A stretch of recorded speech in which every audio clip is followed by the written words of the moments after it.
Good morning, everyone, and welcome to everyone. Thank you for taking the time to join us today.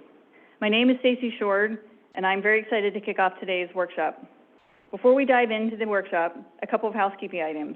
Breakfast and lunch items will be available this morning and during our lunch break at the kiosk in the lobby. The restrooms may be found in the corridor to the left of the kiosk.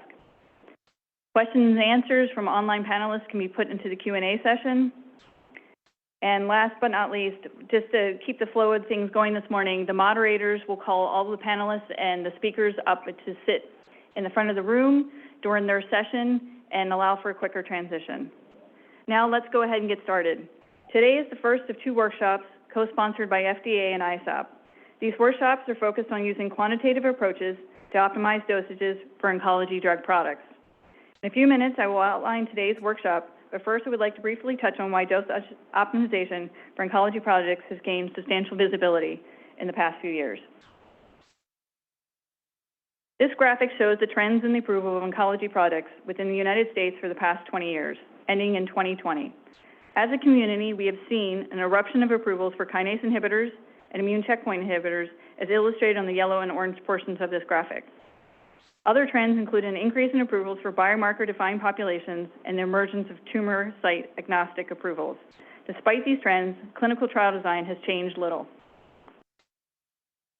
Dose-finding trials typically include both dose escalation and dose expansion portions and are commonly designed to determine the maximum tolerated dose, or MTD. This paradigm was developed for cytotoxic chemotherapy agents based on their observed steep dose response, their limited drug target specificity, and the willingness of patients and healthcare providers to accept substantial toxicity. As shown in panel A, the MTD is identified by evaluating stepwise increasing doses in a small number of patients at each dose for short periods of time, until a pre-specified rate of severe or life-threatening dose-limiting toxicities. Sponsors typically select the MTD or dosage close to the MTD for evaluation at subsequent clinical trials. We have witnessed incorporation of model-assisted designs in addition to traditional rule-based designs, but the objectives of these trials largely remains to identify the MTD. As a community of healthcare providers, scientists, and regulators, we recognize that this paradigm might not be best to identify an optimized dose for targeted therapies. Targeted therapies demonstrate different dose-response relationships compared to cytotoxic chemotherapy, such that doses below the MTD may have similar efficacy to the MTD with fewer toxicities. Additionally, the MTD may never be reached in certain situations.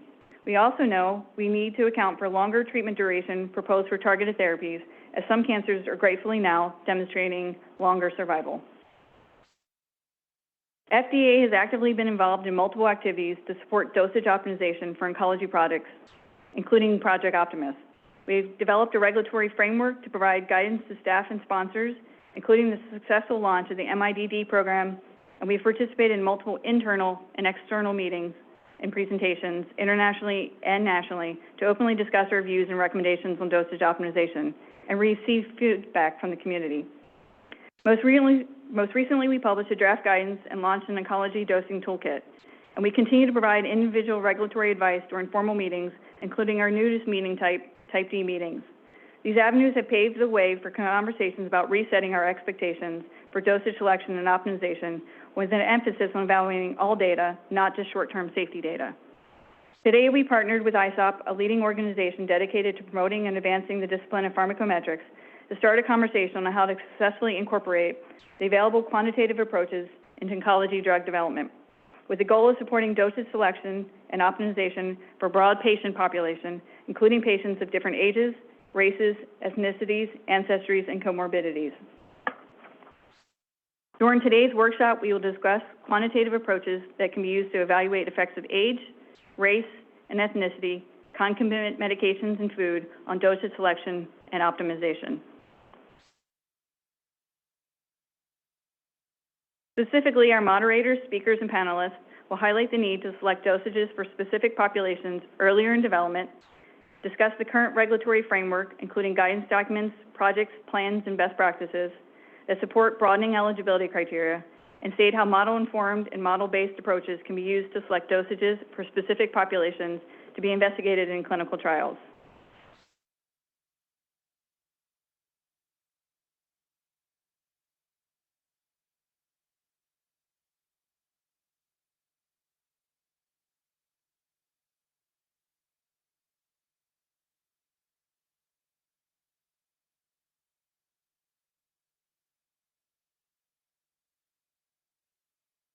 With that, I welcome Dr. CJ Masante to start session 1.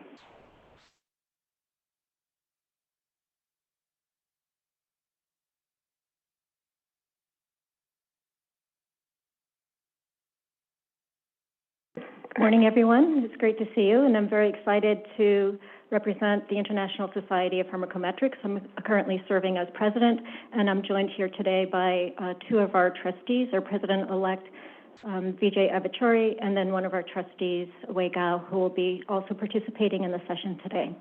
So the first session is using model-informed approaches to develop oncology products for pediatric patients and older adults.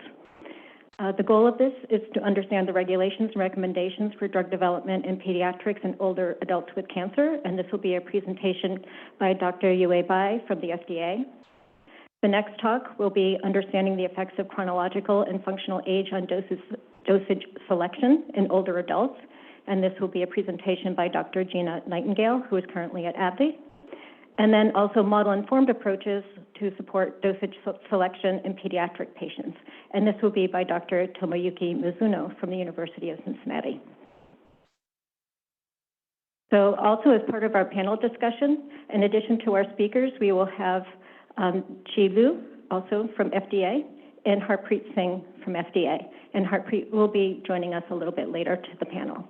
So please ask our panelists to please come up to the table and our speakers and our panelists, and for our first speaker to present.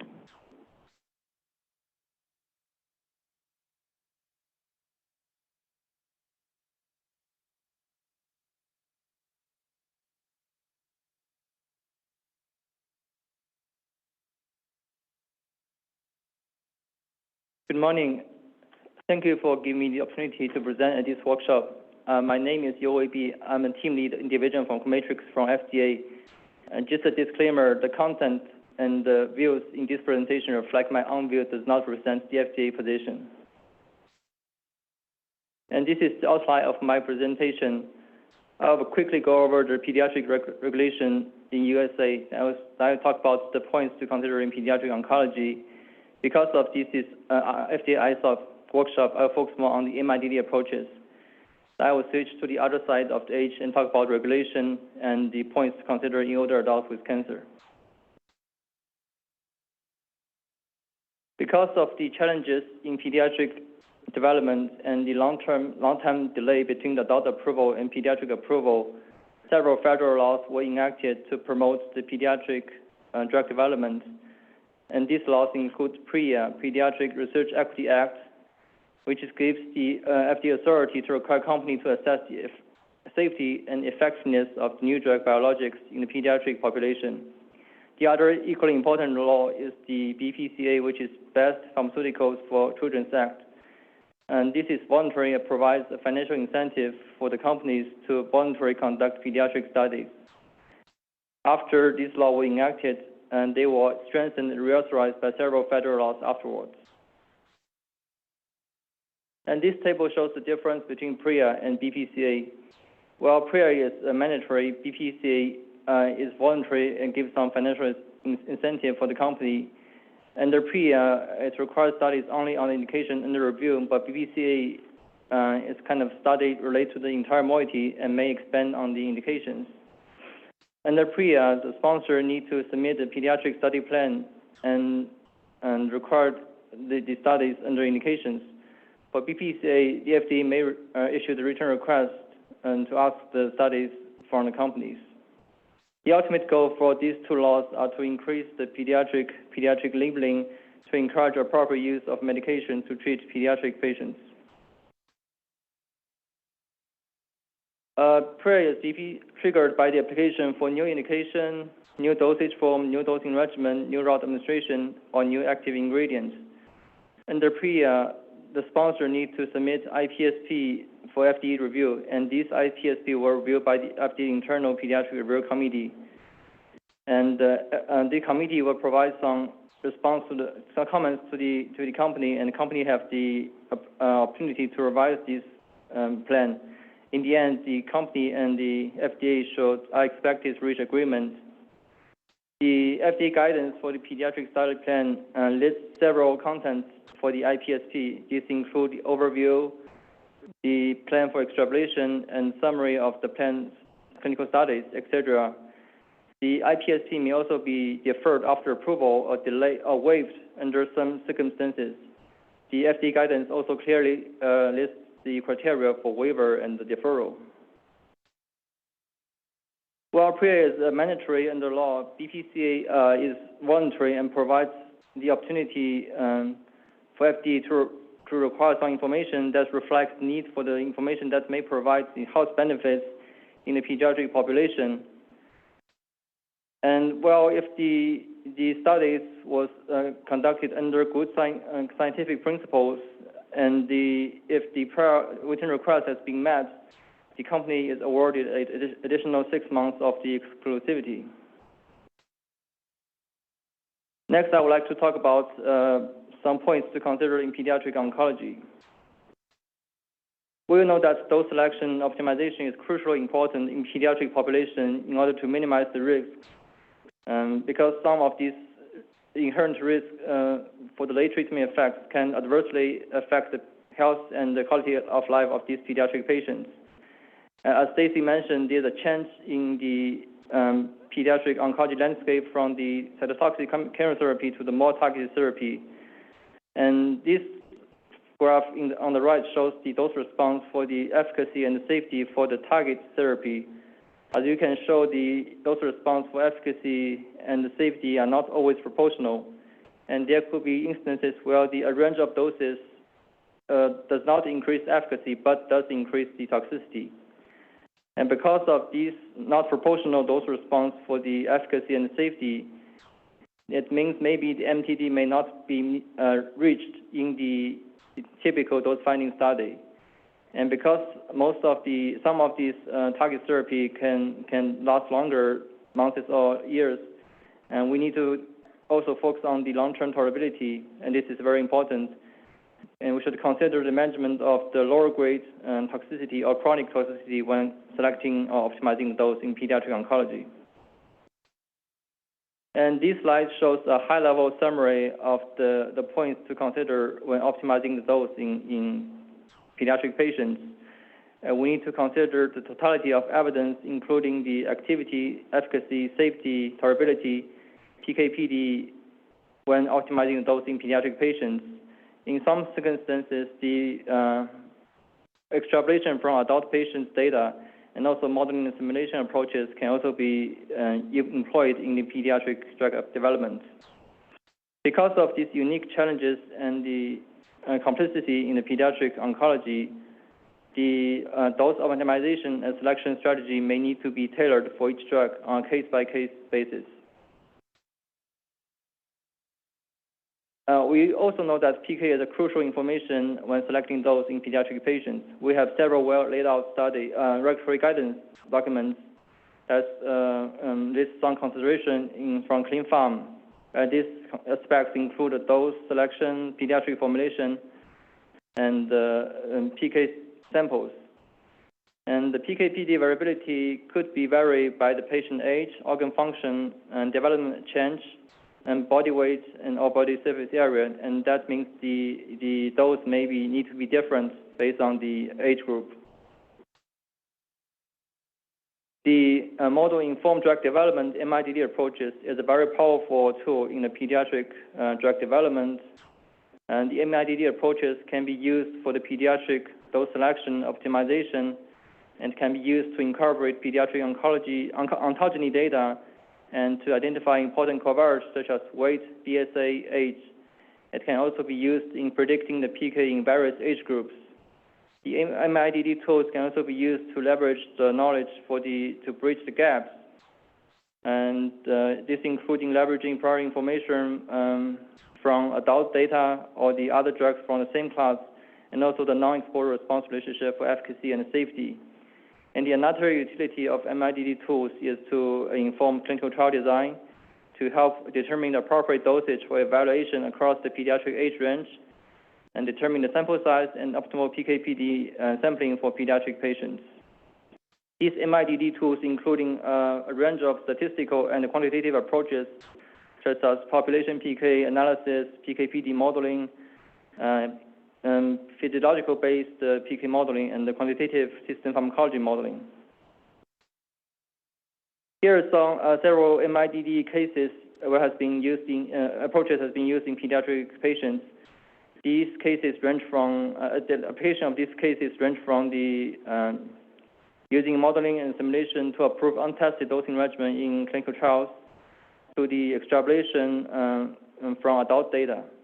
In the case of the recombinant cerebragenesis for the approval of ALL and LBL in adults and pediatric patients 1 month of older, the modeling and simulation was used as the primary evidence for efficacy for approval of recommendation of an untested dosing regimen in the clinical trial. And in the case of naxitamab, FDA recommends a dose cap for pediatric patients. Actually, for patients with a body weight more than 50 kilo with a maximum naxitamab dose of 450 milligram per cycle based on the PK characteristics of the drug and also response between the exposure and efficacy and safety. We all know the challenge of conducting the studies in pediatric patients.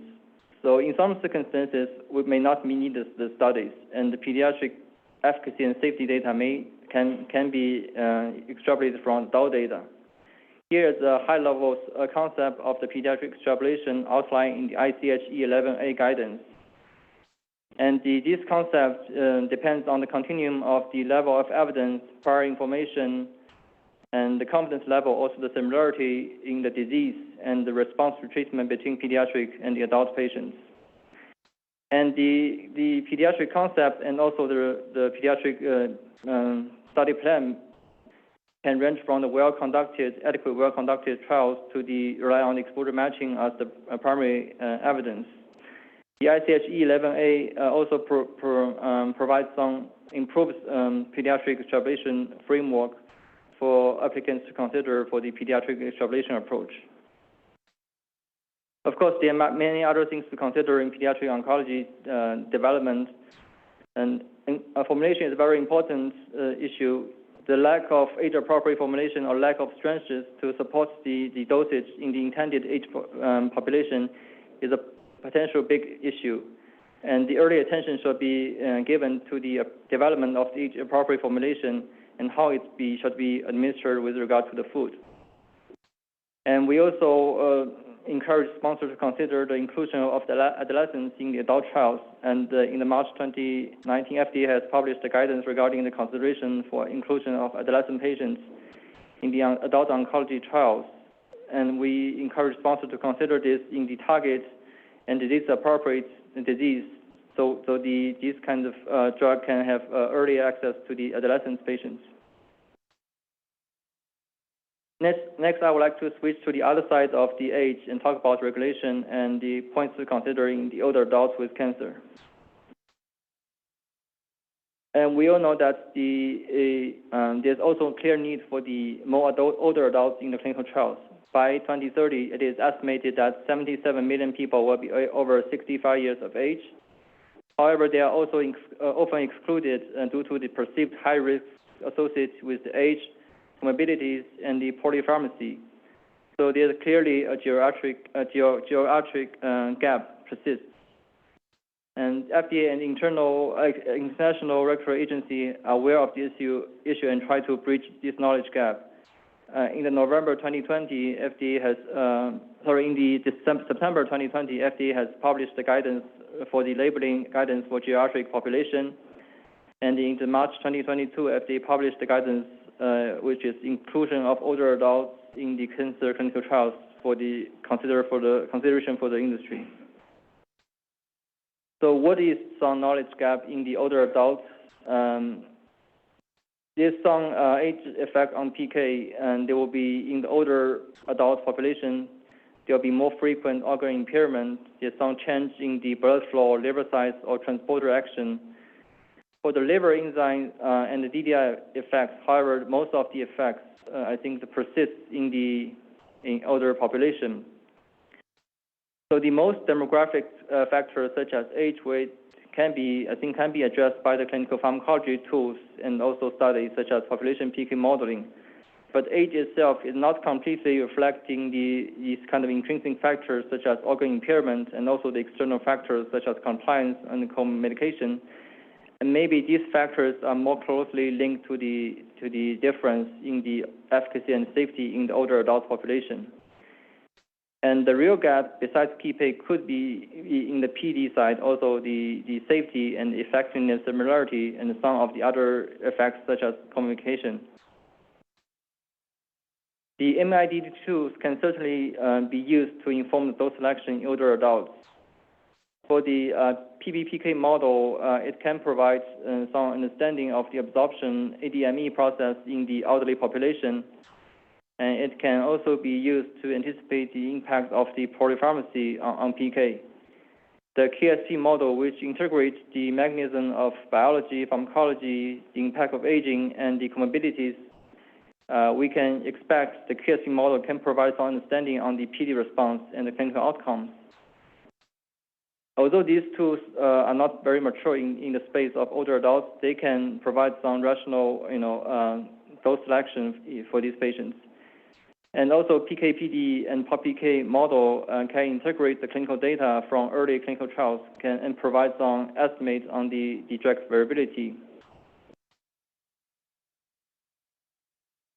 Last, I would like to highlight the opportunity for interaction with FDA. We encourage early and frequent discussion with FDA and for the input on the dose optimization strategy and also inclusion plan for this issue. And for the issues more related to the quantitative approach, we also encourage sponsors to consider apply the MIDD meeting so we can have in-depth discussion on these modeling issues. In summary, children are protected through research, not from it. And there's several established pediatric regulations that increase the availability of the pediatric information in the prescription product labeling. And early and reliable characteristics of PK and dose optimization is critical in the pediatric drug development. And MIDD approaches are very useful to integrate knowledge and to inform the dose. Many of the lessons we learned from the pediatric space and this concept can also be used in older adult community. We encourage the sponsor to obtain the PK and activity data early and to include the older adults and to collect additional relevant data in the efficacy and the safety trials, and also to evaluate the difference and similarity in PK/PD and the safety. MIDD approach can certainly help in this aspect. Last but not least, FDA is committed to working with external stakeholders and to increase the availability of the safe and effective treatment for pediatric patients, older adults, and early communication is highly recommended on these issues. I would like to thank Dr. Hao Zhu, Dr. Jiang Liu, and Dr. Stacy Schultz, and FDA Division Pharmacometrics members for their help on these slides. Thank you.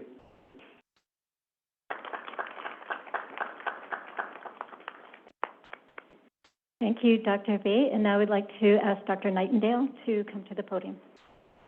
Again, we'll be holding questions until the panel discussion at the end.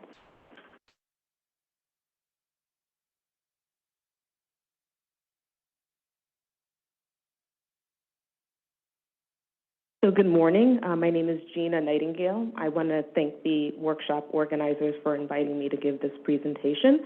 The presentation is entitled Understanding the Effects of Chronologic and Functional Age on Dosage Selection in Older Adults.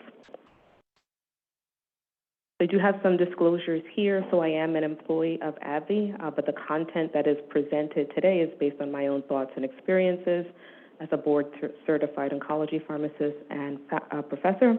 I also wanted to recognize the late geriatric oncologist, Dr. Arthi Huria, who inspired a lot of the content that I have included in the presentation today.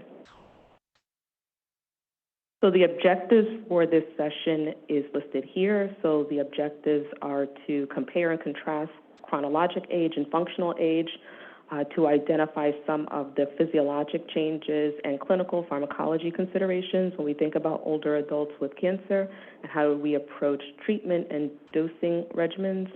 And then I want to introduce the concept of the geriatric assessment to be able to see how this tool can be used to identify vulnerabilities when selecting treatment options for older adults. So as was alluded in the prior presentation, so we know that the worldwide population is aging. This is an illustration that shows the proportion of the population age 60 plus. It gives us some historical content in terms of this population in 2012, and then also the dramatic increase that we can expect to see over the next several decades. So you can see that by the year 2050, we'll have about a quarter of the population who are going to be older adults. And we know that cancer is a disease of the elderly or of the aging. So this slide highlights the U.S. cancer prevalence by age. It takes us all the way back to 1975. And then we can see around numbers increasing by the year 2016. We had 15.5 million folks who had a diagnosis of cancer or are cancer survivors. And then we can see an increase in what we can expect in terms of cancer prevalence by the year 2040, where we have about 26.1 million folks with cancer in the United States.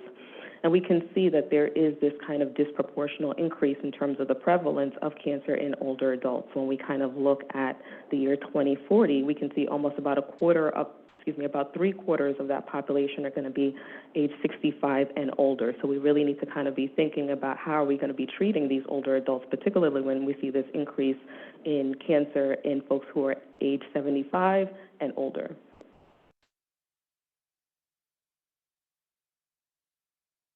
So I think this is a fun slide that I wanted to show that kind of talks about the aging spectrum, since we're going to be talking about pediatrics and geriatrics today. I think when we think about pediatrics and geriatrics, there really is a wide spectrum when we think about both of these populations. And obviously there are going to be some stark differences between pediatric population and a geriatric population. I do think that there are some similarities across both of these that we kind of don't think about on the surface. Some of the similarities are that these are both considered to be very unique populations when we think about some of the age-related physiologic changes that are going to be unique to both of these populations. Both of these are going to be populations that have a vulnerability to toxicities when we think about drug selection and dosing. Both of these are going to be populations that we think about that have dependence in terms of activities of daily living, particularly when we have older adults that particularly might need caregiver support. And then we also want to think about concerns with long-term effects of therapy, especially as we know that cancer is a disease of the elderly. We certainly want to think about what are some of the consequences once they've had exposure to certain types of cancer treatments. So one of the objectives for today was to kind of talk about this concept of chronologic age and how this relates to functional age. So I think this is a really good slide that kind of talks about the relationship between chronologic and functional age. So in this example, it's kind of a focus on some of the milestones when we think about children and early development across early lifespan, when we think of 6 months or 12 months or even 18 months. Some of these functional age skill sets can be responding to their own name, being able to, I think one of the infamous pieces would be being able to shake their heads and say no. So when we think about all the terrible twos, and every 2-year-old knows how to say no.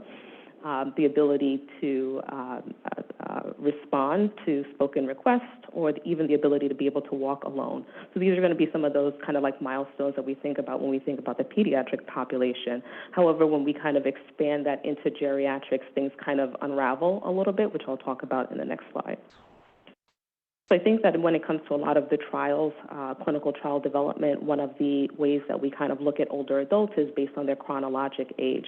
And I think this is a really good example to talk about the chronologic age versus functional age in older adults. So if I told you that both of these patients were 80 years old, we can see that there's certainly going to be functional differences between both of these patients. We have this patient who looks very, very fit, probably able to swim a couple of laps in an Olympic-sized pool. Then we have another patient who obviously has some type of mobility impairment, probably needs some type of caregiver assistant when it comes to doing things just as transferring from a chair into a vehicle. So I think the important piece that I wanted to emphasize for this talk is that chronologic age alone is often a poor indicator of physiologic and functional status. I think that's one of the key pieces. However, when we think about a lot of clinical trials, that's the way that we kind of stratify older adults, is based on chronologic age. But age alone is not going to be sufficient when it comes to thinking about some of these physiologic changes and some of these functional changes. So it's not going to be the main factor when it comes to guiding treatment decisions in oncology. So I just wanted to touch on some of these age-related physiologic changes that can influence pharmacology. I'm sure this is a concept that many of you are familiar with. When we think about age-related physiologic changes in the setting of some of these pharmacokinetic considerations, we think about, for example, organ impairment and influences on the liver. So we might have decreased blood flow, decreased first-pass metabolism, decreased drug clearance, and this is going to be important considerations when we think about metabolism of certain types of cancer drugs or the ability to convert a prodrug to an active metabolite. And obviously, all of these factors can influence drug efficacy as well as drug toxicity. Same as when we think of kidney function, we know that older adults are going to be disproportionately affected by some of these age-related physiologic changes. They can experience higher rates of decreased glomerular filtration, decreased drug clearance, something that we want to think about when we're thinking about how some of these drugs are renally eliminated, if they have a renal elimination pathway. And then even when we think about the digestive system, we know that older adults have decreased acid secretion, decreased drug absorption, so this can also influence their ability to digest certain types of oral anti-cancer therapies. So this slide focuses a little bit more on some of the pharmacodynamic considerations. So we know that pharmacodynamics is defined as a correlation between the drug concentration at the receptor and the resulting effects. And we know that, again, older adults are going to have some of these sensitivities. Some examples listed here would be sensitivity to anthracycline-induced cardiovascular effects or the increased risk of cardiomyopathy, and then an increased risk of myelosuppression associated with reduced bone marrow reserve.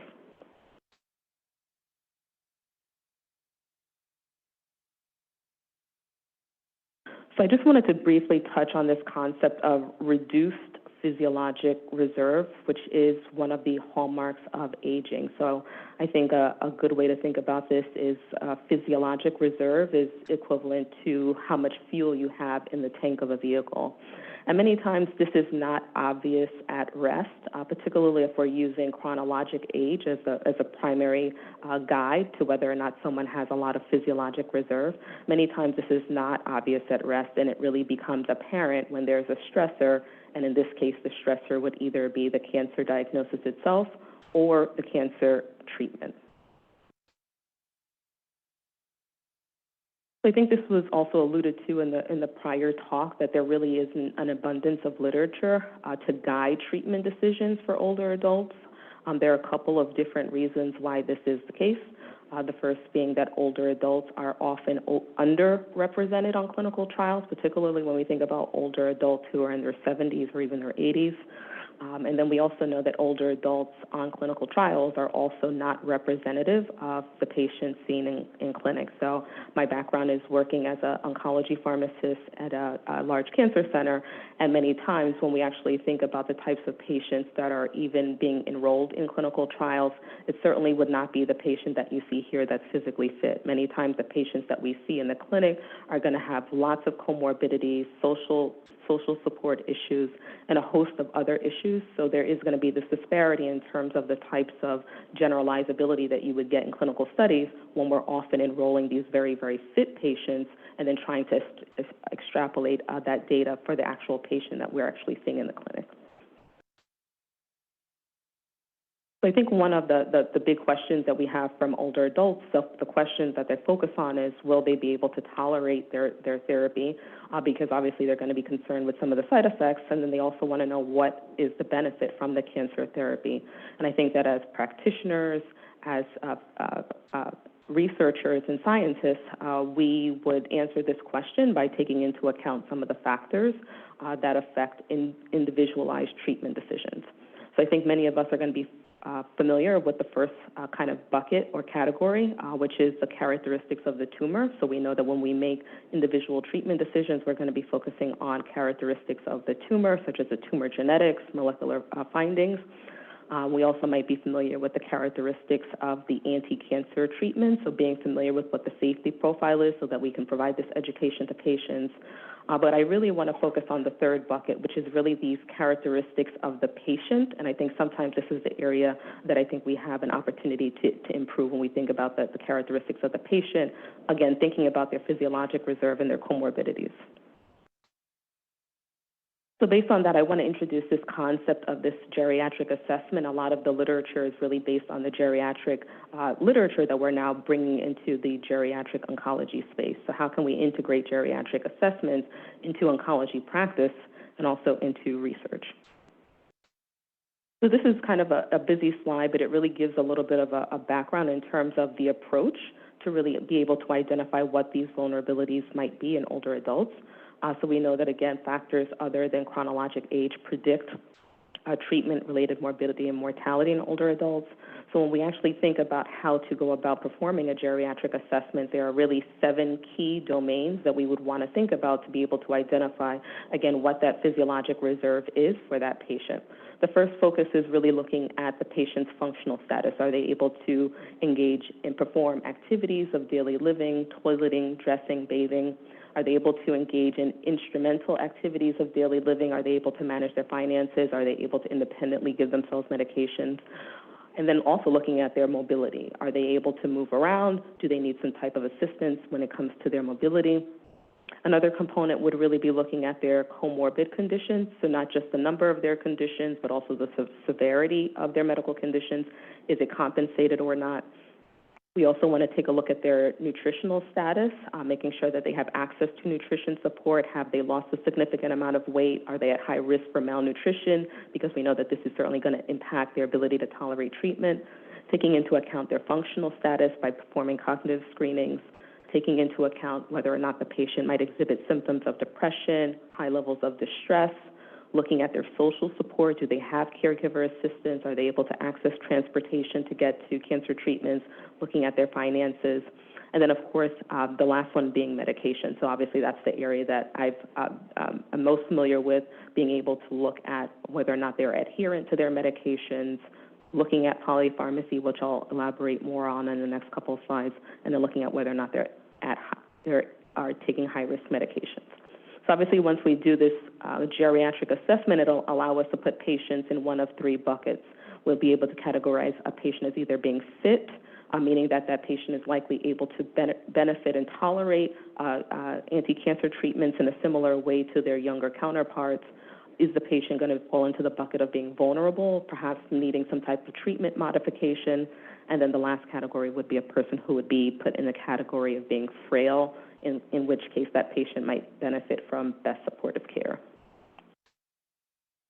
So looking at our 3 patients here and coming up with a tailored personal approach.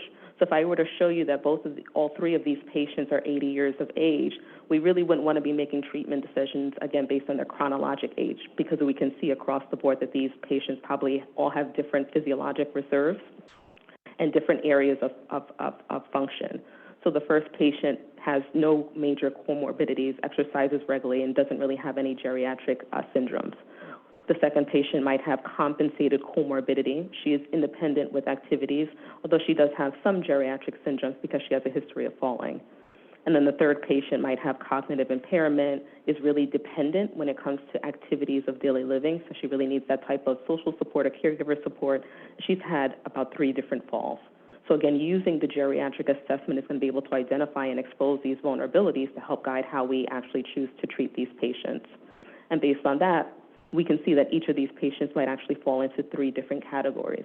The first one being fit, the second one being vulnerable, and the third one being frail. So again, using chronologic age alone is not really going to be, it's going to be insufficient when it comes to how we actually go about thinking about treating these patients. So I did want to touch on the recent guidelines that were updated in ASCO, so looking at practical assessment and management of vulnerabilities in older patients receiving systemic cancer treatment. The recommendations are listed here. So the recommendations are that a geriatric assessment should be used to identify these vulnerabilities or impairments that are not routinely captured in geriatric assessments for all patients over the age of 65 and older. And then when we think about a geriatric assessment, they really want us to be able to focus on critical domains that are associated with outcomes in older adults, with a focus on physical and cognitive function, emotional health, comorbid conditions, polypharmacy, nutrition, and social support. So I'm just going to talk briefly about this concept of polypharmacy since it was introduced with the previous speaker. So I just wanted to touch on it a little bit since we know that polypharmacy certainly disproportionately affects older adults. So, of course, working as a pharmacist in a geriatric oncology clinic, I've seen a lot of polypharmacy. I've seen patients bring in bags of medications. So I consider this to be the other drug problem when we think about disproportionate amount of medications being used in older adults and how is that actually going to impact cancer drugs and how we dose those drugs. So polypharmacy is defined as the use of being on greater than or equal to 5 medications, or it can be defined as using a high-risk medication. A high-risk medication means that the patient's on a medication in which the risk outweighs the benefit. So this is an older slide that kind of talks about the prevalence of medication use in the United States. And you can kind of see here that when we actually look at older adult population, about 36% of those older adults were taking more than or equal to 5 medications. And this is irrespective of cancer. So we can imagine that after you have a cancer diagnosis, that number of medications is going to dramatically increase. So what's the concern with polypharmacy? So these are some of the associations with polypharmacy based on the literature when it comes to older adults with cancer. We know that there is going to be an increased risk of adverse drug events. There's an increased risk of cognitive impairment, falls, increased risk of healthcare resource utilization, and then obviously the one to the bottom is going to be of most concern is this increased risk of drug-drug interactions, which I know we're going to have a session dedicated to talking about that later on today. So in summary, I just wanted to highlight that unique challenges exist when considering cancer treatments in older adults. So chronologic age alone is insufficient to guide these treatment decisions. Functional age determined by a geriatric assessment can be useful to tailor some of these treatments for older adults, and then certainly broadening cancer trials to capture not only chronologic age, but functional age would allow clinicians to better identify the subset of patients who are most vulnerable to some of the morbidity and mortality. Thank you.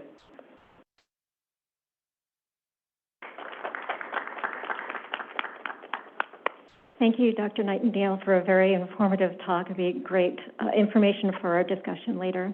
With that, I'd like to invite Dr. Mizuno to the stage for his presentation.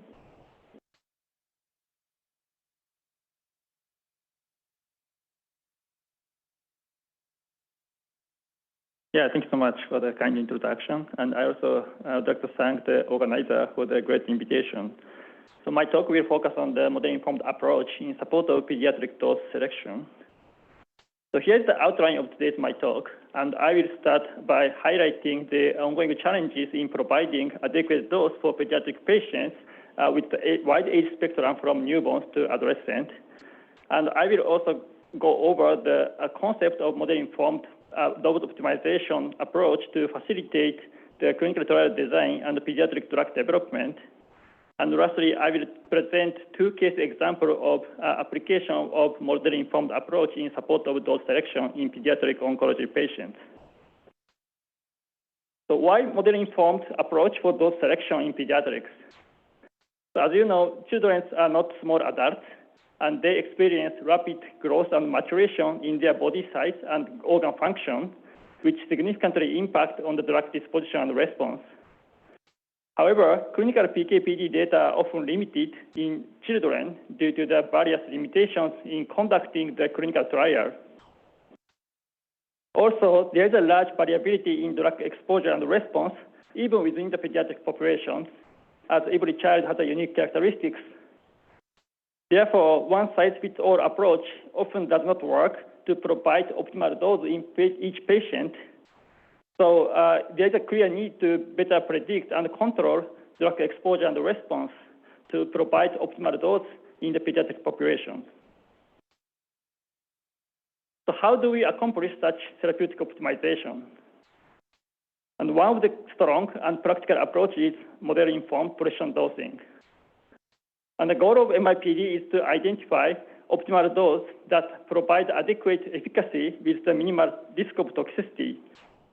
However, such ideal dose often vary between patients and are influenced by various patient factors such as patient demographics, genetic background, disease profile, and also the organ function.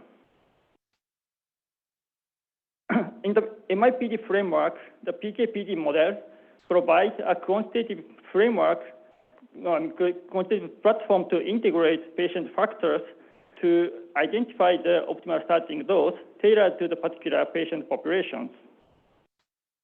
And subsequent dose regimen can be adjusted based on the clinical feedback, such as the drug concentration monitoring or PD biomarkers in combination with the Bayesian estimation.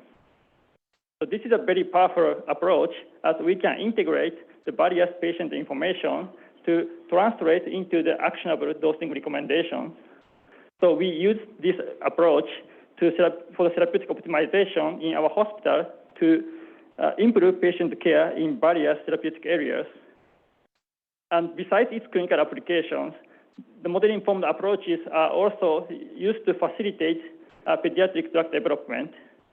And as described in the FDA guidance for the population pharmacokinetics, and also nicely summarized by the first speaker, Dr. B, use of modeling and simulation can help to evaluate potential clinical trial design and determine the optimal dosing regimen for the pediatric patients.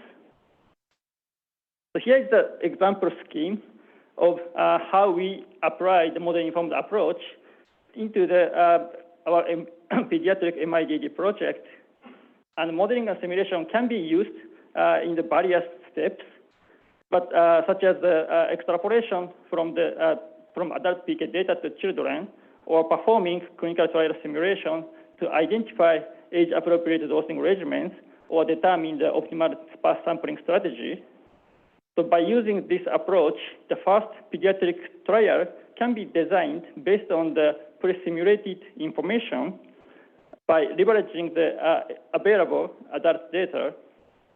And this approach can also contribute to reducing the risk of children participating in clinical trials by optimizing the initial test dose and also minimizing the number of sample collections. So we use this approach for the various MIDD projects.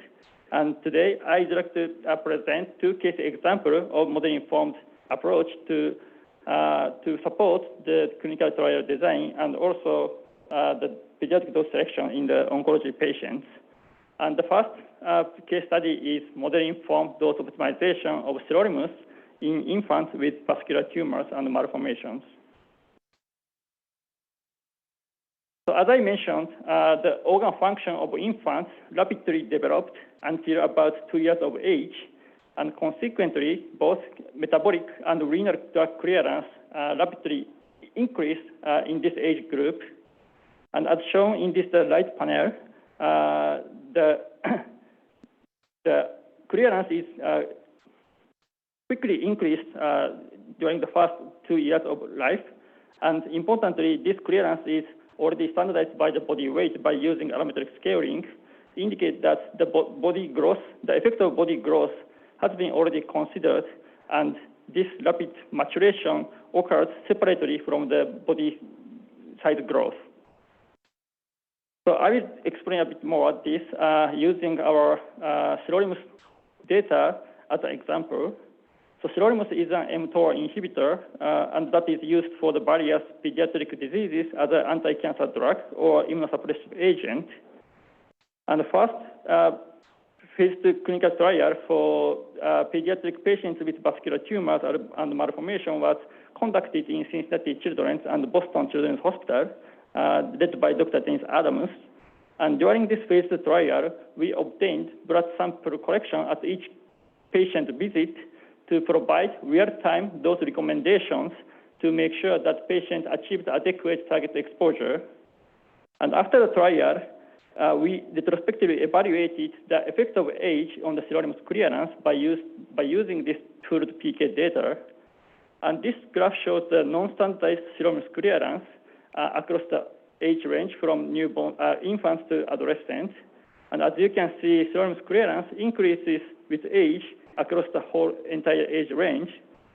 However, once this clearance is standardized by allometric scaling, there is no age effect after around 2 years old, and the clearance values are consistently distributed around the mean value. However, in the younger patients, the clearance significantly lower than the older patients, and the clearance rapidly increased with the age. So this indicates that increased sirolimus clearance in older children can be explained using the allometric scaled body weight. However, there is a rapid maturation in clearance in younger children less than 2 years old, and there is a clear need to optimize dosing regimen for these infants to avoid overexposure.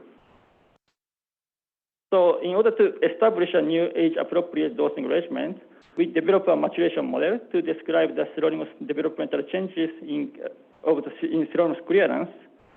And as you can see, so the gray symbol shows the simulated model predicted clearance. And as you can see, the developed maturation model reasonably captures the observed sirolimus clearance and maturation profile. So therefore, we use this model for the clinical trial simulation to identify age-appropriate dosing regimens. So this is the results of the clinical trial simulations for the patients aged from 0 to 24 months old. And the blue line indicates the target trough concentration, and each dot represents the simulated trough concentration in each batch patient. And we made several age cohorts based on the initial simulations. And as you can see, and then we estimated the dose to maximize the simulated concentration, achieving within the target range. And as you can see, since clearance decreased from older children to younger children, the sirolimus dose also needs to be reduced to increase the target attainment, as shown here. So then we summarize this estimated dose in the dosing table. So this established dosing regimen is now currently being used and also evaluated in a prospective clinical trial of sirolimus in infants with tuberous sclerosis complex, which is led by Dr. Darcy Kruger from our neurology division. And in this trial, all participants start sirolimus by using our dosing table, and subsequent dose is adjusted based on the individual PK prediction by using blood concentration measurements and body weight growth, and also prediction of the maturation by using our maturation PK model. So this trial is still ongoing, but based on the initial analysis for the first 5 patients, the results indicate that this strategy works well. So before moving to the next case study, I just briefly touch on the PBPK modeling approach. So in our sirolimus case, we fortunately had enough rich data to characterize the maturation profile to simulate the pediatric dosing regimen. However, such rich data from infants are often limited, especially in the early phase of drug development. And PBPK modeling approach could be an alternative, attractive approach to inform the initial pediatric dose for the younger children. And PBPK modeling approach is a modeling technique to describe the drug disposition by using drug physicochemical property and patient physiology. And the model could be constructed based on the experimental data rather than using a rich clinical data. And the beauty of the PBPK modeling approach is once you develop and validate the model by using available adult data, you can use the model to predict in a different population where the clinical data is not easy to correct, such as the pediatric population. So in our sirolimus case study, our group previously developed a PBPK model for sirolimus to characterize the maturation profile in clearance by using the PBPK approach. And as you can see, the point I would like to highlight here is that the PBPK model-based predictions overall nicely capture the observed sirolimus clearance obtained from the phase 2 clinical trial. So this result suggests that when the clinical data from infants is limited, the PBPK model may provide the reasonable assumption about the maturation profile, which could inform the initial starting dose for the pediatric patients. So I will change the gear towards the next case study, which is the population PK/PD modeling and exposure response analysis of mirdametinib in adolescents and adults with neurofibromatosis type 1 related plexiform neurofibromas. And in this case study, I will focus on the mechanistic PK/PD modeling and also the exposure response analysis by using the simulated data. The brief background of the project: plexiform neurofibromas are nerve tumors developed in about 40% of patients with NF type 1, and PNs are associated with severe morbidity and various complications. And mirdametinib is oral MEK inhibitor, and that has been evaluated as a new treatment option for the NF1-related PN in pediatric and adult patients. However, the optimal dose for pediatric patients is still under investigation. So therefore, we utilize the model-informed approach to characterize exposure and response relationship of mirdametinib by using the available clinical data. So we obtained PK and tumor volume data from phase 2 trial and developed a PK/PD model. A previously published PK model was adapted as a base model, and the parameters were optimized to fit to the current population. So after qualifying the model, we performed the clinical trial simulations using virtual population generated from the enhanced database.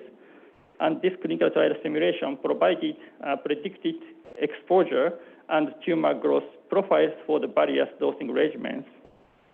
So by using the simulated data, we performed exposure response analysis to characterize the relationship between AUC and tumor volume, and also the dose and the probability of response defined by the tumor reduction. So here is the model structure of our PK/PD model. And mirdametinib PK/PD was described by using 3-compartment model with the tumor growth inhibition model. And dynamic tumor volume changes were described by using tumor growth rate constant and drug effect associated with the drug AUC. And time component was also included to describe the tumor regrowth or observed drug resistance. So these parameters were estimated by using the PK and tumor volume data obtained from the clinical phase 2 trial. And the estimated tumor growth parameter was also compared with the previous publications as a benchmark and verified that our estimates were in line with the previous observed growth rate. And importantly, so in our age group, there is no age effect on the tumor growth. However, there is so the data indicate that in the younger children, the growth rate is much higher than the older children. So in this current project, we didn't include this age effect as our target age range was older children. However, I wanted to highlight that in case you need to simulate for the younger children, so by using this type of quantitative model, it is also feasible to include the age effect as a covariate to simulate the younger children. So this is the so after qualifying the PK/PD model, we used the model for the clinical trial simulations and ER analysis. And here is the result of the simulated tumor growth profile for the various dosing regimens. And 20% more increase or decrease were in the tumor volume was identified as a disease progression or response, respectively. And as you can see, the standard dose used in the phase 3 clinical trial was 2 milligrams per square meter with 3 weeks on and 1 week off drug period. And as you can see, by using the modeling and simulation approach, you can also simulate the various dosing regimens to predict the tumor growth profiles over time.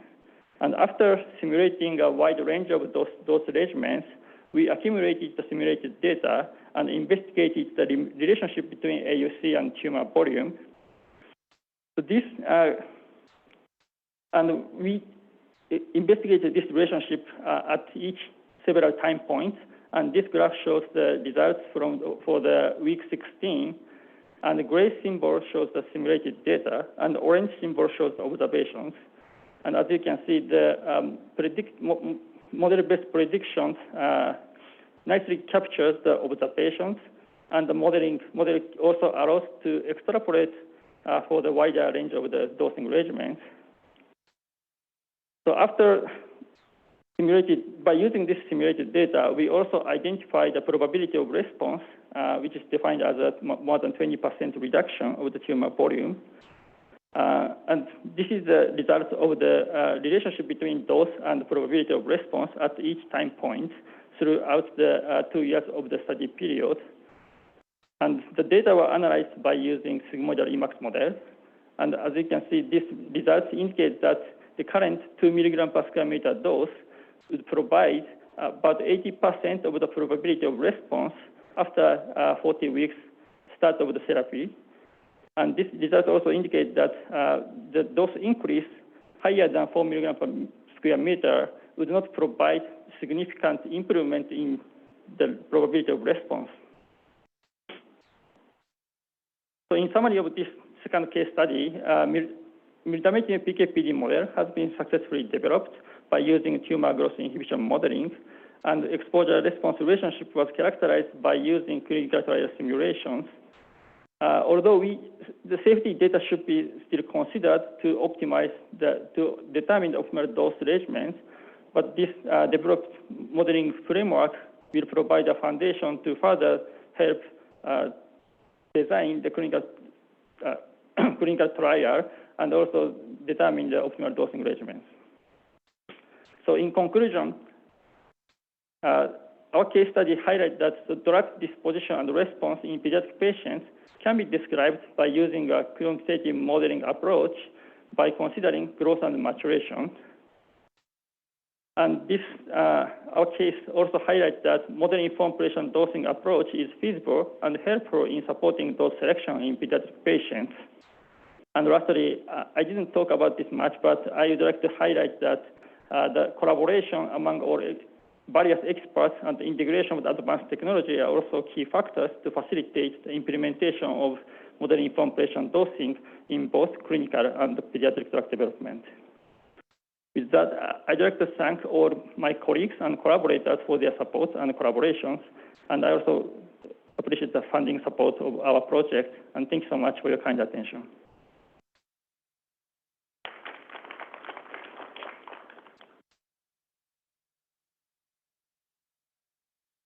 Thank you very much, Dr. Mizuno, for a very nice presentation on the use of model-informed drug development for pediatrics in oncology.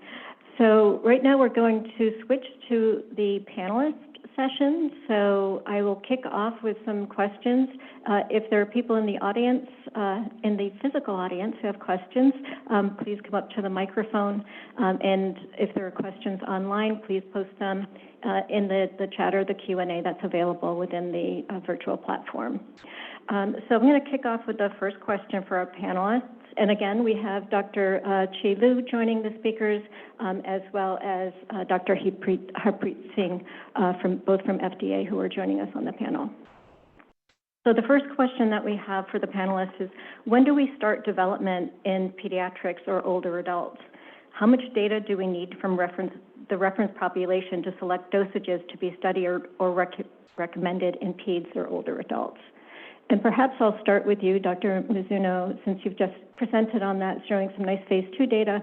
But when do you think we might have enough data to actually start those trials? Could we do it earlier?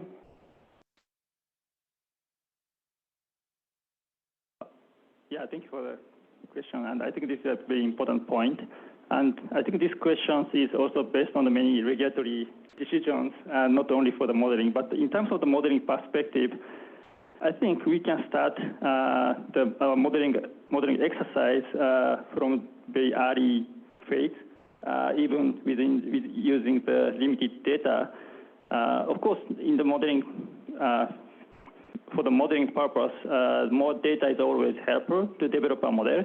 But even with the limited data, we can start developing and use the model to inform the initial pediatric dose, as long as we understand the limitation in the data and also the uncertainty with the model. I think if there is a large uncertainty in the model, we can start with the planning some confirmatory study with a small subject of the group instead of having a large cohort of the study. And also maybe another approach would be to integrate some adaptive component in the clinical trial design, so we can first confirm the results and then adjust the clinical trial design based on the initial observations. Thank you very much. And are there comments, Dr. Singh or Dr. Liu or Dr. B from FDA in terms of what you've seen or recommendations?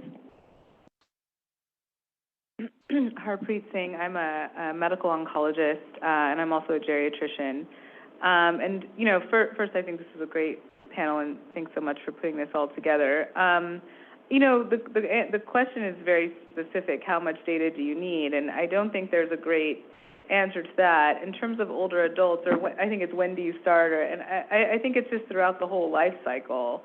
And the fact of the matter is, I'll speak to older adults because I think there's just a difference between pediatrics and older adults based on legislation, of course, because pediatrics, you have PREA, you have actually laws in place that require study of drugs in the pediatric space that kind of then triggers the obligatory dose work. Probably needs to be much more. I can't speak to that at this moment. I don't know it well enough to know, but I know definitely for older adults, there's not enough work done. And so I don't think that the FDA in the oncology space, historically, we would not kind of hold a drug back because there's not enough information in older adults because these are life-threatening diseases. What we do want to see is just more interaction, earlier engagement, instead of pushing it all to the post-marketing space. We're issuing an approval today for a well-known drug that had very few patients older 75 in the trial, so we're issuing a post-marketing commitment to characterize. It's not necessarily about dose, but the idea of just pushing everything off until after a drug is approved, I think, first of all, it's not right for the patients, so that's A. But secondly, I think for companies just to understand that I think you are seeing us ask in black and white for more data in the post-market space. So rather than be kind of forced to scramble and figure it out and potentially harm patients along the way who are getting underdosed, overdosed, whatever it is, then those conversations really should start at the IND phase, maybe even in the pre-IND phase. So that's when I would actually start to think about dose across ages. Thank you very much for those comments. And I think Dr. Liu would like to add a follow-on. Thanks, CG, and I really enjoyed the great presentations, and I totally agree with the points that have been made by Dr. Mizuno and Dr. Singh. And I want to add one more comment regarding the timing for enrollment of pediatric patients in cancer trials. I think similar in our evaluation for drugs in older adults, the planning should start really early in drug development. However, the exact timing that pediatric patients can be enrolled into the clinical trials really depends on when we can feel comfortable the benefit and the anticipated benefit together with the safety considerations for the pediatric patients, when do we have enough data to know that anticipated benefit risk profile can be at least as good as the other alternative therapies. And this will depend on how much knowledge we know about this drug, both from itself or the drug in a similar class, and our understanding of the disease, the safety considerations, and also the treatment options, and the benefit risk of the alternative treatment for the pediatric patients. So it will be a case-by-case discussion. Thank you very much. And perhaps I'll ask Dr. Nightingale to comment. You gave a very nice presentation on the functional versus chronological age, and those assessments in older adults, and how do we collect that data for in our clinical trials, I guess, to understand that difference. So I think that's a really good question. I think that, as was stated prior, I think that having early engagement with a lot of our physician scientists and our interprofessional care teams to have a seat at the table when it comes to the early stages of drug development is important. I think that in terms of the presentation that I talked about in terms of doing a geriatric assessment, I think that it's kind of similar to kind of how we think about using ECOG performance status, because that was kind of like the tool that we're using to kind of look at functional status, although that approach is kind of a bit antiquated because we know that there are other components that we want to think about. So I do think that there is an opportunity to have a broader group at the table in the earlier stages of drug development, and to be able to kind of think about the way that we're assessing older adults a bit differently, to make sure that we're able to identify those vulnerabilities and then opportunities moving forward. Thanks very much. Well, I'll move on to the next question, which is somewhat related to the first one in terms of just understanding the differences. What happens if the disease is different in pediatrics versus that of adults, and that we can't actually make that really, assessment, that we really need to understand those differences? And who would like to take that question? Just turn on your microphone.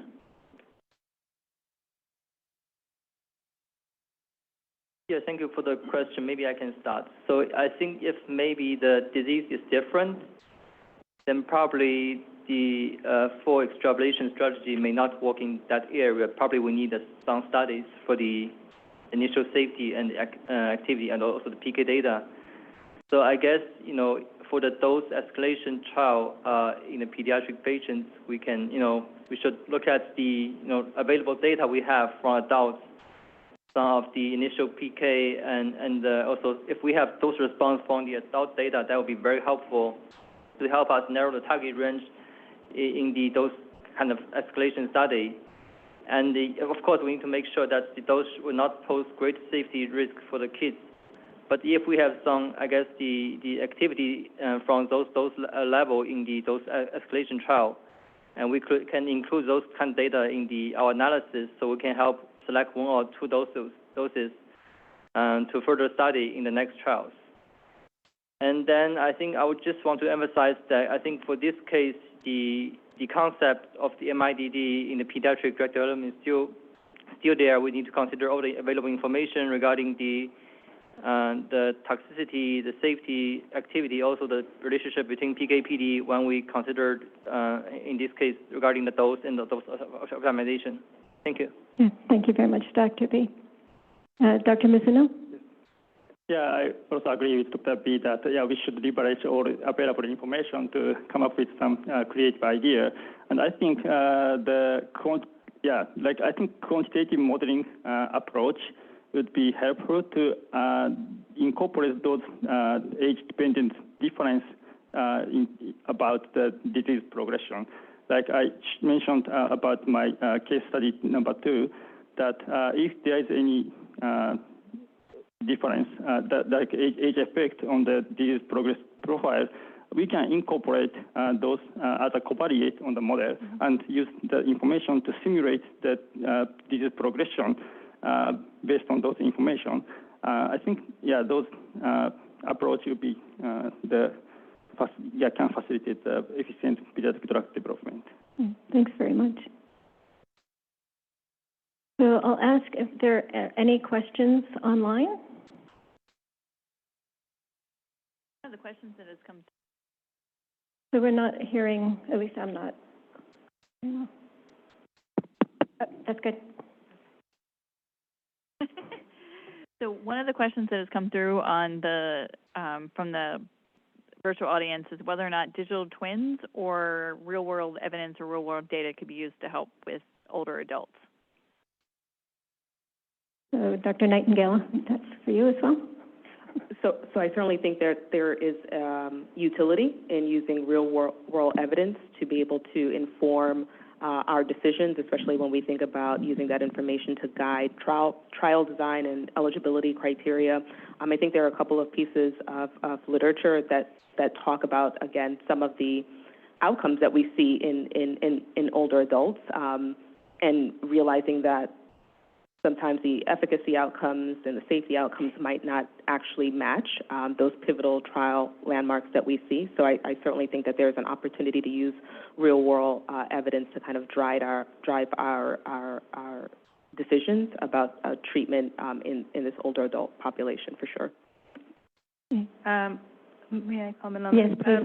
Just from the FDA perspective, I don't think that we have the same level of enthusiasm for addressing these issues in real-world data as we have seen from the biopharmaceutical industry. We get a lot more proposals than we entertain for the use of real-world data to fulfill some of these obligations or to explore some of these issues. And really, that's not that we don't value it, it's just that it's simply not ideal, and if it can be done in more ideal circumstances, then we prefer that. So, for example, I know that ASCO was just granted a PCORI grant to evaluate CDK4/6 inhibitors, which are drugs for breast cancer, and there's three big ones, three that are used predominantly and approved. Very few women and men with breast cancer over the ages of 70, 75 enrolled in any of the pivotal trials. In fact, our FDA colleagues published in JCO about this, doing a pooled analysis of the trial data after the fact. But the fact is that is going to be a prospective, randomized trial with tight control of the variables. And when you have real-world data, I think it's even more challenging in the context of the polypharmacy issues that were raised on this panel. That data is going to be even more fraught with, potential, concomitant medications, interactions, that it's going to be, I think, challenging to make heads or tails out of outcomes data like efficacy data, safety data. So it just would certainly be my not first or second choice in terms of how to really answer these questions as it relates to older adults. And what is a digital twin? What is that? I've never heard of that until just now. So is that something you guys have in this world? So, what is a digital twin? So I'm happy to answer it, but if one of our panelists would prefer to, maybe perhaps Dr. Mizuno or Dr. Liu, I know you've both been active in this space.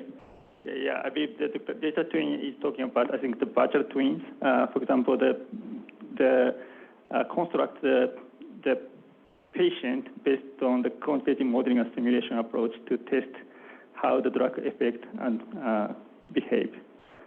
Oh, okay. I'm sorry that I missed that. Thank you for sharing. I'll have to look that up. Thank you.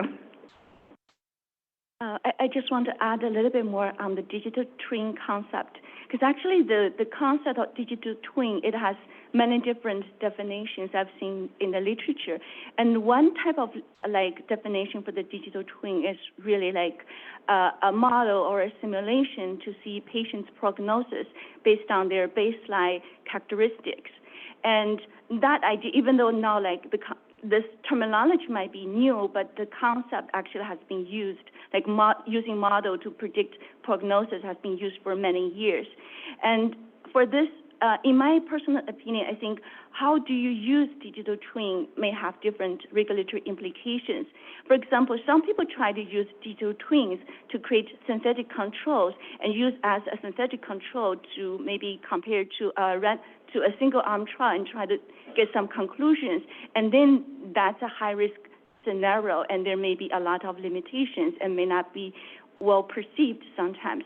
But there are also some other situations people try to use the digital twin, the prognosis of the patient based on baseline characteristics, to use them as a covariate for example, efficacy analysis adjustment, covariate adjustment, and then the risk is lower. So that's my personal opinion. So it depends on how you use it. Thank you very much. I believe we have a question in the room. Would you mind stating your name and affiliation, please, before you ask your question? Sure. Larry Kusoya, FDA. So very fascinating presentations by the panelists. My question is, given the variability or the heterogeneity that we see with older adults, how should we start looking at incorporating age as a covariate in our analysis, both for population PK analysis and also for exposure response analysis? What does it actually end up meaning for patients at that older spectrum? And also, should we be looking at the older adults as a separate population, so to speak, since there may be other factors that may influence safety and efficacy that may not be as critical for the not as old adults? Yeah, thank you for the question. I guess I can address your first question regarding the incorporating age in the PBPK. I think there are many sources of variability in the older adult population. The functional age may not be the main driver for the variability. I think in terms of PBPK, I think the PBPK can reasonably well, estimate the effect of age on the PK if we have a large sample size with a wide age range. But as I mentioned in the presentation, I think the functional age does not really reflect some of the intrinsic factors such as organ impairment or the external factors such as polypharmacy. And so besides, I think PBPK will also have other modeling tools that can help. We can borrow the information for organ impairment from the dedicated study, or if we have enough patients in the PBPK, we can also assess that. In regards to polypharmacy, because of the many applications and the utility in the PBPK, I think we can anticipate that PBPK model can reasonably well anticipate the effect of polypharmacy on the PK. And also, I will also mention the QSP model utility. It can also have potential for the, estimating some of the PD difference.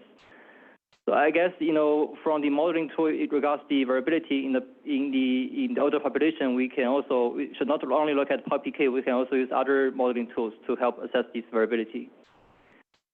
And for the second question, could you remind me what's your second question?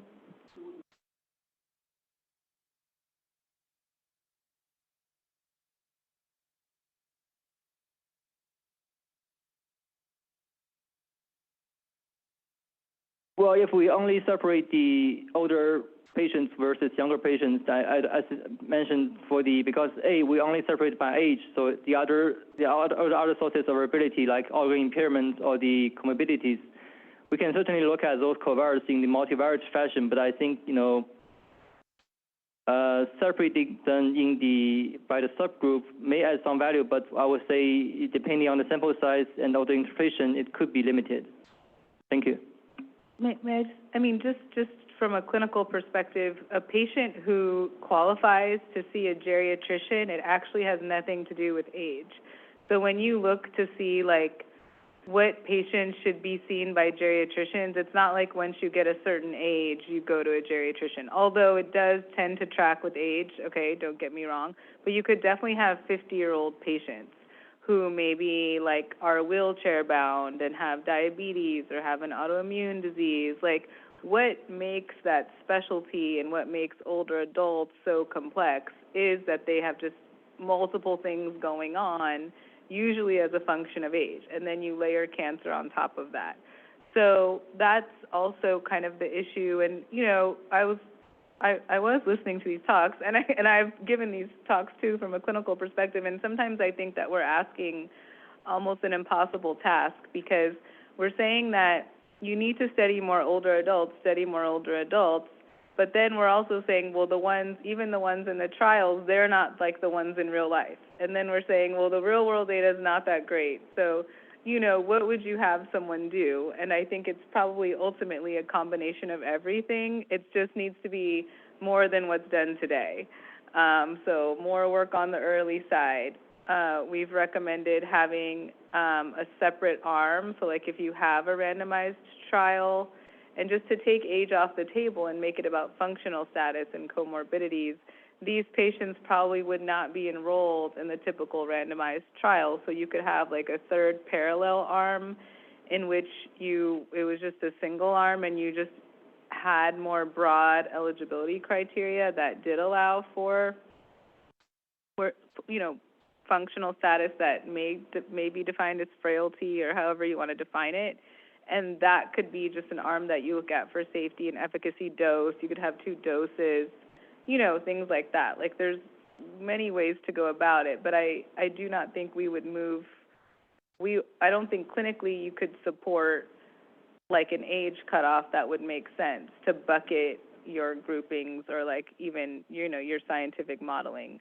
I don't think, because there's just so much variability from a clinical perspective. I'm not sure, what you all think based on the strength of your modeling, but I would find that hard to do clinically. Thank you very much. And I believe there's another question from the audience. Yeah, Azhar Hussain from Merck. I just want to follow up on the question that was addressed.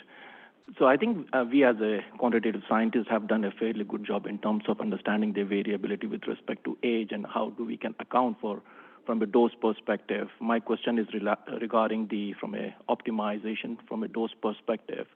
Is there any data to suggest that the exposure-response relationship differs, between young patients versus older geriatric, especially geriatric, right? The question is, do we need to sort of look at a different dose for a geriatric patient specifically, and how do we address that if there is a real functional difference in the exposure-response relationships?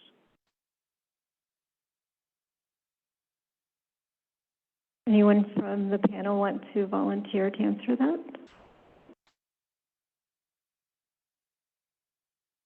I can try. I think we did, compare the exposure response between pediatric and the adults in several cases. But comparing the ER between younger adults and older adults, I'm not aware of such exercise. And regarding the different dose, I think normally we limit sometimes we have the lower age limit, but not for the older age limit. And then we did have several, guidance, including the FC labeling for geriatric population, also inclusion for recommendation of inclusion of older adults in the trial. But I don't think we have done that. We have done the age limit, upper age limit, and then for whether we need a different dose for the older patients, I just don't think we have enough data because of they are obviously underrepresented in the clinical trial, but we don't have so much data to suggest this different and really different efficacy and safety difference in these older patients. So I don't think I can think of any example. Of course, I will welcome other panel members to add more insights. Thank you. Thanks, Joey. I just want to add one more point. Actually, in regards to the exposure-response relationship to compare between younger adults and older adults, that is actually an area of interest to the FDA. And actually, we've been conducting some of those research. One of the papers we published about maybe 2 years ago was about comparing the ER relationship between older adults and younger adults for an anticoagulation drug. Sorry, I have a brain freeze, forgot the name of the drug, but we do have research in those areas. Thank you. Thank you very much. Are there any additional questions online?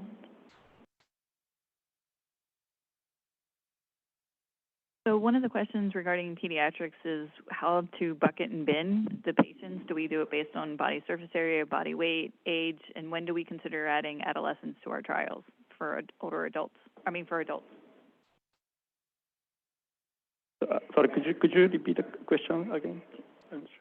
The question was how to bucket and bin pediatric patients. Do we do it based on age, body surface area, body weight? And then the other question that was adjacent to that is whether or not when do we consider enrolling adolescents into trials with adults? Yeah, so the first is in terms of should we be bucketing children or pediatrics in certain age bins? And the second was at what point do we start to enroll those younger patients and children in our trials? Yeah, I think for our, I think the largest bucket being of the age is less than 2 years old or older than 2 years old, because as I mentioned, there is a rapid maturation in younger patients less than 2 years old. And during this field, for example, when we estimate the dosing regimens for each age range, we first simulate the dose range for the entire age range and see when we need to make an age cohort based on the simulation. So I think that depends on the how much the clearance will change over the age, and also how much the acceptance range of the exposure or PD target will be. Yeah, and I think I might have misspoke for the question. It was, do we bucket by age or body surface area, different types of buckets?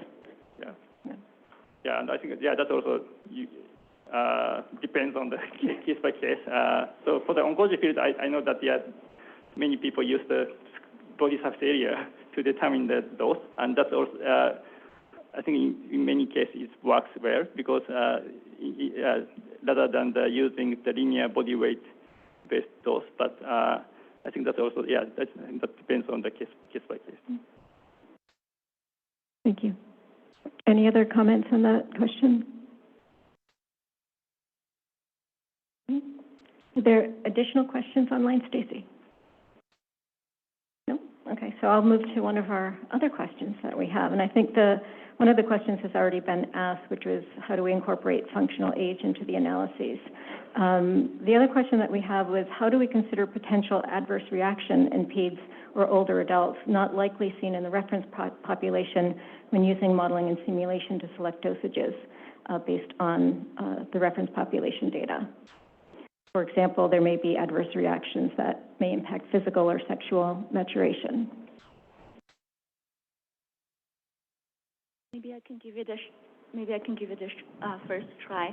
I think in this kind of situations, when we expect there might be impact like physical or sexual maturity in pediatric patients, and then a longer-term follow-up study might be needed.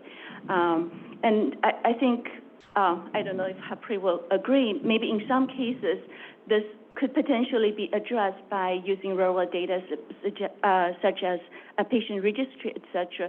Also, since we have CG, we have you here, you're like a leading expert in mechanistic modeling, especially QSP.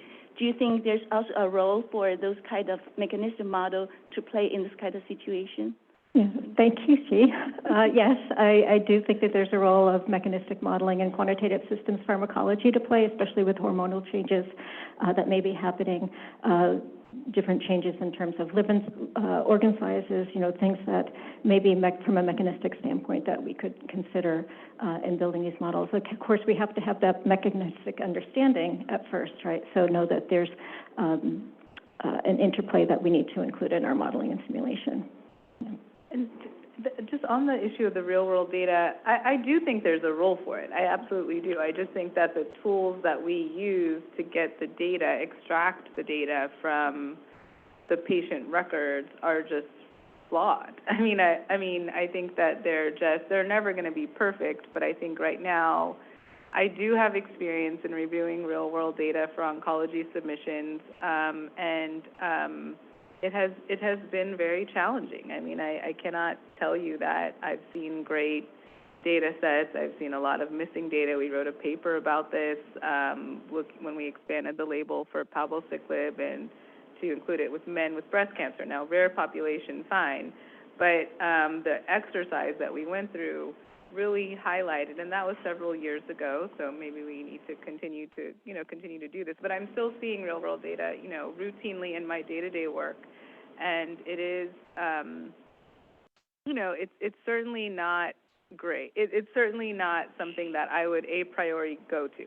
That being said, the question that was asked is about these kind of spontaneous or adverse reactions that you wouldn't expect, or you would, I think, want to see a signal emerge from real-world data. If you're looking for it, you could do And I think the cool thing about what we can do is generate prospective real-world data, and I think that's the most powerful. If you can gather real-world data in a randomized prospective fashion, that's much stronger than a retrospective data pull. Thank you very much. And I think many of us would agree that there are challenges with real-world data, and we're still trying to make take the most value from it.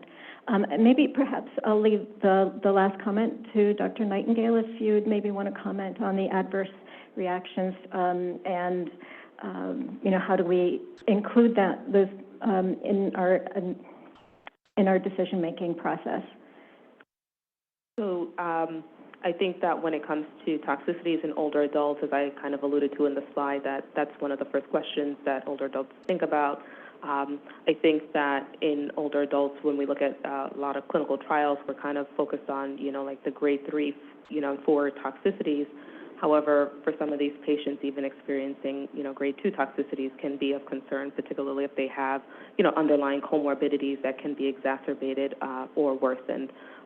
So again, I think that one of the important takeaways is to make sure that if there's an opportunity to really include that geriatric assessment and really look at the functional status of an older adult, I think that's going to be very, very, very important because it can be used to kind of drive our thought process in terms of how we're thinking about treatment and also looking at some of the potential toxicities that they can experience because of that underlying worsening of underlying comorbid conditions that they might have. Thank you very much. And I believe we are at time for the session. So the next order of business is to take a lunch break. But before then, I'd like to thank our distinguished speakers and our panelists. Please, a round of applause. And also for our wonderful support from FDA in fielding the questions from our audience online, and for everyone for your participation. So we will be back online at 12:45 p.m. Eastern Time. So please take a break. Please be sure to come back to us at that time. Thank you all.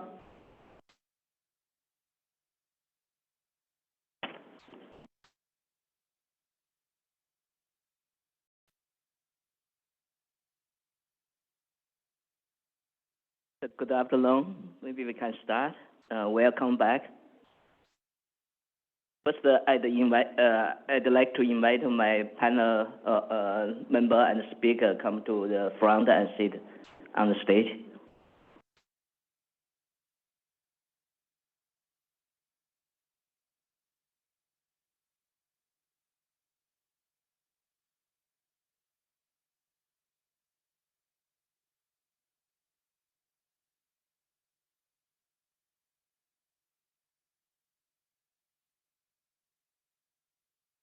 So here we're going to start the second section of the day.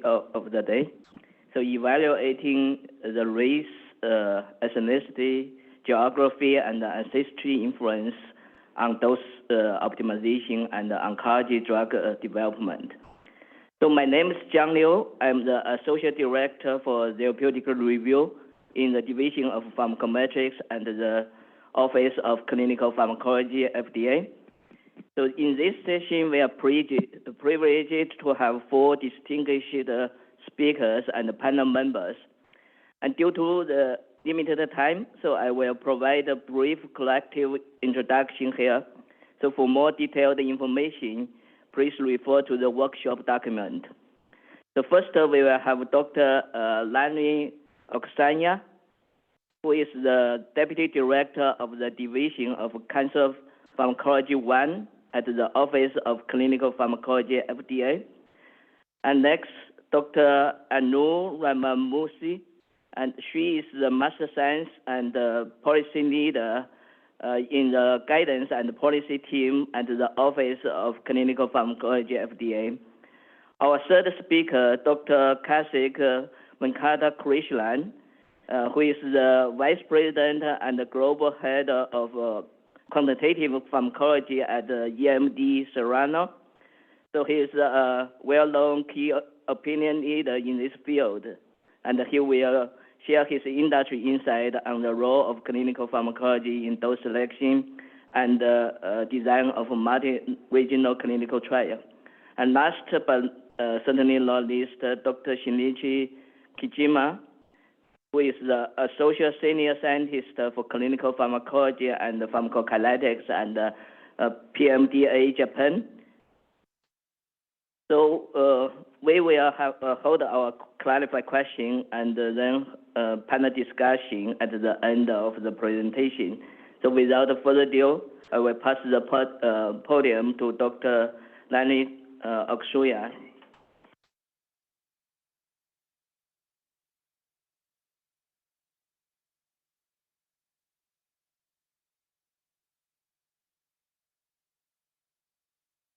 Thank you, Dr. Geriatric. So it's always, good afternoon. It's always pleasant to go right after lunch. I'm sure that I have all your attention, especially with the next session that will be coming up soon.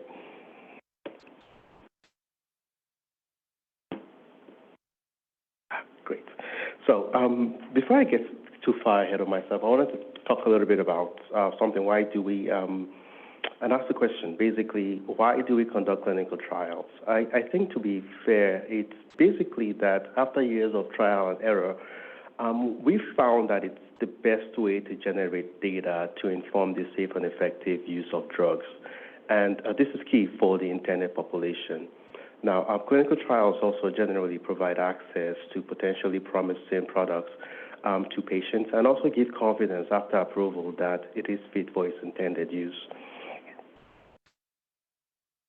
Now, as we conduct these clinical trials and also improve how we care for patients with many different approaches in addition to how clinical science has evolved, we find that we have seen a lot of great strides towards better outcomes for patients. We see that on average, we are doing pretty well, particularly in taking care of our patients with cancer. However, closer examination of the data shows that the devil is actually in the details.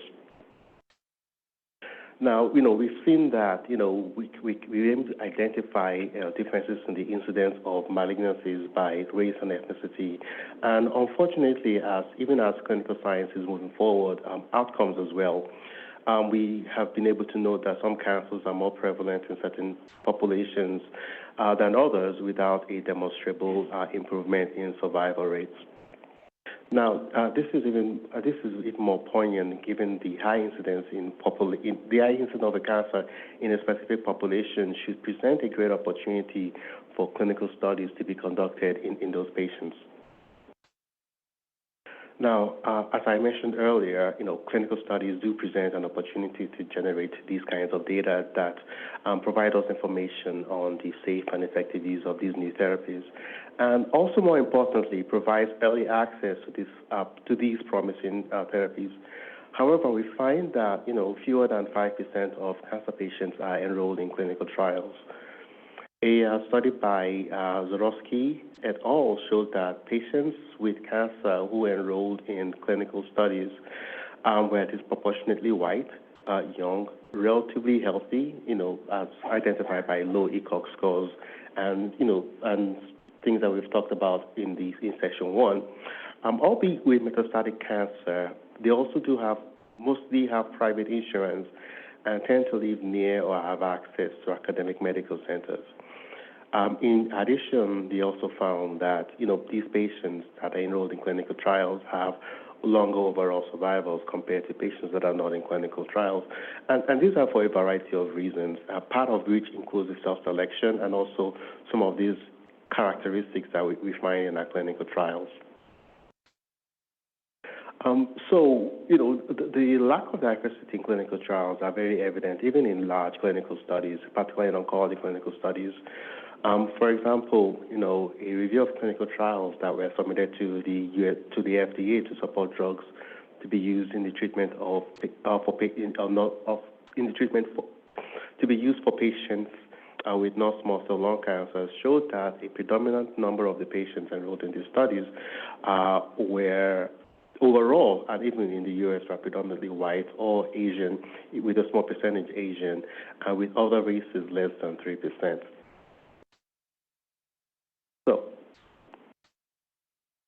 Now, again, there are lots of contributing factors to this issue, and one of which include, we have fewer patients being recruited or enrolled in the U.S. due to reasons.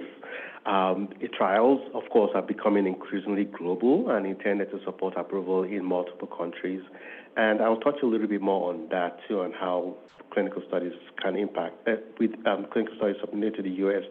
can impact approval in other countries. And also, we also find that there's a lack of diversity in many of these global clinical trials, even in those conducted in countries with diverse populations. And when there isn't, in a global environment, race and ethnicity or ethnicity categories may also not be reported or are not even applicable ex-US. However, like I mentioned earlier, the impact of this lack of diversity is global, and the question is why.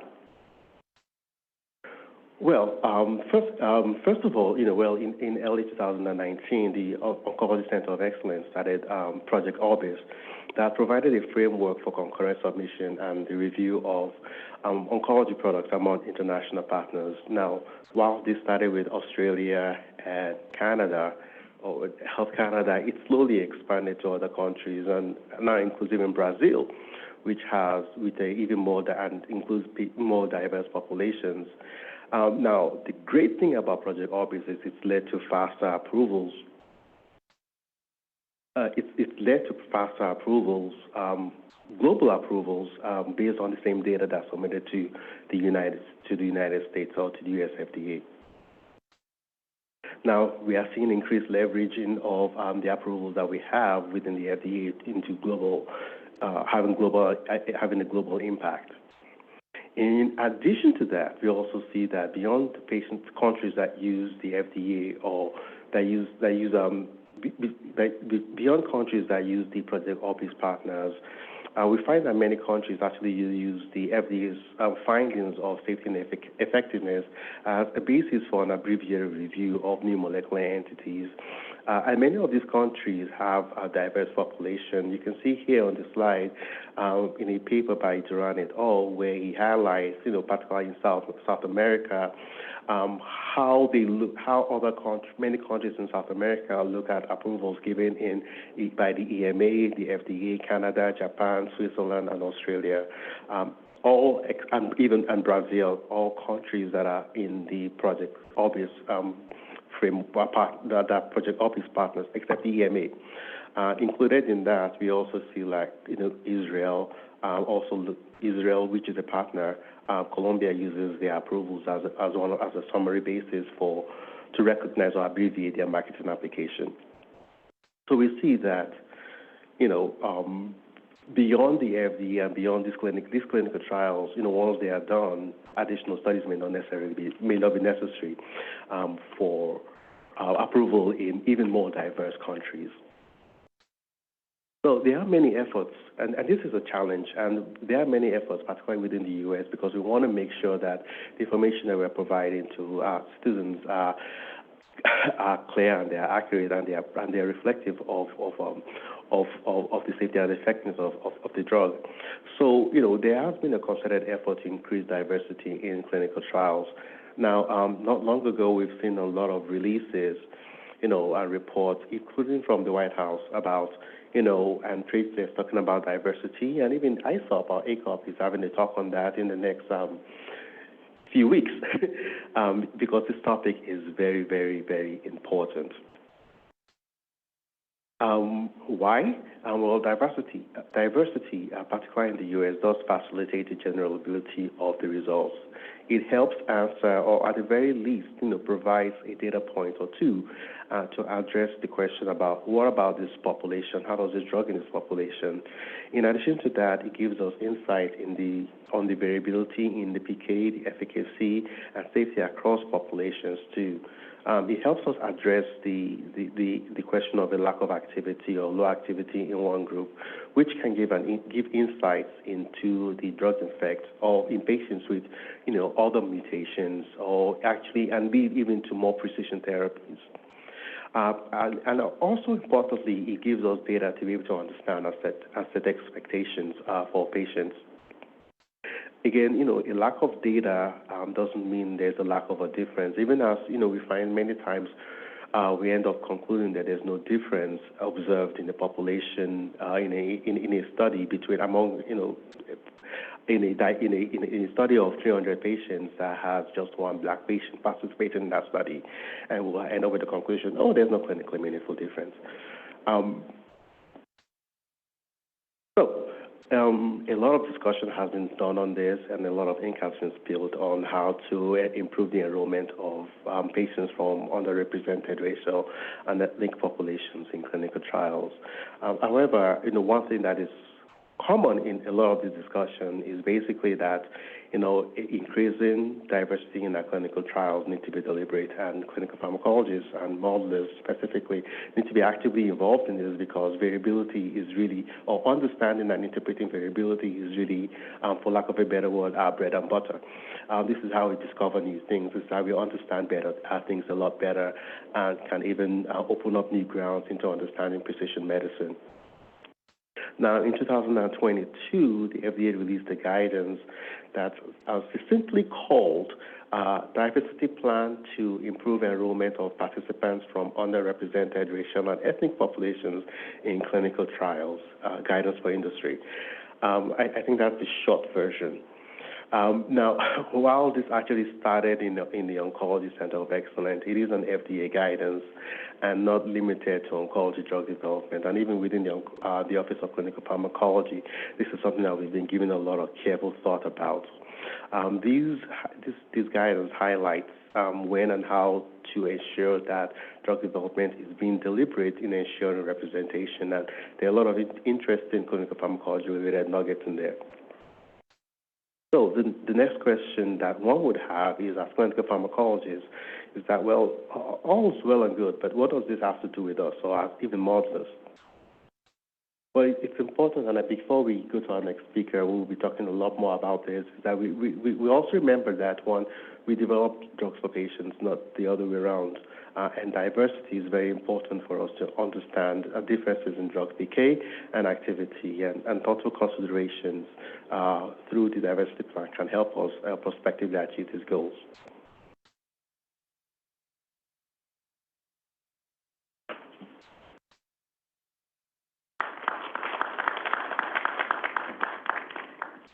Thank you, Dr. Okusanya, for emphasizing expanding the clinical trial eligibility and increase the diversity here. So next we will invite Dr. Anil Ramamurthy. She will offer her insight on the clinical pharmacology considerations for evaluating race, ethnicity, geography, and ancestry during drug development and regulatory review. Thank you.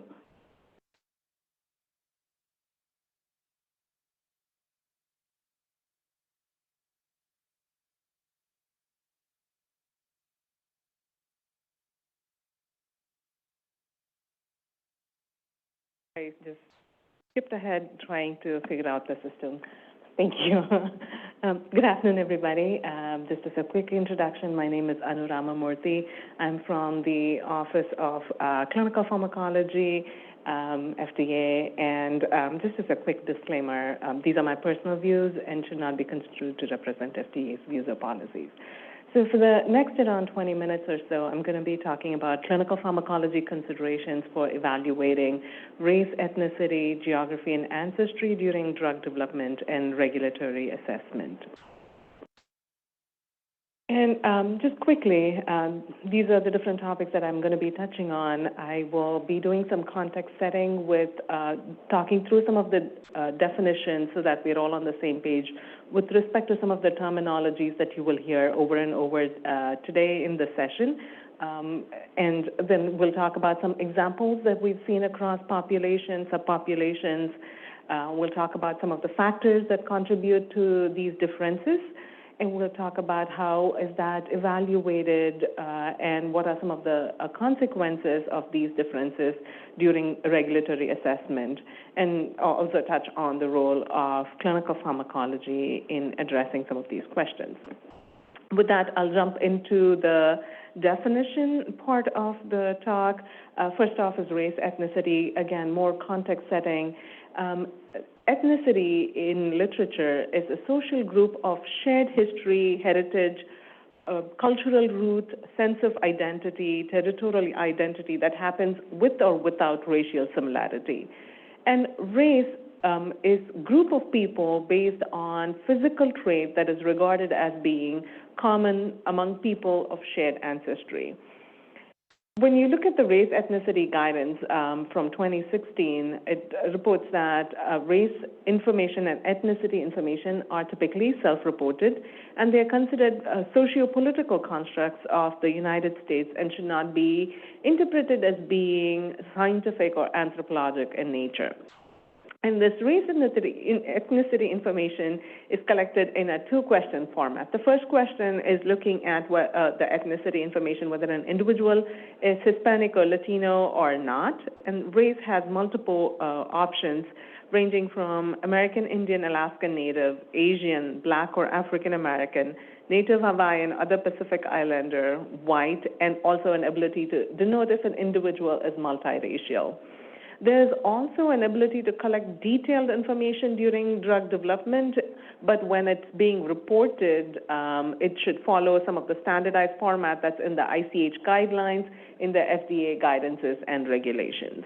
And this is applicable not only to clinical trials that are conducted in the United States, but also to trials conducted abroad, as long as it's being submitted to the U.S. to support a product approval. Moving on to geography, this essentially is just the geographic location of the clinical trial. Sometimes the comparison is across broader geography, Asia versus North America. Sometimes it's more country-specific, Japan versus U.S. But sometimes you also see weird combination of country versus region. It would be Japan versus U.S. and Canada, or Japan versus non-Japanese. So you will see varied combination of these. The next terminology is ancestry. Many folks have argued that the use of the race and ethnicity categories in drug development is misleading because it's a socio-political construct rather than a biologic construct, and they have suggested replacing this with ancestry information, which denotes more of a biologic ancestry or genetic ancestry of an individual.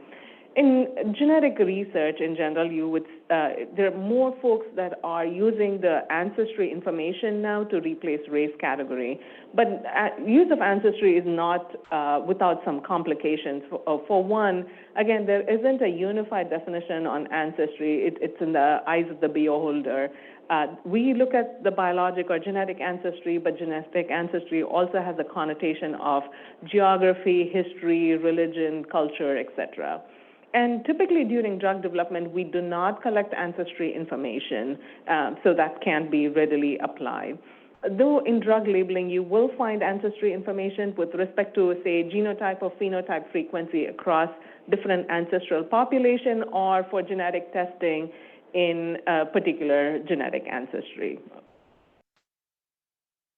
And the last of my definitions, and this is one that folks here do not need an introduction to, it's the intrinsic and extrinsic factors. We are very familiar with this donut figure of intrinsic factors, which is age, race, ethnicity, sex, pregnancy, lactation, disease status, etc., and extrinsic factors including environmental factors, medical practice, drug interaction, etc.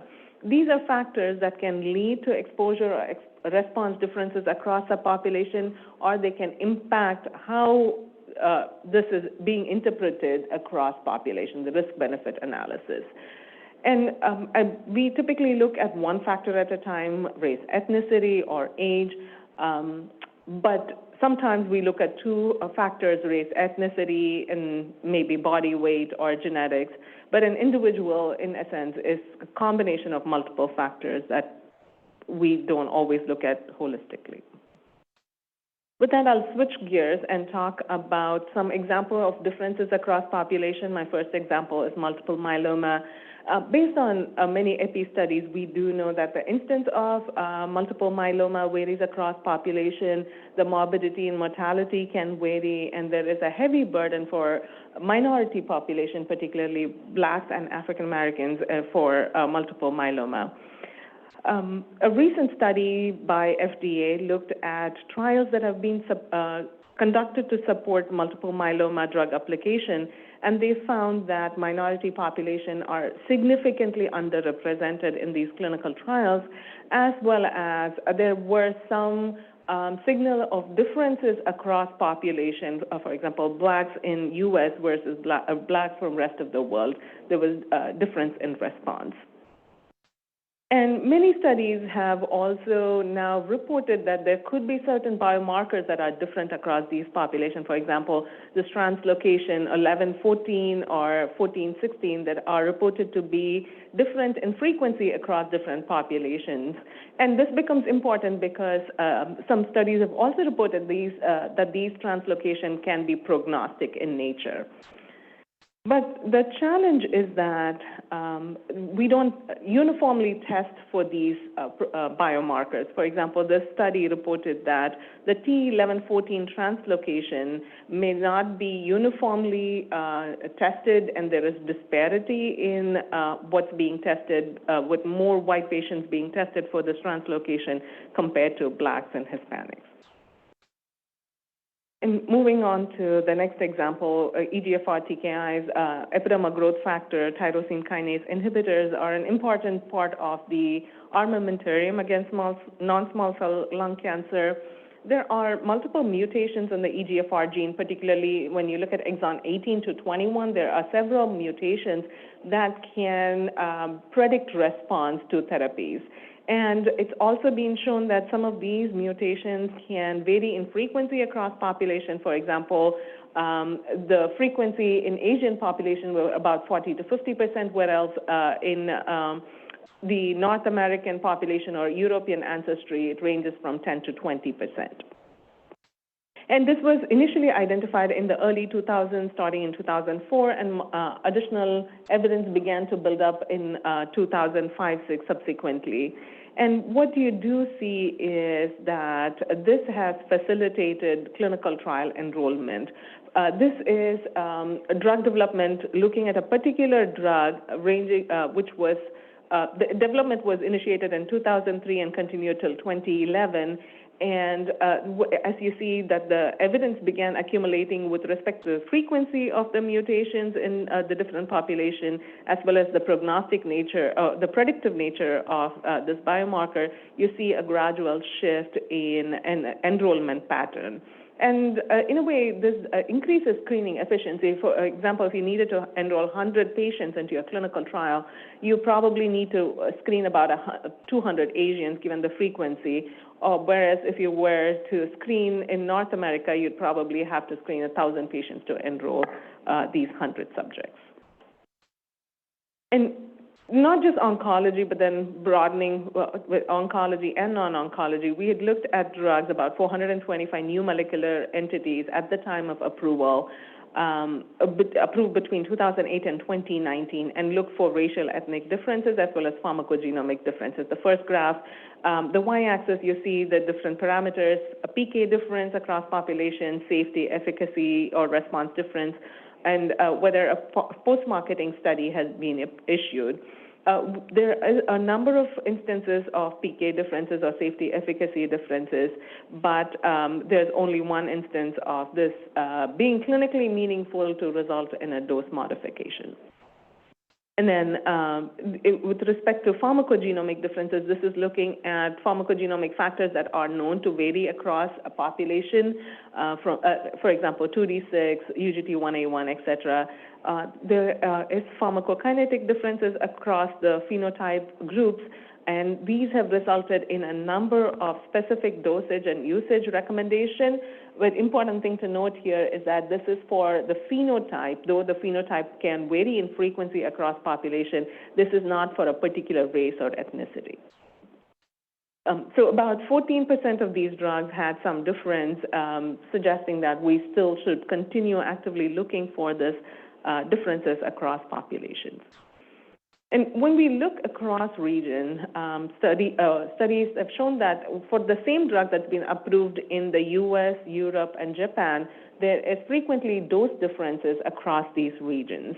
For example, when you look at this study in 2015, about a third of the drugs had different dosing recommendations, some higher, some lower. But these differences, this was a retrospective study, but these differences could be, some of them could be explained by PK/PD differences, some by safety concern, but some of these are also business decisions that are not necessarily scientifically justified. And going back to the 425 drugs that I talked about previously, looking at different factors that could lead to differences, the intrinsic and extrinsic and other factors that could lead to differences across population. Here were a few that were identified, including physiological differences, pathophysiological differences. For example, you would see this in case of antihypertensive drugs. Given the difference in the low renin level and an increased frequency of salt-sensitive hypertension in Black population, there could be response differences there. Genetic factors could contribute to differences. Environmental factors, including concomitant medications. Many times, this is not a single factor that's contributing to the differences. It's multifactorial. And also many times these are these unknown unknowns. We know there are differences, but we may not really identify the factors that are contributing to these differences. And differences amongst a population is a question that we think about throughout drug development and regulatory review cycle, ranging from pre-IND stage to all the way up to post-marketing stage. We're really asking this question of, is there a need for an alternative dosing regimen or management strategy for the specific subpopulation based on intrinsic or extrinsic factors? The goal here is to be able to evaluate generalizability of the risk-benefit data that's available from a drug development program to a diverse U.S. population that is expected to receive the drug when the drug is approved. We ask ourselves this question of, based on our understanding of the disease, drug, and the target, do we expect a clinically relevant difference in exposure or response among clinically relevant subpopulations? There could be three responses to it. Yes, if there is an expectation of the difference, that should be evaluated, and that can help provide labeling recommendation. If there are no expectation of differences, that needs to be articulated to say why we wouldn't expect any difference. And then sometimes we do not know the answer to this question. This could be because there's been no drug approved for this disease, or it's a novel mechanism of action, or it's a new target that we don't have enough prior knowledge either for the drug or for that setting to be able to answer that question, in which case there could be additional in silico clinical and other studies that can be done to answer this question. In any case, the expectation is that the sponsors enroll a diverse population in clinical trials to be representative of the patient population who will eventually receive the drug upon approval, as well as evaluate and report subgroup data based on FDA recommendations and regulations. And this is really where clinical pharmacology comes into play.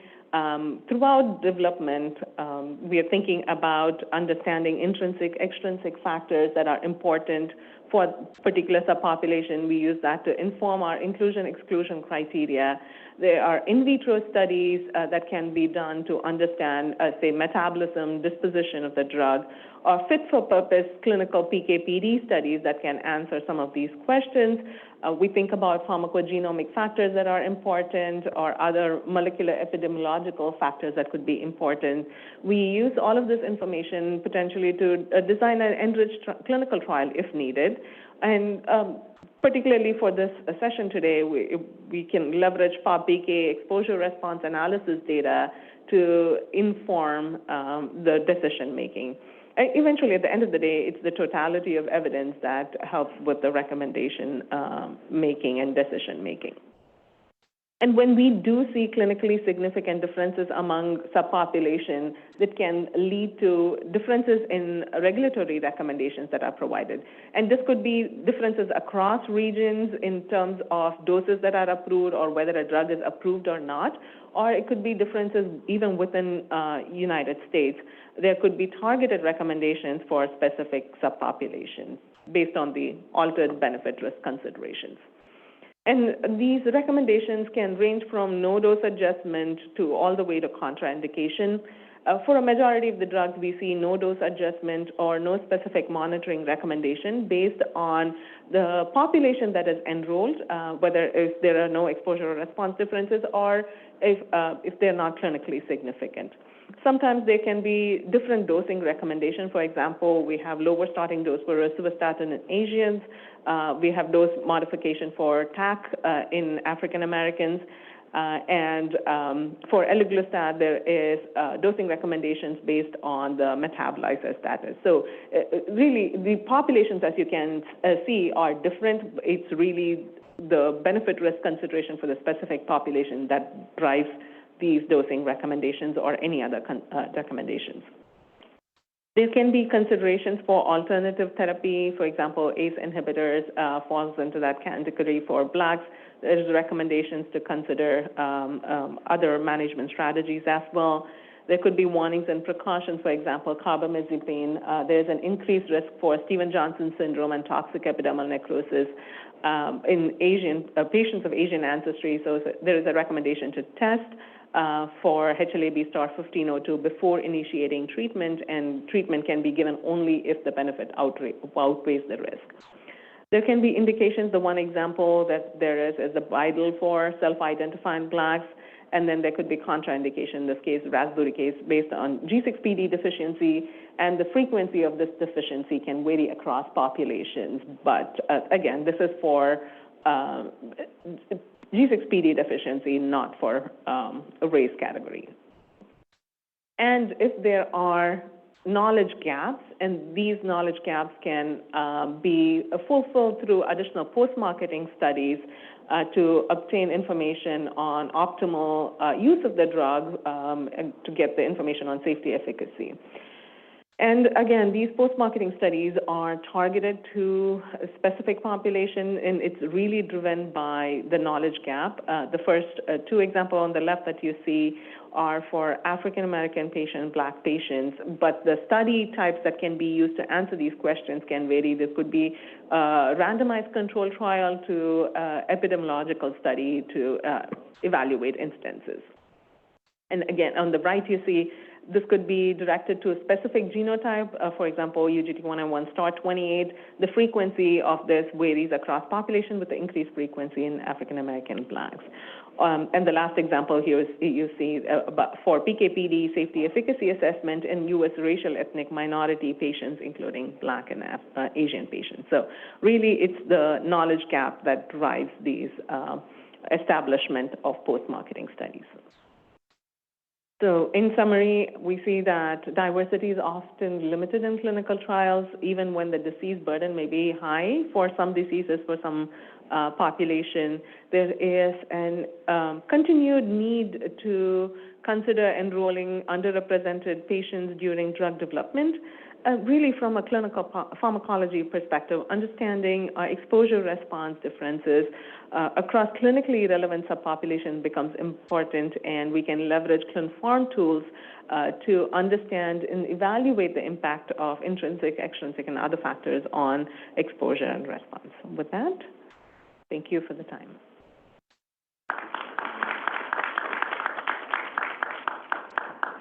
Thank you very much for the very thoughtful presentation. So next one, I will invite Dr.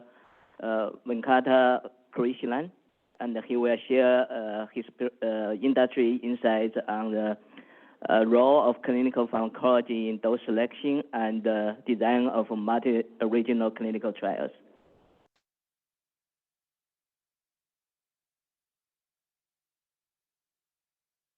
I'd like to thank the organizers for inviting me to share my thoughts on the role of clinical pharmacology in dosage selection and the design of multi-regional clinical trials. I'll be largely reflecting in this presentation on experiences with Asia-inclusive drug development broadly across therapeutic areas, although the examples I show and the learnings from these will hopefully be applicable for oncology drug development. I'd like to start with a vision and purpose statement for the disciplines of clinical pharmacology and pharmacometrics in oncology drug development. And that is to enable efficient drug development and rational dose selection through the integration of PK, PD, safety, efficacy, and population variability with a purpose of maximizing benefit versus risk of cancer medicines for all patients. Some points I'd like to highlight here are that we need to embrace population variability and learn about the role of population variability throughout the drug development continuum so that the drugs that we develop become useful medicines for all patients, such that there is assurance of clinically meaningful efficacy, favorable safety, tolerability, and overall patient experience, and robust pharmacological contextualization of the dosage that we bring forward for all patients. So those I see as the three bounding parameters within which we have the right dose for all patients. And foundational to that is the robust pharmacological contextualization. This requires commitment to interdisciplinary collaboration, a totality of evidence mindset where data from every patient matters, and multi-dimensional iterative optimization, because dosage is one of many different dimensions on which we optimize therapeutics in oncology drug development. Every patient's data matters in an important way, and our discipline has the opportunity to do two things. One is to enhance clinical trial diversity, and two is to maximize the value of emerging data for all patients. There's a lot of data out there that indicates that the representation of certain populations, for example, if you look at Black and Hispanic populations, in pivotal registration-enabling trials for cancer drugs is below what the representation in the real-world setting is for the patients who actually need to be treated with these drugs. There have been a number of different efforts by the FDA and broadly by regulatory agencies to enhance an inclusive approach to drug development. We have guidelines, notably the ICH E17 guideline, which we will discuss today, that enable a totality of evidence approach to drug development where data from every patient can matter in the design of efficient multi-regional clinical trials. Dosage optimization in oncology is a multidimensional and iterative problem that demands interconnected evidence generation. This is because dose and dosing schedule is to be optimized across many different contexts. In the context of single agent and combination development, in relation to cancer type, treatment line, molecular profile of a tumor, and in the context of the variability of the population where different patients will have different combinations of intrinsic and extrinsic factors. We can't approach each dimension of this problem unidimensionally. We can't approach this linearly one after another. We need to consider them efficiently based on the totality of data with a commitment to multidimensional and iterative optimization of dosage. And that's exactly where model-informed drug development comes in and an opportunity for the discipline of pharmacometrics. Ethnic sensitivity in drug development can begin early in the R&D life cycle. In fact, well before a molecule is introduced into clinical trials. There are a number of different factors, including considerations of the expected mechanisms of clearance, disposition of the drug, the target, the mechanism of action of the drug, and associated variability in the populations where the drug will be used, the safety profile, specific expected adverse events, the therapeutic window, how wide or narrow is it expected to be, and any prior experience in the therapeutic class and with related mechanisms. All of this can contribute to an assessment of risk for ethnic sensitivity, followed by then an assessment of what the right evidence generation plan needs to be to continuously decrease the level of uncertainty about the risk for ethnic sensitivity. To enable this, we have the ICH E5 guideline and associated principles that offer a question-based traffic light approach to ethnic sensitivity assessment. The guideline offers a list of properties of drugs and the drug disease context where the drug is going to be used, where one would expect less versus more ethnic sensitivity.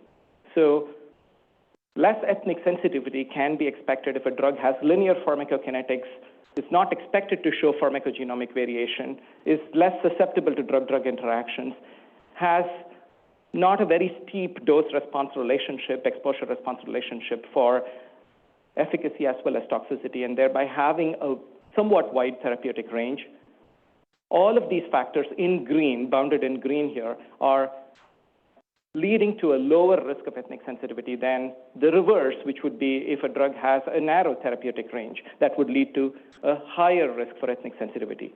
Unfortunately, in oncology, we deal with a lot of drugs that do indeed have less wide than we would intend for a therapeutic index. And therefore, this is a problem that really demands careful consideration beginning early in development with a commitment to data generation to reduce the uncertainty as we move along in the drug development life cycle. I'm going to show you an example, doesn't come from oncology, but from an autoimmune disease therapeutic area where this approach was applied to ethnic sensitivity assessment for the TLR7/8 inhibitor and Patoran that's under development in autoimmune diseases, particularly in this case showing this in the context of systemic lupus erythematosus, where considerations of drug and disease-related intrinsic and extrinsic factors beginning in early clinical development enabled us to look at that traffic light approach and say how many of the various dimensions of ICHE5 are the ones where ethnic sensitivity is expected to be low, that is green, versus which are the ones where there is uncertainty, orange, versus which may be the ones where there is a potential for high ethnic sensitivity, red. When you look at a map like this, a visual map of this sort, you can see that for the most part in this particular case, there was a lot of green, but there were areas of orange that indicate that the potential for ethnic sensitivity is somewhat unknown, demanding careful generation of data, including better understanding of literature knowledge as we progress the molecule further into clinical development. Nevertheless, the totality of evidence from this assessment supported the design of a phase 2 multi-regional clinical trial that included multiple regulatory regions, including Asia.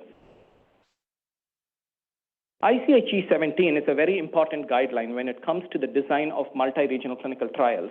It enables us to take a science-driven, efficient approach to the design of MRCTs, such that evidence generation for the global population at large can be done based on multi-regional clinical trials rather than a bridging approach where evidence is substantiated for regions and then extrapolated and applying E5 bridging principles. So we've moved away as a discipline in drug development and global drug development in taking a simultaneous global drug development approach that's enabled by the principles of ICHE 17. There are 7 key principles of ICHE 17, and the 2 that are germane to the topic we are discussing here today are numbers 2 and 4 on the slide. Relevant intrinsic and extrinsic factor effects should be understood early in clinical development.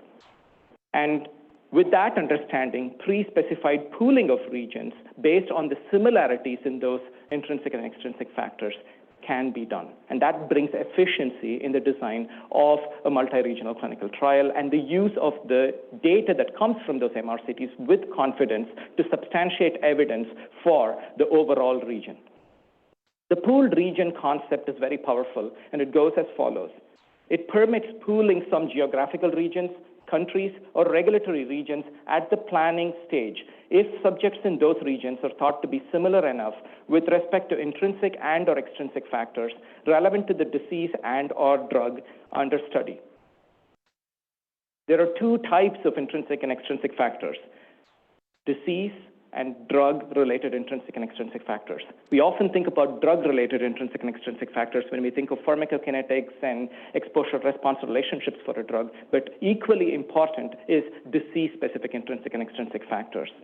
Here's a roadmap that can be used to go through each one of those different elements of consideration in helping define a pooled region.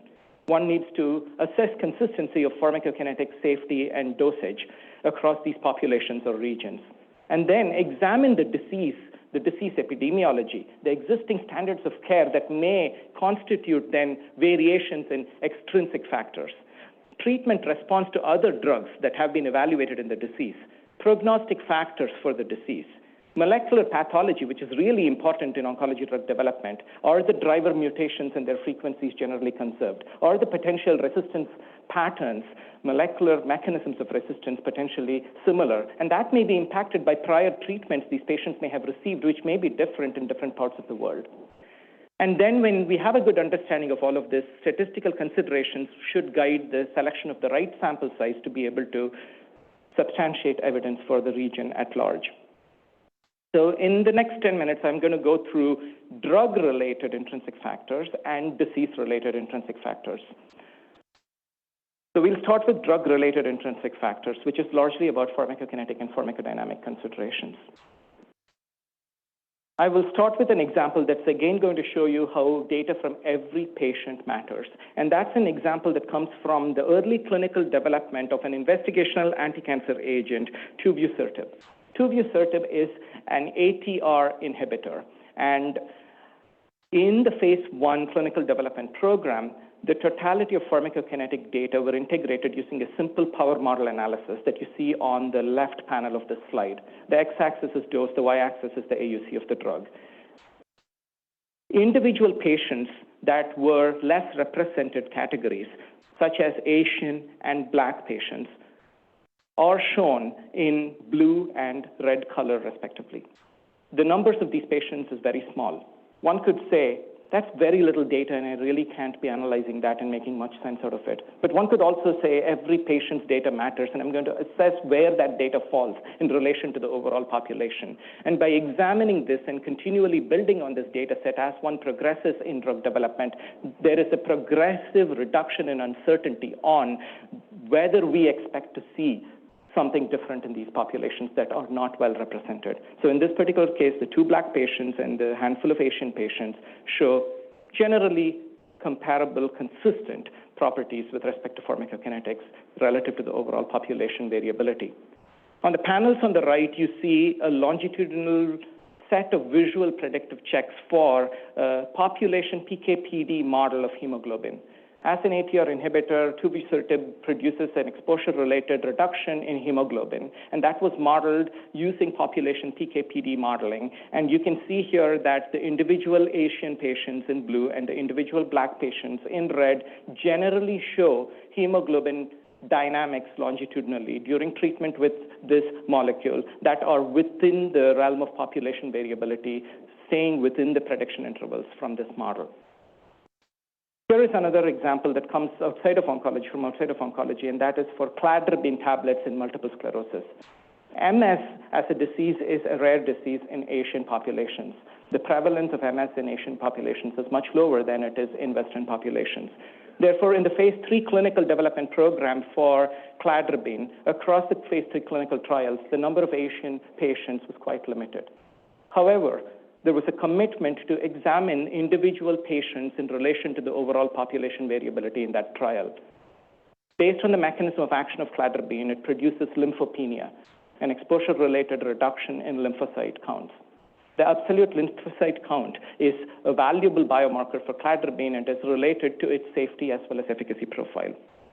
In this particular analysis, a subset of 6 Asian patients from the overall phase 3 clinical trial is shown, where you can see that their individual ALC dynamics for the absolute lymphocyte count over time in blue are falling generally within the expected prediction intervals based on a global population pharmacodynamic model of ALC, indicating a low risk of ethnic sensitivity and providing dosage justification of a common dosage for Asian populations. Again, another example of every patient's data counts. Not always do things line up like this where populations are consistent, though, and sometimes there can be surprises where we may see some differences. And I'd like to show you a historical example from the literature that was encountered during the development of an investigational aurora A kinase inhibitor, alisertib, where the phase 1 trial in East Asia indicated higher systemic exposures of this molecule. Shown in the panel on the left are the steady-state pharmacokinetic data, red being in the East Asian population and green being the Western population. This higher exposure in East Asian populations translates to a higher potential for adverse events. On the panel on the right, you see a logistic regression relating exposure to the probability of the DLT, of dose-limiting toxicities, where you can see that higher exposure, if not corrected for through a lower dosage, would put a patient at greater risk for DLT. Accordingly, the phase 1 dose escalation study in East Asia for this molecule actually determined a 40% lower MTD and recommended phase 2 dose in East Asia relative to the Western region. When something like this is encountered, often one may ask, does this mean we cannot conduct a multi-regional clinical trial, an MRCT? And the answer is not necessarily. In fact, ICH 17 permits that when clinically relevant ethnic sensitivity is observed, differential dosing is possible in MRCTs when justified by exposure response principles. And the text in red there really is the relevant language in the guideline. If earlier trial data show a clear difference in dose response and or exposure response relationships for an ethnic population, it may be possible to use a different dosing regimen, provided it is scientifically justified in the study protocol. And that's where our discipline comes in, an opportunity for pharmacometrics to really bring that scientific justification for discussions with health authorities, with multiple health authorities, that this discussion will need to occur if such an MRCT is to be designed. In the last few minutes, I'm going to talk about disease-related intrinsic and extrinsic factors. We talked about drug-related now, and next we're going to talk about disease-related intrinsic and extrinsic factors. I will start with an example of differences and the intriguing lessons that were learned from this type of an example. And that example is in relapsed refractory multiple myeloma, where interpopulation differences in disease progression or prognosis results in a very different looking Kaplan-Meier curve in mainland China versus in a global phase 3 trial. So the picture here is of a Kaplan-Meier curve for PFS, where what you see is in red and in blue are the two arms of a randomized controlled trial, lenalidomide plus dexamethasone being the backbone regimen to which a proteasome inhibitor, ixazomib, was added. The references are all provided there. This is from published literature. And you can see how the global trial versus the China continuation study within the same design shows a clear difference in PFS. It doesn't require statistics to tell us that those PFS curves that we see in orange and green are clearly markedly different from what we see in red and blue. Across populations, whether it's in the global trial or in the China continuation study, a clear clinically and statistically meaningful benefit was demonstrated for this agent. However, the absolute PFS numbers are clearly shorter in China, and this was attributable to more advanced and refractory disease and differences in prior treatments. Again, all of those extrinsic factors that then lead to a different patient presentation that can have implications for outcomes. This was an RCT. It was a continuation study for a separate population. But if this kind of heterogeneity in any disease were to be introduced in a single-arm study, for instance, the consequences of this can be quite substantive in terms of being able to interpret those results. How do we go about planning studies then to better understand the role of these factors and geographic variability and ethnic variability? Real-world data may provide points of reference for this. And in fact, if we are talking about ethnic similarities or differences, it may be possible to mine real-world data to be able to glean something here. And here's an example of just a snapshot of data from the Tempus real-world database in non-small cell lung cancer, in second-line and beyond treatment, in patients receiving docetaxel-based treatments, where white and black patients, their PFS curves without versus with prior ICI treatment could be evaluated. This type of exploration and subsequent modeling of this kind of data can yield valuable insights ahead of the design of proof of concept studies. And speaking of modeling, using methods like disease progression modeling can be really valuable here. And I'd like to show one example illustrating the application of disease trajectory modeling in SLE, where very valuable knowledge could be gained regarding interpopulation differences by ethnicity, race, and region. And I'll focus your attention to the middle panel here, where you're seeing simulations based on the model of the probability of response in SLE being an SRA4 responder over time, because it's a longitudinal model, where you can see that Hispanic patients in Central and South America actually have a greater probability of response than Hispanic patients in North America. A very interesting region by ethnicity interaction there. The panel on the right shows consistent disease trajectory in response to standard of care treatments in Asian versus white populations, for instance. Based on this type of learning, one can propose that Asia-inclusive clinical development in SLE is feasible, and in fact, this was valuable evidence in globalizing and having an Asia-inclusive clinical development program for the molecule and pattern that I showed you earlier as part of the E5 traffic light approach. It also tells us that it is important to have the right stratification factors in SLE MRCT, such as stratification for the LATAM region. These are very complex considerations. The interplay of intrinsic and extrinsic factors and associated variability can be more dynamic than typically considered. We are learning a lot about the gut microbiome and more about the oropharyngeal microbiome as well, and the impact of immigration and how that can westernize a microbiome, whether it is the gut microbiome or the oropharyngeal microbiome. The implications of this for variations in drug exposure and response, the safety and efficacy of drugs, the implications for immunotherapy, where the microbiome can play a significant role, are all to be determined. We are at a point where we can now evaluate diversity in populations, going well beyond the phenotypic assignments of race, ethnicity, and region. We can evaluate patients deeply at the levels from the genome all the way through to the exposome and apply a range of different translational tools and model-informed drug development approaches to integrate the resulting large bodies of data. We have a commitment to maximize the value of data in every single patient, to enable inclusive clinical development strategies and trial designs, to ultimately decrease access lag for the globe at large, and to have the right drug at the right dose for all patients. This requires commitment to a totality of evidence approach and commitment to purpose orientation, a growth mindset, and trust. We as a discipline need to build community trust to enhance the application and the uptake of the tools that we develop in model-informed drug development to be able to answer these questions and substantiate evidence. Thank you.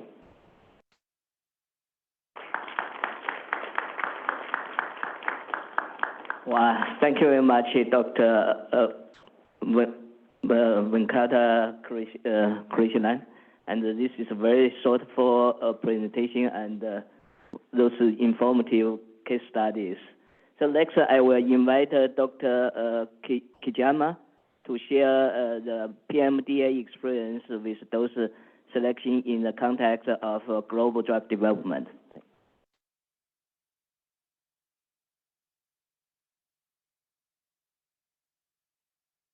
Thank you for introduction, John. I'd like to thank the organizers for kindly inviting me today. Then I'd like to talk about the PMDA experience with dosage selection for the oncology drugs in Japan. Its disclaimer. The content of this presentation was just my personal view. This is objective of my presentation. This was presented to me by the workshop organizers. First one is compare the construct regulatory framework and current approaches implemented to select dosage in Japan, Europe, and the USA. Next one is discuss how model-informed approaches is used to select dosage in Japan. To address these objectives, I conducted a survey. The survey was conducted by myself, and I have checked clinical data package and approved dosage regarding new molecular entities, NMEs, for oncology area approved in Japan from 2020 to 2022. Regarding this survey, for the first purpose, I researched the status of clinical data package, for example, MTD and or DLT-based dose finding study and pivotal clinical study for NDA submissions in oncology area in Japan. Also, the status of consideration of ethnicity. I mean, ethnicity is including the race and geographic factors. The ethnicity, in the other words, to compare with the Japanese and non-Japanese or Asian and no-Asian patients. For the second purpose, I researched what kind of the quantitative approaches were used to select those in Japan. From here, I'll talk about the content of the result of the survey. This slide shows outline of my presentation. First, I'll give the overview of the survey on approved oncology drugs in Japan. Then, I'll talk about the result of the clinical data package, including those finding study and pivotal studies. In other words, I'll talk about those finding studies designed to identify the MTD based on DLTs and regions that the pivotal study conducted. Then, I'll show differences, dosage, and administration on level between United States and Japan. Next is I'll talk about the status of assessing influence of the ethnic factors. Lastly, I'll talk about the status of the use modeling and simulation approaches for the considerations of the dosage and administration in Japan.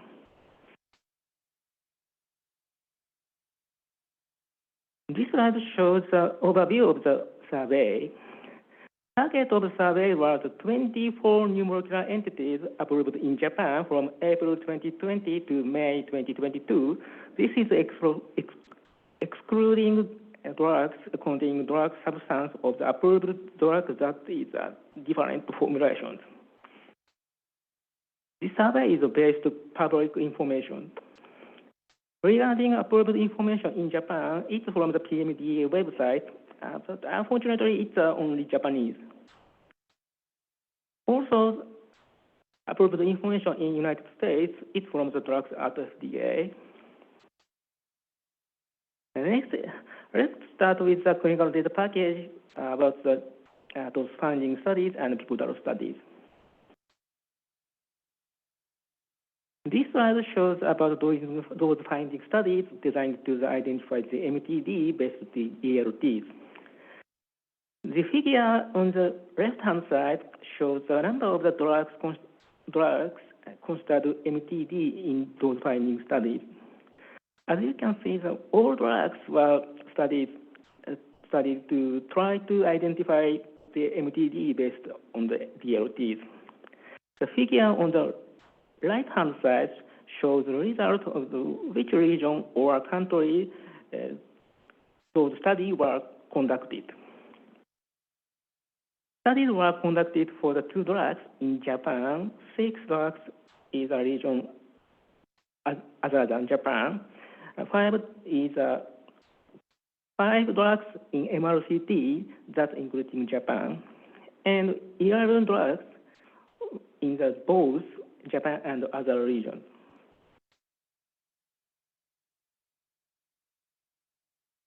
The middle figure shows the number of those strengths in Japan study for assessing MTD and DLT for 11 drugs studied in both Japan and other regions. Of the 11 drugs, 2 drugs were 3 strengths and 8 drugs were 2 dose strengths.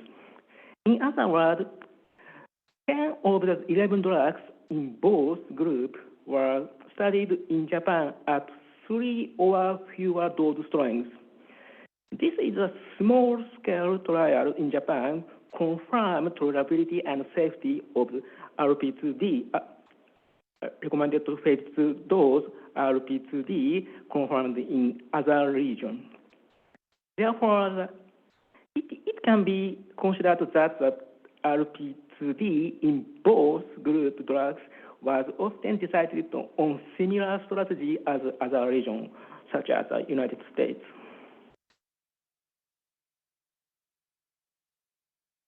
Regarding both 10 drugs, I explained the previous slide that it's a sort of that RP2D for Japan was decided to using information from other regions. When we add 6 other regions and 5 MRCT to that, it becomes 21 drugs. That is 21 out of the 24, so in terms of the percentage, it's 88%. In other words, it's thought that 88% of the RP2D for Japan was determined using the similar strategy as other regions, like the United States. However, please note that is a guess. In fact, it has not been confirmed whether the point of discussion leading up to selection of the RP2D for Japanese patients was the same as the thinking behind the decisions on RP2D on other regions on this survey. However, the important point here is that the RP2D was considered in Japan while evaluating the same study as in the United States and other regions. Next is about the pivotal study. This slide shows where was the pivotal study conducted. In other regions here, referred to the pivotal study were conducted in other region and Japan. Japanese pivotal study is a small-scale study, and study results from other regions were extrapolated to Japan. The results show that the pivotal study was conducted in Japan for 6 drugs. At 7 drugs, pivotal study were conducted in other regions and small-scale study in Japan. 11 drugs, it was performed as MRCT. In drugs that pivotal study were conducted in Japanese patients, 3 of 6 drugs are not approved in the US. This slide shows the number of drugs that was approved in both Japan and the US. 3 drugs in the Japan group, 6 drugs in the in other region group, and 10 drugs in the MRCT group were approved in both Japan and the United States. And overall, 16 of 19, it's 84% drugs approved in both Japan and the US. They were MRCT or in other region group. It is likely that the pivotal study for many drugs in Japan was same as those in the United States. I'd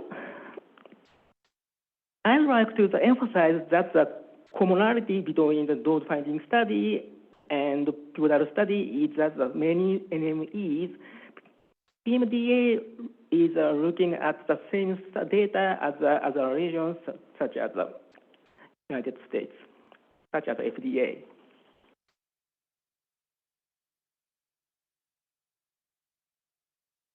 Next, I'll show the result of the differences dosage and administration on label for the 19 drugs that are approved in both Japan and the United States. This figure shows whether there are any essential differences in dosage and administration on label between Japan and the United States. As you can see, 16 of the 19 drugs have no essential differences in dosage and administration on label. It means the same dosage and administration US and Japan. I checked the reason why dosage and administration differ between the 2 countries for 3 drugs. One drug is because the applicant conducted dose finding study based on its own MTD in Japan and conducted pivotal studies at the different dose in Japan than in other countries. So I think it's a business reason.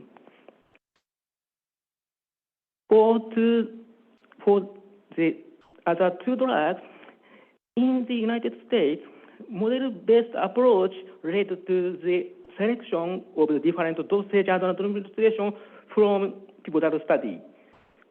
In other words, it's the difference is MITD strategy. Next is about assessing influence of ethnic factors. It means including race and geographic factors. As you know, regarding influence of ethnic factors, we already have two related ICH guidelines, ICH E5R1 and ICH E17. I will not go into those details today. However, in Japan, based on the ideas described in these guidelines, assessing influence of the factors.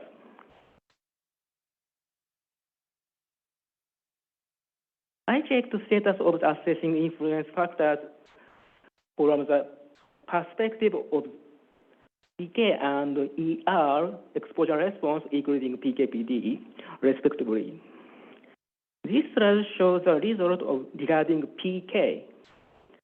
The slide on the left-hand side shows the result of the whether the Japanese and non-Japanese comparison was conducted for PK.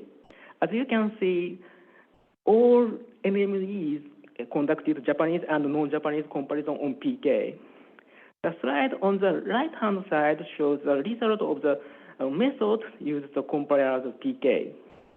3 drugs used non-compartmental analysis, and 2 drugs were used population PK, and then for 19 drugs, both NCA and POP-PK were used.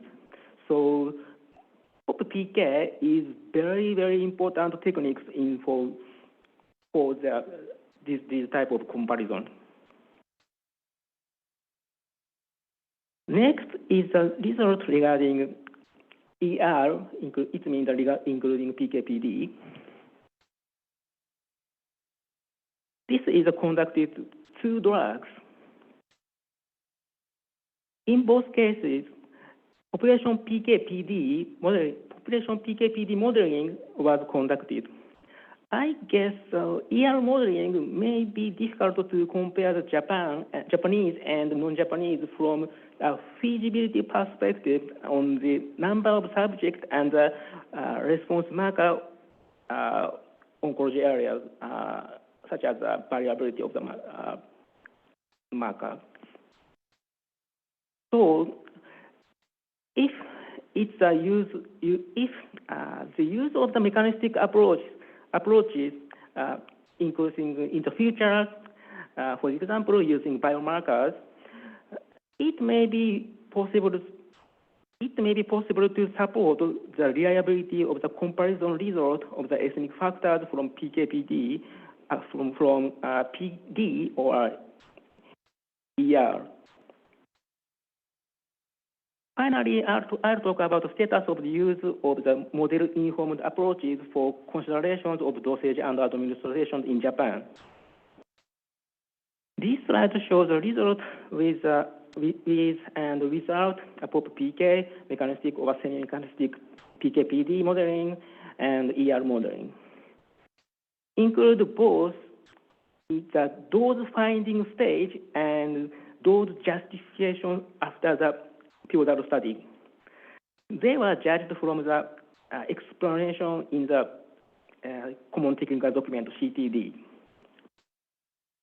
The figure left-hand side shows the result regarding POP-PK. It was conducted 21 out of 24 cases. The middle figure shows the result of the mechanistic or semi-mechanistic PK/PD. It was conducted in 7 drugs. The figure right-hand side shows the result of the regarding ER modeling. It was conducted 17 drugs.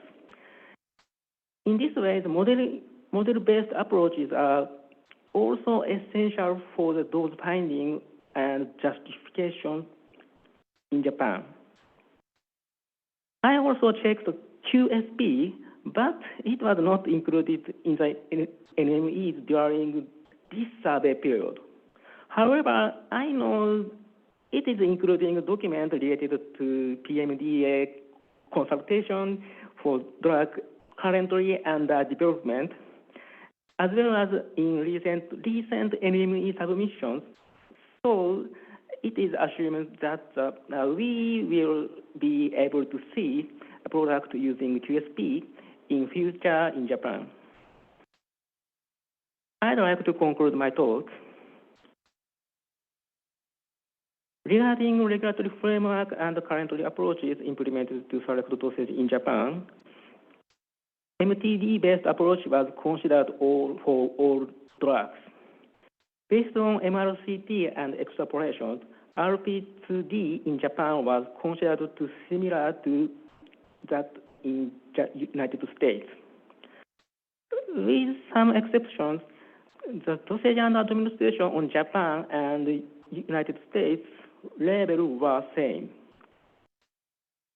And then, regarding model-informed approaches for the select dose in Japan, in assessing ethnic factors, especially in PK, a model-based approach has been almost indispensable techniques. Model-based approach are also essential for dose finding and justification in Japan. That's all for my presentation. Thank you for your attention.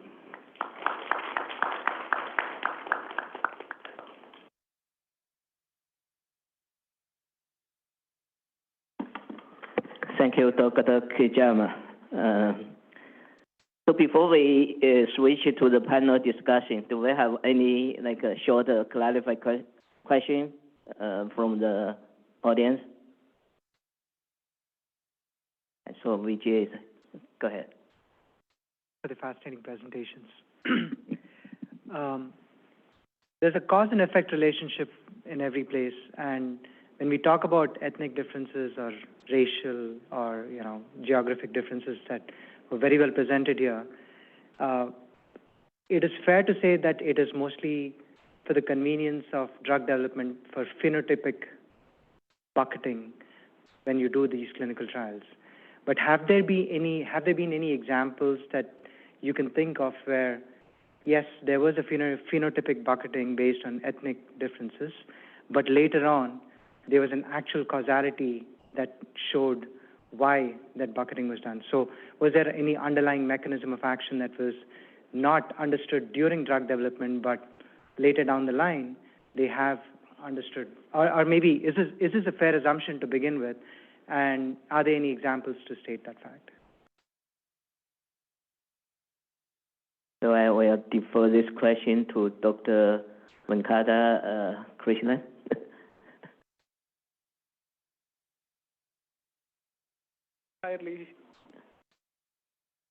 Not entirely sure if I can have an answer to that question. It's a really difficult one, but it is one that's really, the way I would address that is by saying that I think when we encounter these differences, we really need to think about not just estimating the magnitude of that difference and just assuming it is related to a certain phenotypic label, but trying to understand what drives it.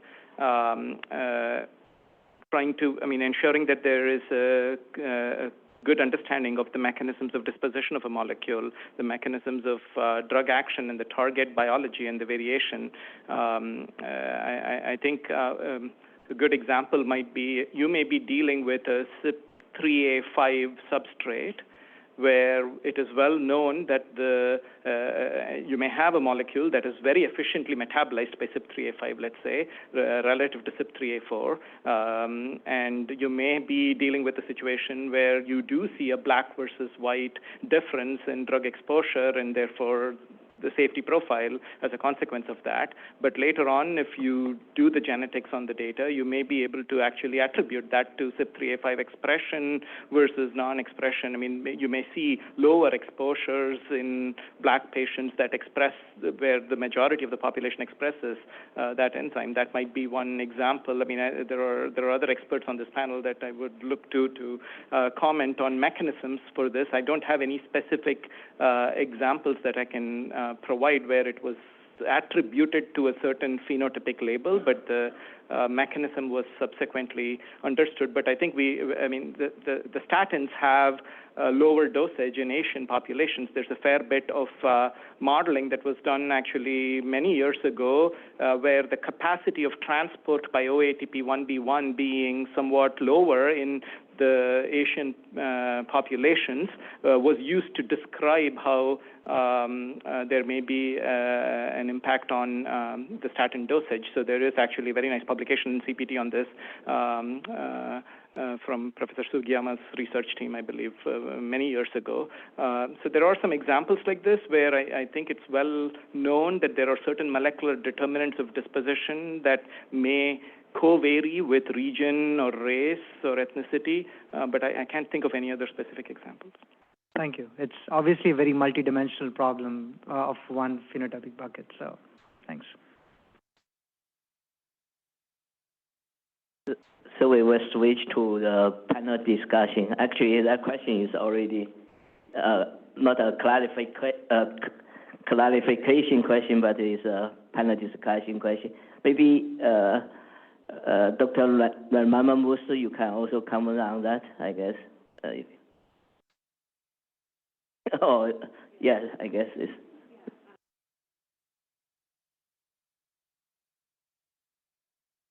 I do not also have any examples that I can recollect off the top of my head that would address something like that. A lot of these have been retrospective examples that we have found when we see population differences after the drug has been approved, going back to figure out what drove these differences, to what Karthik was talking about, 3A5, SLCO1B1, all of those examples fit into that bucket. But then when it's a drug in the same class or, disposition mediated by same CYP or transporter, we factor those in prospectively and think through that to understand some of this. And again, Karthik also touched on ICH M17 in the presentation. A lot of it's not only applicable for, I think in my mind, MRCTs, but then it's just good principles to apply in clinical trial drug development in general. It talks about how you should be thinking about some of these prospective analysis in a structured format.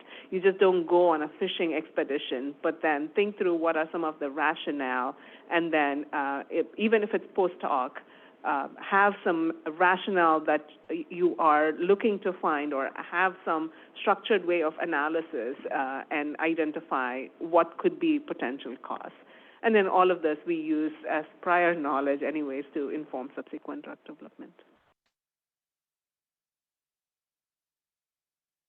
Do we have comments from others?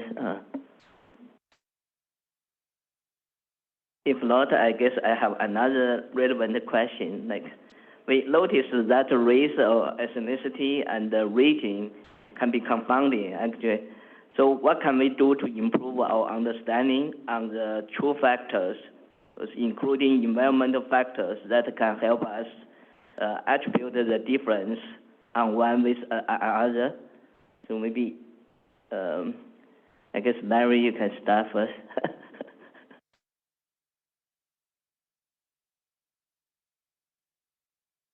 Yeah, so I think that does present a challenge, primarily because of the way patients are recruited.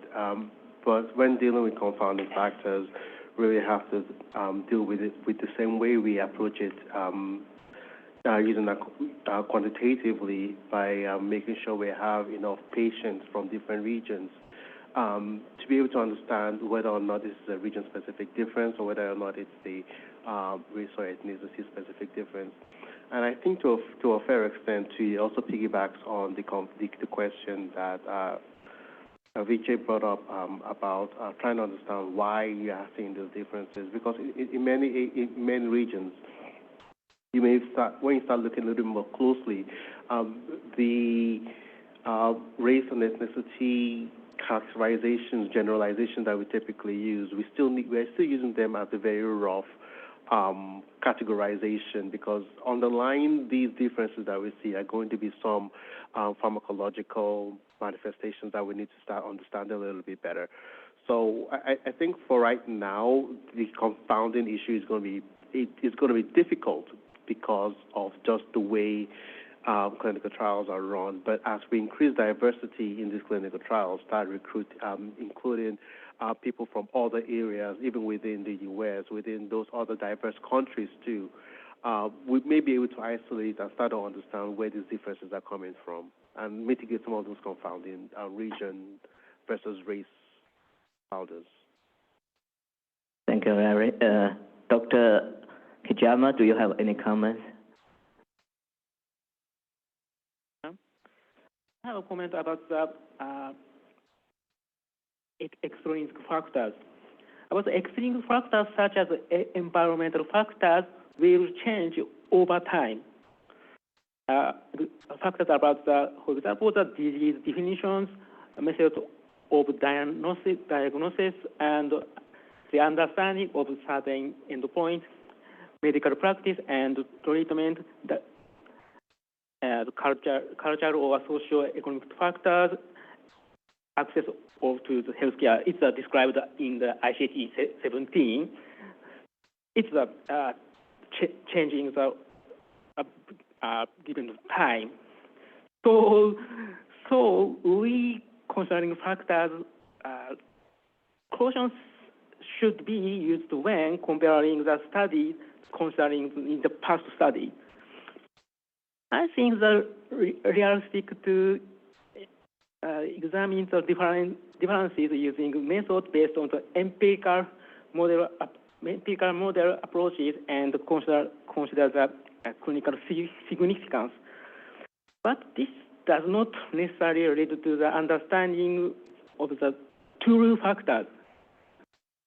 So it may be effective to consider using mechanistic-based models, but since it's a factor, it's extremely complex.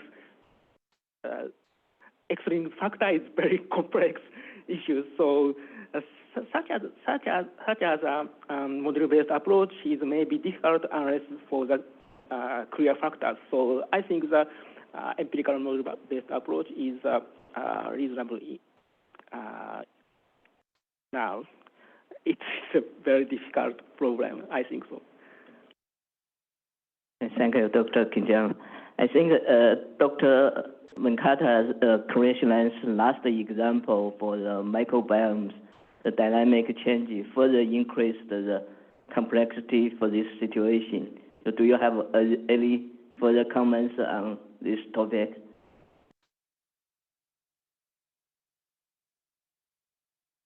I don't have any specific further comments on the microbiome per se. I just, I'm intrigued by that. I think in some of those studies, they were able to show that in 6 to 9 months after immigration, there is actually a clear change in the microbiome, and it begins and it continues through decades. The clear question is, what are the functional correlates of this for drug exposure, drug response? In immunotherapy, in IO area, it's well known that the microbiome can play a meaningful role in the efficacy of those drugs. And what does this mean for a multi-regional clinical trial? I think all of this contributes to overall variability in the data that we see. That's really the clear implication. But are they actionable sources of variability, and are they sources of variability that need to be really controlled for? And do you need to control and have that pristine level of control in a clinical trial, or generate evidence that can then be in the context of that variability so that it can be used to substantiate evidence more broadly for the population in need? That I think is a question as well. So sometimes controlling and having pristine control of all sources of variability may not be the answer. We may never understand what the underlying sources of variability are and attribute that. That said, something like the microbiome and its variation, if you look at data from metagenomic sequencing, those are large bodies of data, and they are multi-dimensional, multimodal data sometimes, because they have to be considered in the context of other sources of variability. And that's where perhaps emerging approaches in machine learning could be really valuable to help understand the relative contribution of these factors. And using explainable machine learning approaches, for instance, one may be able to quantitatively assess the relative importance of one factor over another. So those may be some sort of just food for thought for the future, but as a discipline, I think these are problems that may not have clear solutions. But getting to the broader question that you asked about, how do we approach that race or ethnicity versus region, that kind of a question? It's a really difficult problem, but one of the extrinsic factors that we have to pay attention to is trial design as well. For example, if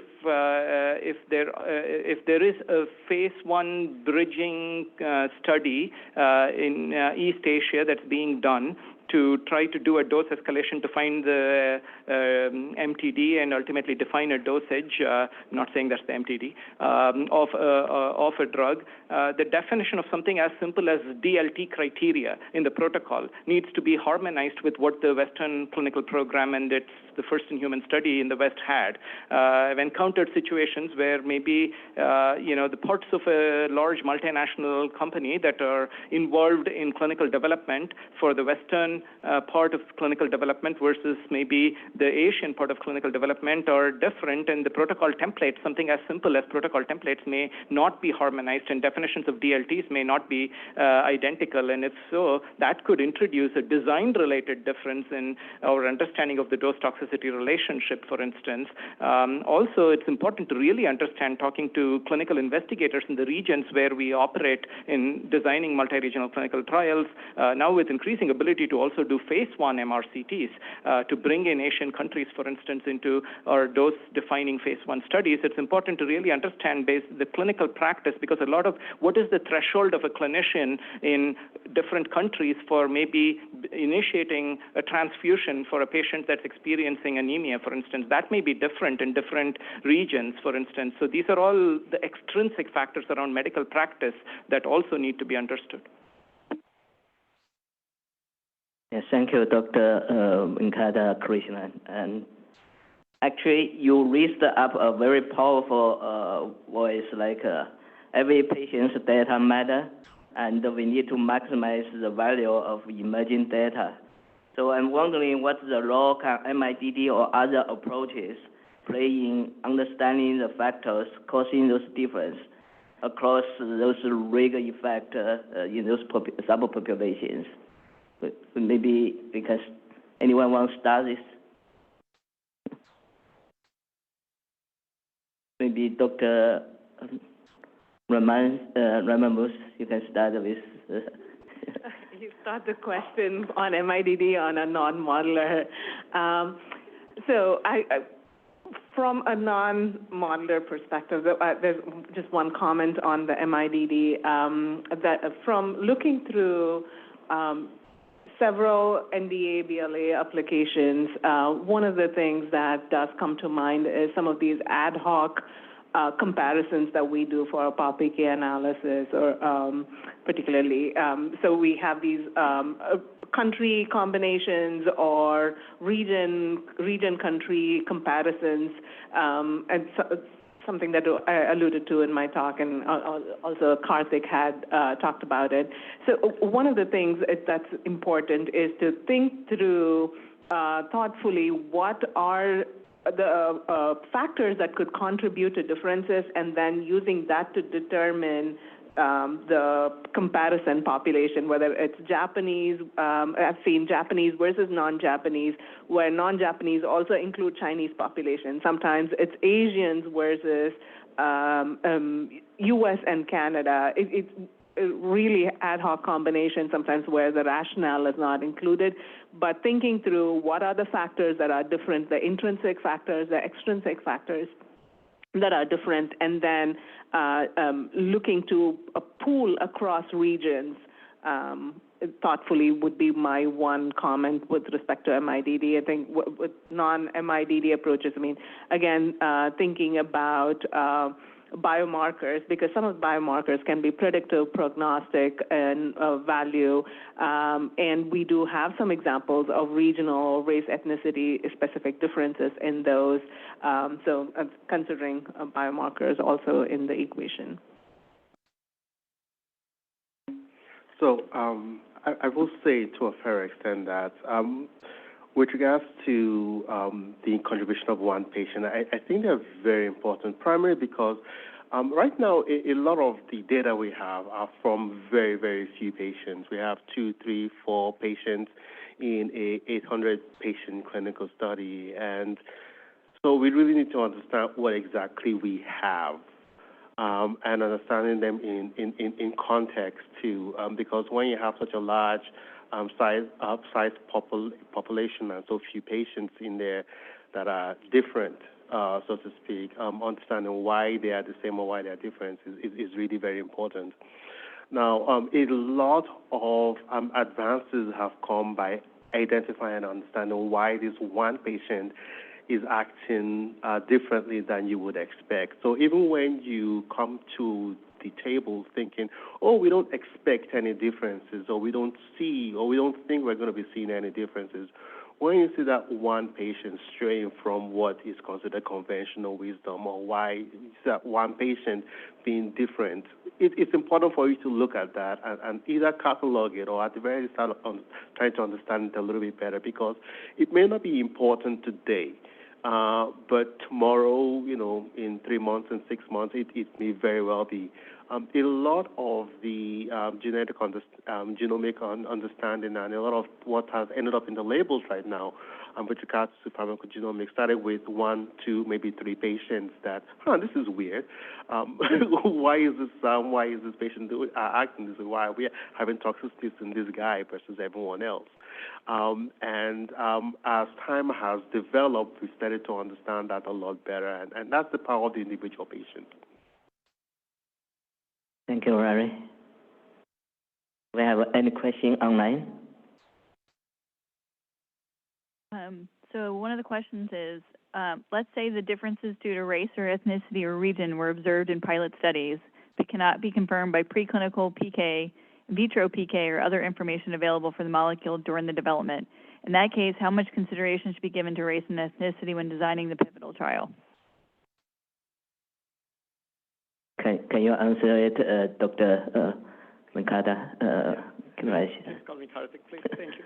I think that's a very important question, and this is where a totality of evidence approach comes in, and really, consider the difference observed in relation to the therapeutic index of the molecule. I think, and this is where under Project Optimus, we will all be studying more than just the upper end of the dose range that's acceptably tolerable. And for many mechanisms, it may not be that upper end of the dose range. It may be a lower dose that is actually the optimal dose. And if so, there will be a wider therapeutic range in oncology than we have been used to in the past. And if so, maybe some tolerance will be greater for some variations in exposure. So yes, if we are seeing differences, the question is it a clinically actionable difference? Does it require a different dose, for instance? And if so, we really need to act upon it based on the strength of that evidence. And as I noted, E17 permits the design of an MRCT that has different doses in different populations if it is scientifically justified. But if the differences are relatively smaller, even if they may be there, with adequate risk mitigation and risk management and with dosage reductions, it may be possible, knowing that you may have some dosage reductions in place for patients who may experience toxicities. And toxicities can come for various reasons, and there's other sources of variability, obviously, in the overall population. You may be able to still conduct that MRCT, but with a clear commitment to analyze the data at the end of the trial using approaches in population pharmacokinetics and exposure response analyses, where those covariate analyses will tell you whether that observation that you had maybe in earlier stages of development is real, whether that effect is maybe smaller or larger than what you thought it was, quantify it better, and then have the right dosing recommendations ultimately as part of the evidence package. So I wouldn't shy away from including those patients in the MRCT as long as we know that based on our good understanding of therapeutic index, the safety profile of the drug and so on, we can safely evaluate the benefit risk in that overall population, including those patients. And in cases where we believe they require a lower dose or a different dose, I should say, then I think that's the conversation. You bring that evidence for a robust discussion with health authorities and have the right balance of scientific rigor and pragmatism in that dialogue. That's a very, very good question, and I think a couple of things. First, just because we don't understand it doesn't mean that we need to pretend it doesn't exist. It's important to be able to take a note of it, catalog it, and continue to evaluate it, and make sure we have enough patience to understand how significant it is. To Karthik's point, and it also brings a lot of encourages a lot of conversation with us about what its impact is and how you're going to be able to address it either in your clinical study, because it's going to be of active interest to us to understand what's really going on and is it going to cause a safety or efficacy problem. And if it's not, it's something that we just basically keep an eye out for, or just make sure there are adequate wraparounds to make sure that the patient is safe. Even further on, one thing that you find is that a lot of the leaps that we've taken, particularly understanding these variability and these differences, we found that it occurred over 10 years, 15 years, 20 years, which is very unfortunate because we've lost a lot of time. And with Project Optimus and with trying to understand the rationales for all this variability, what we're trying to do right now is try to compress a lot of that even into, if possible, a development cycle to be able to make sure that we're able to, at the end of the program, we're able to identify the right dose for the right patient at the right time, regardless of the variability that they bring to the table. And even beyond that, we found that while you identify a specific issue in a population here, the next drug or the next drug or the next drug, we can find that these signals can also feed into each other, and we have the flexibility to be able to pull and start say, okay, with this class of drugs, we are seeing these trends in this population. What's really going on there? And what that gives us is an opportunity for another breakthrough in treating these patients. Thank you, Larry. I guess we are running out of time, and maybe I can give the last comments to Dr. Kijama regarding maybe the harmonization of those international regulatory agencies' efforts on evaluating this rigor effect.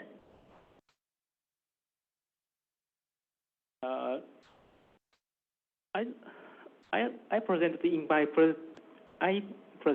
my presentation. Recent years, differences have engaged due to the use of after pivotal study model-based approaches. It means that, interestingly, I introduced two case differences in Japan, different between Japan and United States. In these two cases, interestingly, I checked the EU EMA situations. These two drugs, one was the same as a PMDA in the United EMA, one the same as in FDA. In other words, such of the three of differences from the other two. So I think that harmonize of the consideration of these factors and harmonize the regarding dosage and administrations. It is to harmonize the it is needed to harmonize the MIDD considerations. However, it is a little bit difficult things. I think that ICH-M15, it is a development for the MIDD, is under development. I think that ICH-M15 may solve may resolve the problems a little, but this trend is likely to continue, so it is one of the new issues in the harmonization of the evaluation and thinking.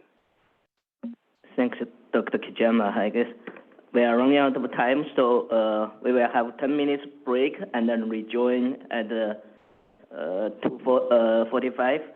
So I would like to express my deepest gratitude to the speakers for their enlightening presentation and thoughtful discussions. Thank you very much.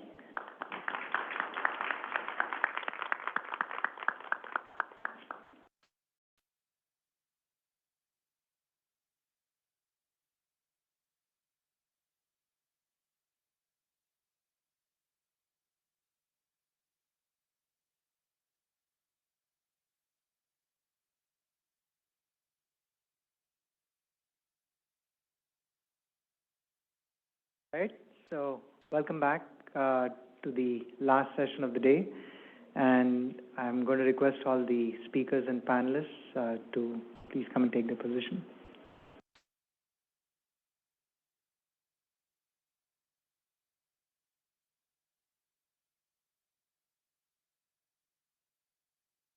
So the topic of the last session today is understanding the effects of food and drug-drug interaction on dosage optimizations with a specific focus on oncology trials. And we have 3 speakers and 2 panelists today. The 3 speakers are Dr. Brian Booth from the FDA, Dr. Susie Zhang from Daiichi Sankyo, and Dr. Ping Zhao from the Bill and Melinda Gates Foundation. And we have 2 panelists, Dr. Yuqing Yang and Dr. Rebecca Moody. So with that, I'm going to invite our first speaker, Dr. Brian Booth.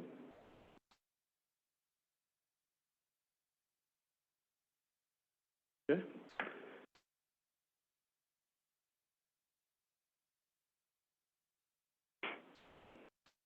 How do you advance the slides?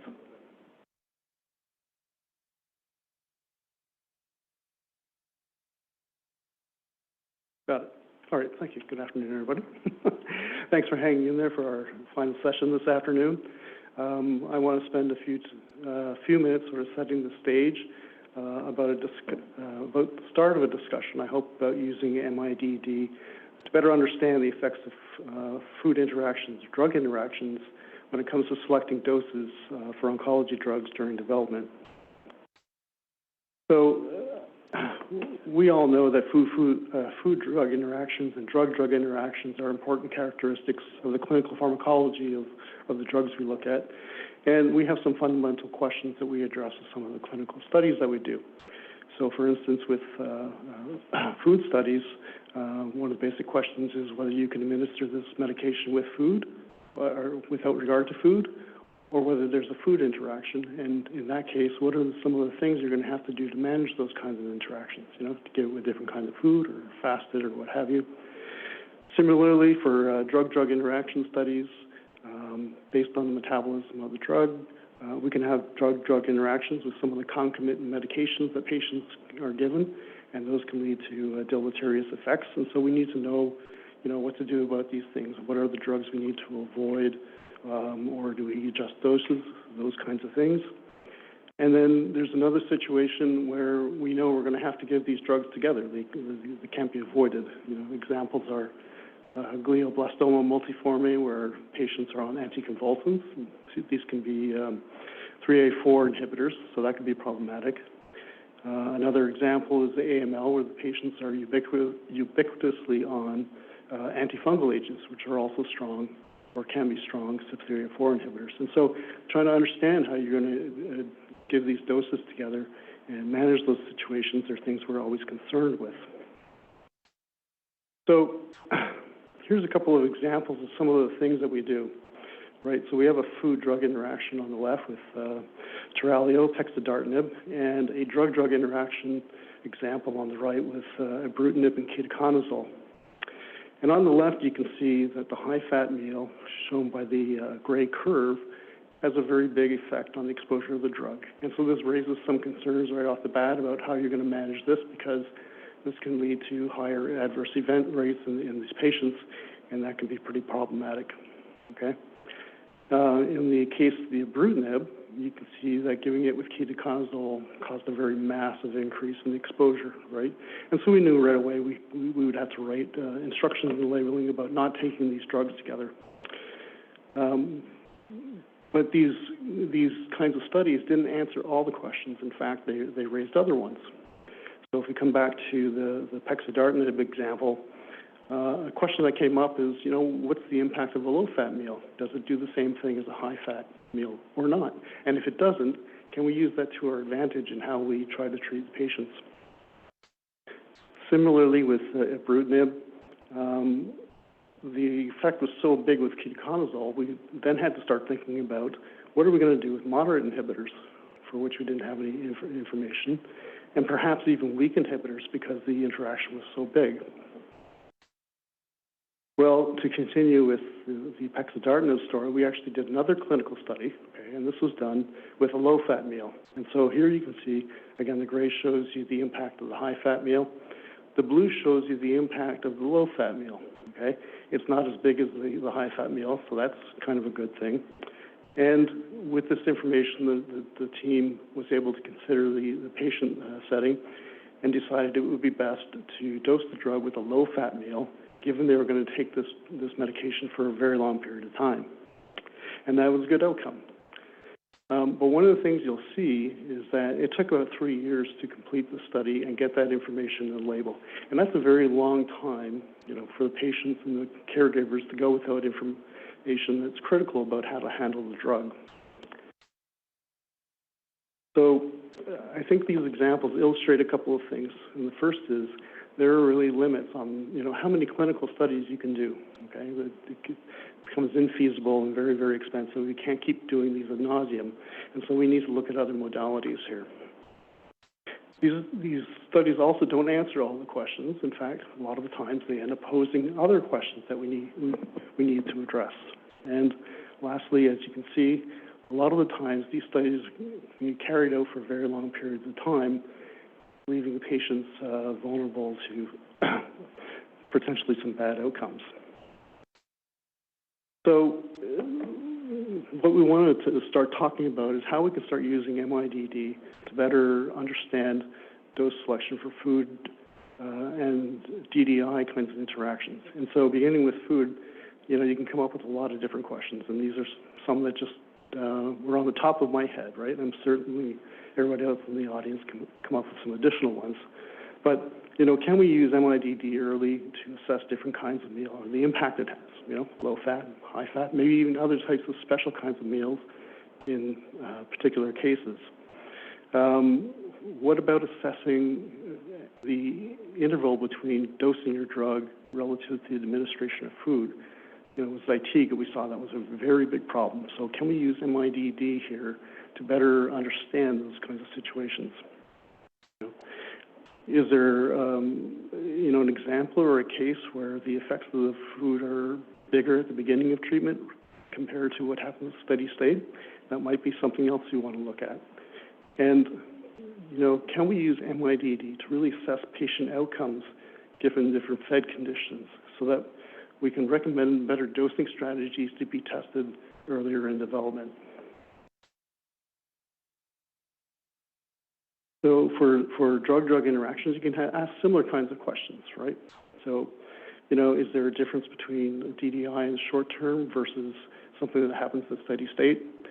Can we use MYDD to better understand dosing for drugs that are time-dependent inhibitors, right? Can we use it to better explore regimens when we have to give the oncology drug with another interacting drug? And how can we leverage that kind of information in terms of best dosing patients moving forward? And the last question that I have here is, can we use dosing in different clinical scenarios where it's infeasible to conduct studies? And we already do a lot of this with some of the moderate inhibitors and inducers in many of the applications that we've seen. And so, sort of at a high level, I hope that this will spark a conversation around how we can use MYDD to better understand food effects as well as DDI, so we can recommend better dosing strategies and test these and do these earlier in development. And so we're very fortunate to have a couple of experienced people here to talk to us more about the use of MYD in these two settings.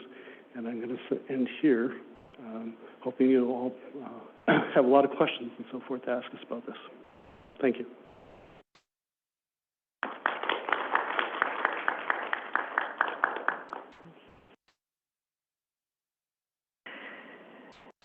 Okay. The next speaker is Dr. Susie Zhang from Daiichi Sankyo, who will be talking about leveraging modeling to understand the effects of food on dosage selection.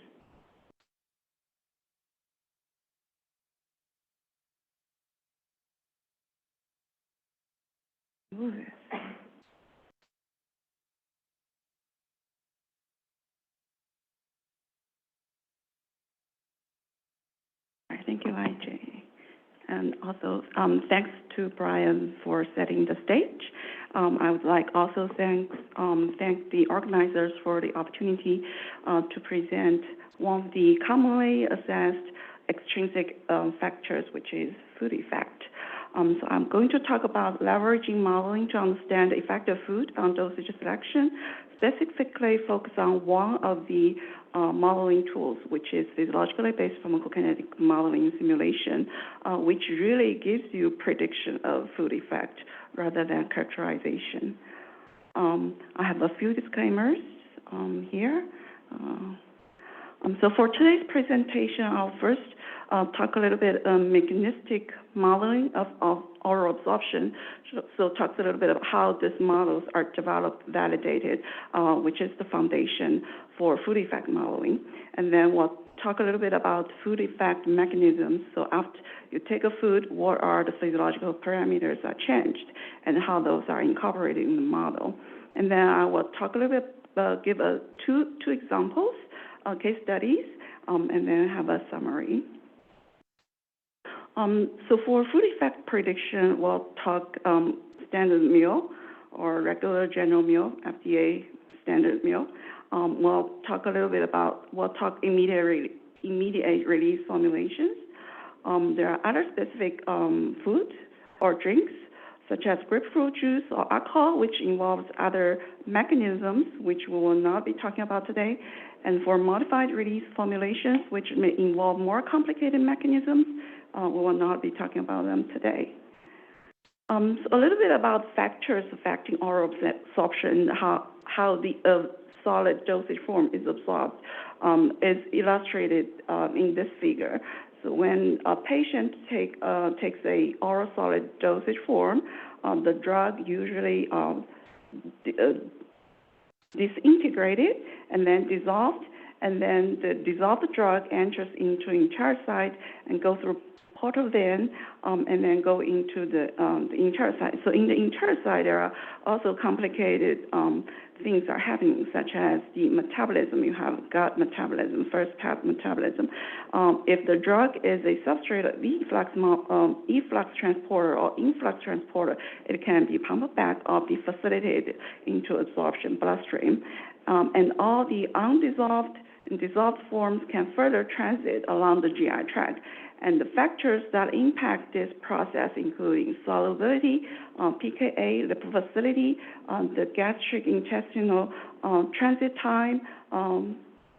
Also, hydrodynamics in pH, all those factors impact the absorption process. And to quantitatively translate into a model, these are the model input parameters. From drug substance or product perspective, the model usually includes dose volume or solubility, and versus pH profile, so that the model can estimate the solubility at different GI tract. You have log P, pKa, and diffusion coefficient. Permeability is an important factor as well. For the physiology, the model usually includes the GI transit time, geometry, fluid properties, and also enzyme and transporters, which are also important.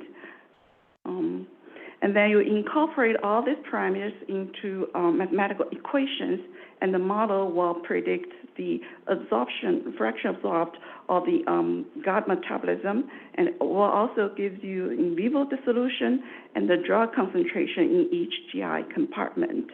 And if you give the model a little bit more parameters, such as clearance, volume distribution, tissue organ parameters for physiologically based pharmacokinetic model or distribution model, the model will further predict the PK profiles and also availability. If you have a more complicated molecule where you care about the metabolite and then you give the metabolite information, the model will give you both the parent and also metabolite PK. Moving on to the effect of food. So as you can see that food effect is complicated. It can impact multiple physiology factors. For example, it can increase release of bile salt.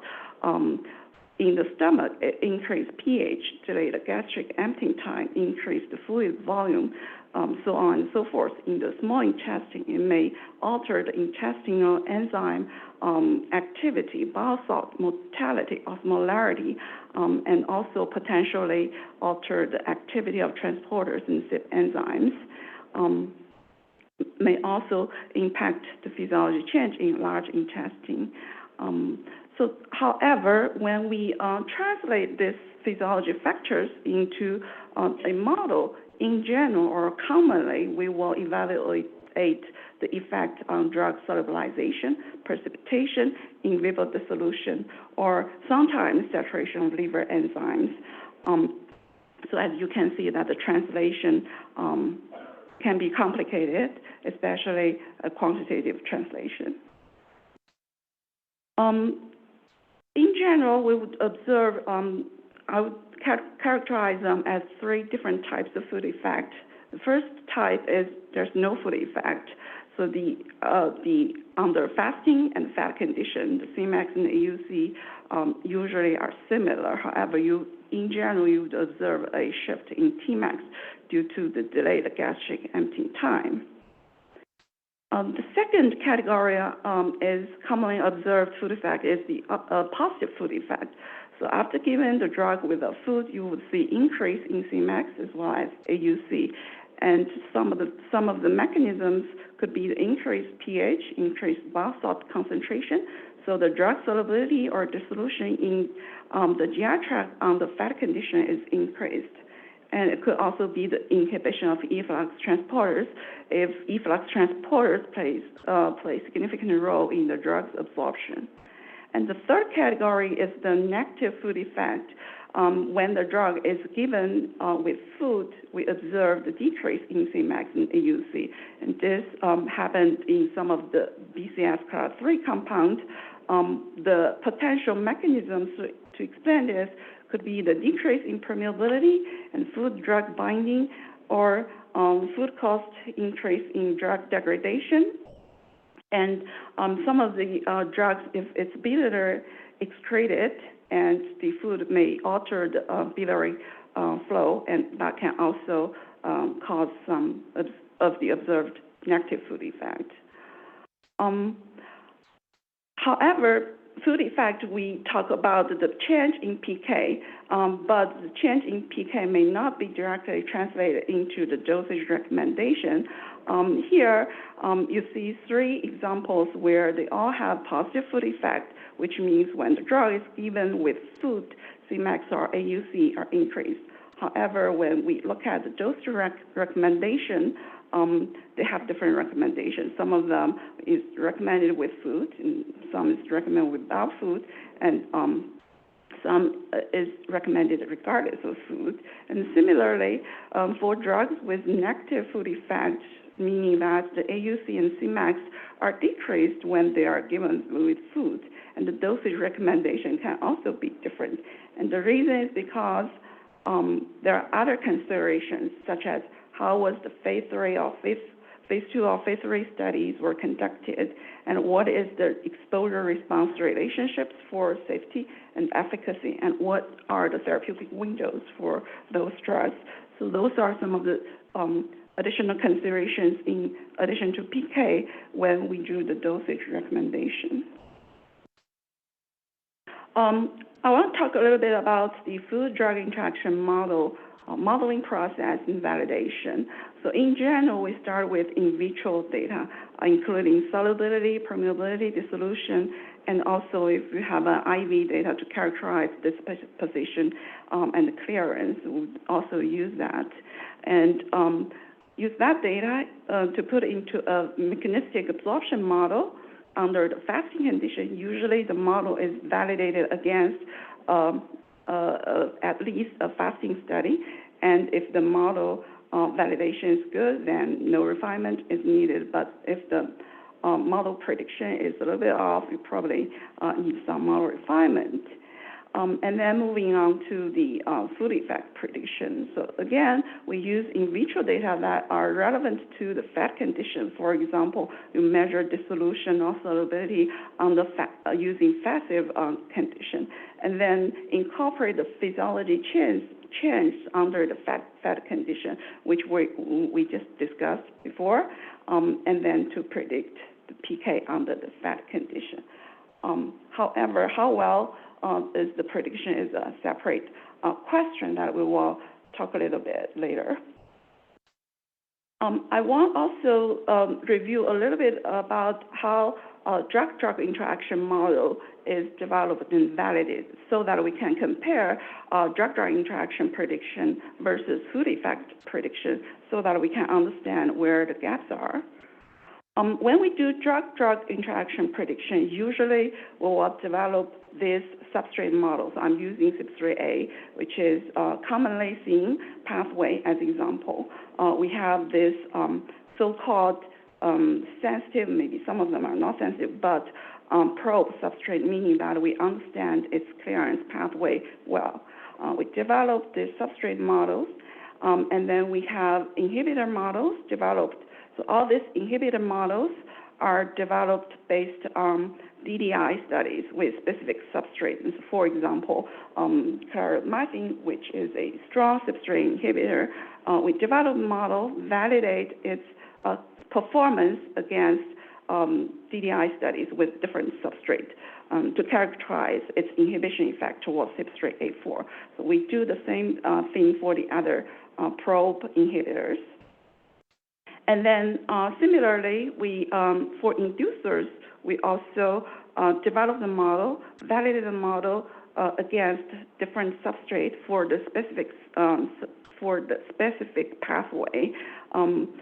For inducers, it's a little bit more complicated because inducers may induce multiple pathways. However, when we for this specific substrate, we understand its pathway well. So that's the assumption here. And then after we validate for the substrate model, perpetrator models, we do the prediction using this model to do the prediction for the investigational drug. So to compare drug-drug interaction prediction versus food-drug interaction prediction, what we can see is first, the drug-drug interaction mechanism is clear, limited to each pathway, I should say, meaning that for each pathway, we do the same thing, model validation. However, for food-drug interaction, as you can see, that the interaction mechanism is multiple. So there are multiple mechanisms are involved in one interaction. For drug-drug interaction, the validation is generally conducted for each pathway based on previous studies. However, for food-drug interaction, the validation is difficult to be conducted for each mechanism. In general, for drug-drug interaction predictions, there's an anchor study, such as the DDI study with a strong inhibitor to help us figure out the fraction of a specific pathway for the investigational drug. For food-drug interaction, usually the fasting study is generally considered as the model validation step prior to food effect prediction. So I hope that the side-by-side comparison can help you understand the differences and also similarity between these two types of predictions for extrinsic factors. So how are we doing with food effect prediction? Here are some review articles where they summarize the food effect prediction from the literature. So here, the prospective prediction means the model optimized with a fasting PK data, but not fat. The middle out approach means that the model has to be optimized with a fat PK study or data. So as you can see, more or less, some of these models need fat study to optimize the model. So moving on to case study, I want to share a few case examples. The first case study is soritinib and sonidegib. These two compounds are for soritinib, the available dosage is immediate capsules or tablets, 150 milligram. And the origin, in 2014, in the original approval, the recommended dosage was 750 milligram QD on an empty stomach, so fasting condition. A few years later, the recommended dosage was changed to 450 milligram QD with food, and this was based on a PMR study. There was dedicated food effect study where they showed high-fat meal increased AUC by approximately 70%, and low-fat meal increased AUC by approximately 60%. On the other hand, sonidegib, the available dosage was 200 milligram capsules, and the recommended dosage was 200 milligram QD under fasting condition. And the original approval was in 2015. And high-fat meal increased AUC by approximately 7-fold.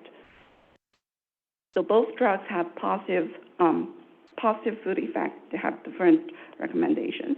And there are also some of the other clinical pharmacology highlights. But what's interesting here is for both drugs, FDA conducted exploratory analysis back in 2014 as well as 2015, and they used data probably submitted by the sponsor back then. So this is the case that I think interesting that FDA, it was many years ago, they already started using this type of tools to analyze food effect.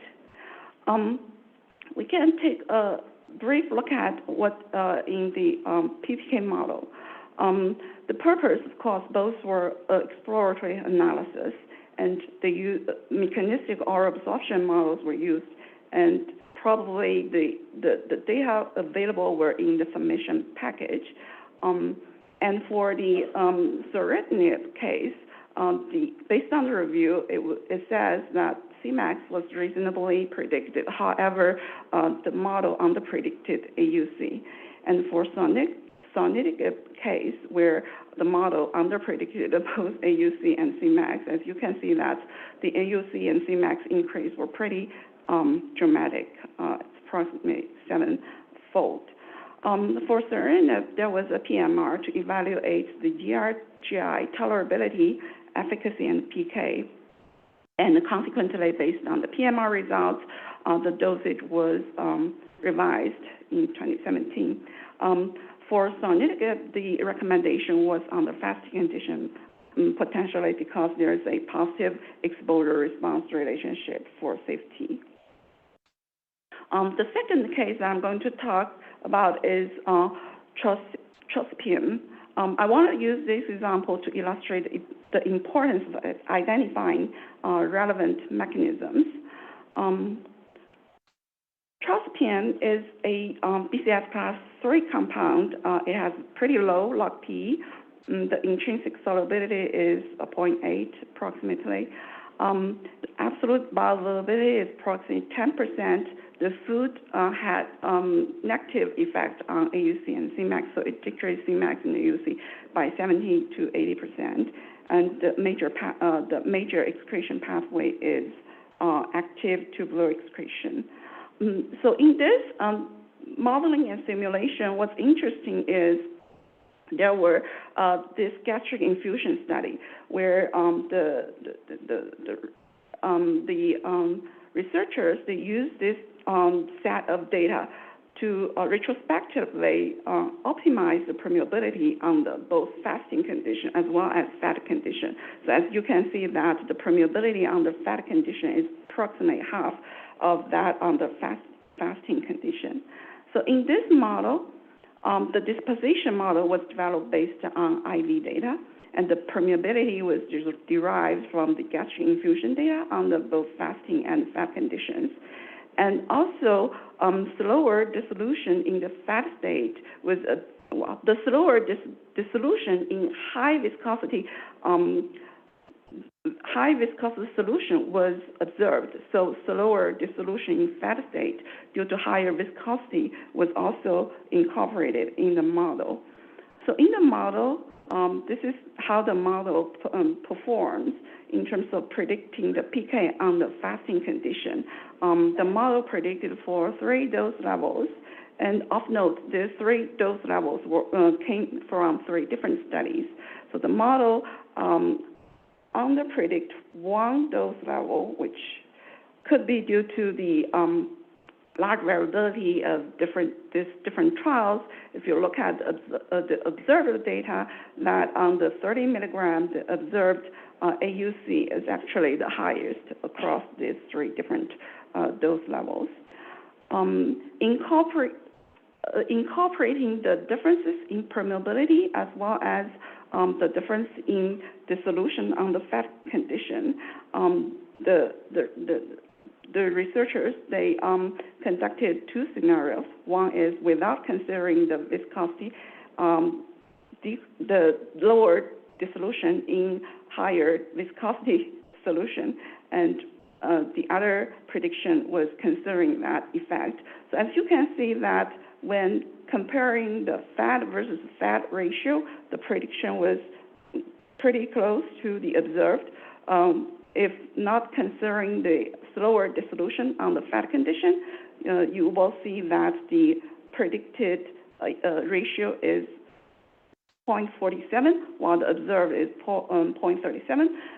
If the model considers the slower dissolution in higher viscosity conditions, the model further predicts the lower AUC as well as Cmax.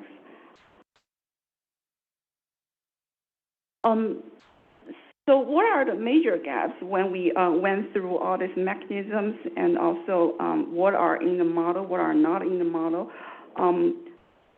Commonly incorporated factors in the food effect predictions include physiology change. This change may or may not be relevant to a specific drug. And drug solubilization or precipitation is commonly considered.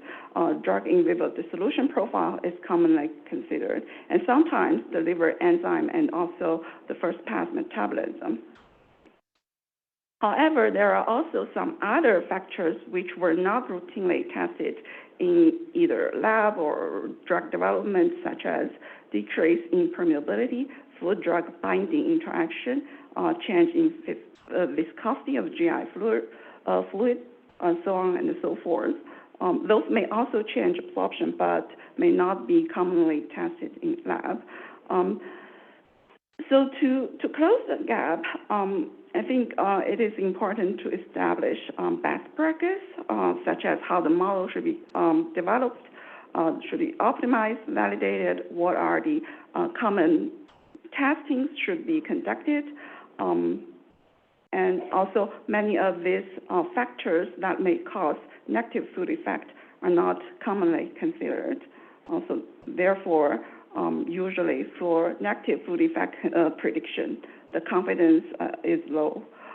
There are proposed workflow in the literature. The proposed workflow is like this. First, look at the drug, whether it's a BCS class 1 drug. If yes, and the involvement of transporters and enzymes can be reasonably assessed or excluded, then usually the model, the confidence in model prediction is high. If no, is the drug a BCS class 3 drug? If yes, did we observe negative food effect in the clinical? If the answer is yes, so in general, this type of model, the confidence is low, as I mentioned, because a lot of the mechanisms are not either tested or incorporated in the model. And moving on to BCS class 2 or 4 drugs, this is the majority of the drugs on the market. Using PBPK model, can the PBPK model describe a positive food effect due to, for example, increase in solubility or dissolution and in the fat condition, and whether the model has been validated against clinical data? If the answer is yes, then the model potentially can be used for further assessment if there's new formulation or future formulation where the changes are considered as minimum. If the answer is no, then the confidence in model prediction is considered as low. So to revisit some of the questions that Brian just raised, can we do what we can do with PBPK food effect prediction? The question being asked is a little bit tricky. It says model-informed drug development. So potentially that includes broader modeling simulation tools in addition to PBPK. PBPK is a mechanism type of modeling that really gives you prediction. However, at different stage of drug development, based on the available data, you can potentially use more types of modeling simulation. So for example, if you already have a dedicated food effect study and you have a population PK model, if you want to simulate all these different scenarios such as acute food effect versus steady state, you potentially can use that combination to do this type of assessment. However, at early stage, when we only have limited clinical data and we have a bunch of in vitro testing study, PBPK tool can give you a prediction or give you some of the ideas in terms of the effect of food and help you to design phase 2 or even late phase 1 studies. I'm sure that there will be more discussion during panel discussion here. So to summarize, predicting food effect has made great progress in the past decade, as shown in the literature. However, there are still challenging areas, largely due to multiple mechanisms that can be involved. Pre-identifying the food effect mechanisms for a specific drug product can be challenging. Quantitative in vitro to in vivo correlation can be challenging for certain mechanisms. In low confidence cases where a food study usually could be needed to validate the model. And model development at early stage could benefit the drug development program in general, such as selecting appropriate dose level in consideration of the appropriate food condition before taking forward to pivotal studies. So with that, I would like to thank my OCP reviewers and colleagues, and also my colleague Yvonne at DSI. And also thank you for your attention.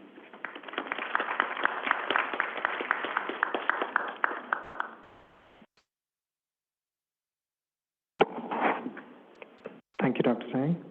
The next presentation is going to be by Dr. Ping Zhao from the Bill and Melinda Gates Foundation, who's going to be talking about leveraging modeling to understand the effects of concomitant medications on dosage selection.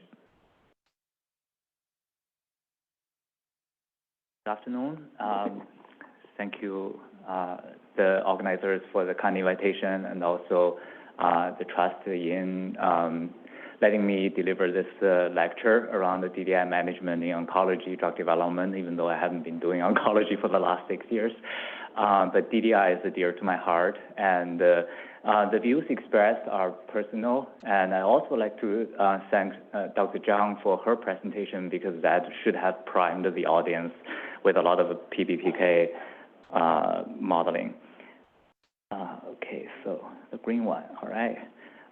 So remember Brian, Dr. Booth, in his introduction lecture, he laid out a couple of DDI-related questions. When you look at all these questions, you definitely know this is not simple questions to answer. And these preparation questions also helped me to prepare my thinking process for today's lecture. So what I have done was to organize my presentation in also what I call a question-based format. So I'll go through 3 questions in my lecture and provide answers and also the rationale for my answer.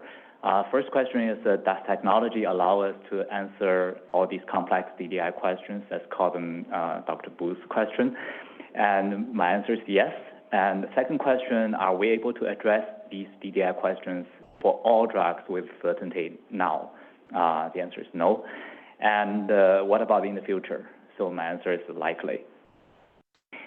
With the first question, the rationales are twofold. First, I think regulators are now very well acknowledging the importance of MIDD, and especially for FDA, the MIDD definition is very clear in terms of the types of models that can be individually or in combination engaged in the evaluation, the assessment of drug approval and drug development. And then there are availability of all these, not necessarily emerging, but there are already some very good user-friendly computational tools, and some of them are really driving the industrialization of the PBPK specifically. When we often deal with very complex problems like the type of Dr. Booth's question laid out earlier. So we need the complex systems, so there's no doubt about it, to address these questions.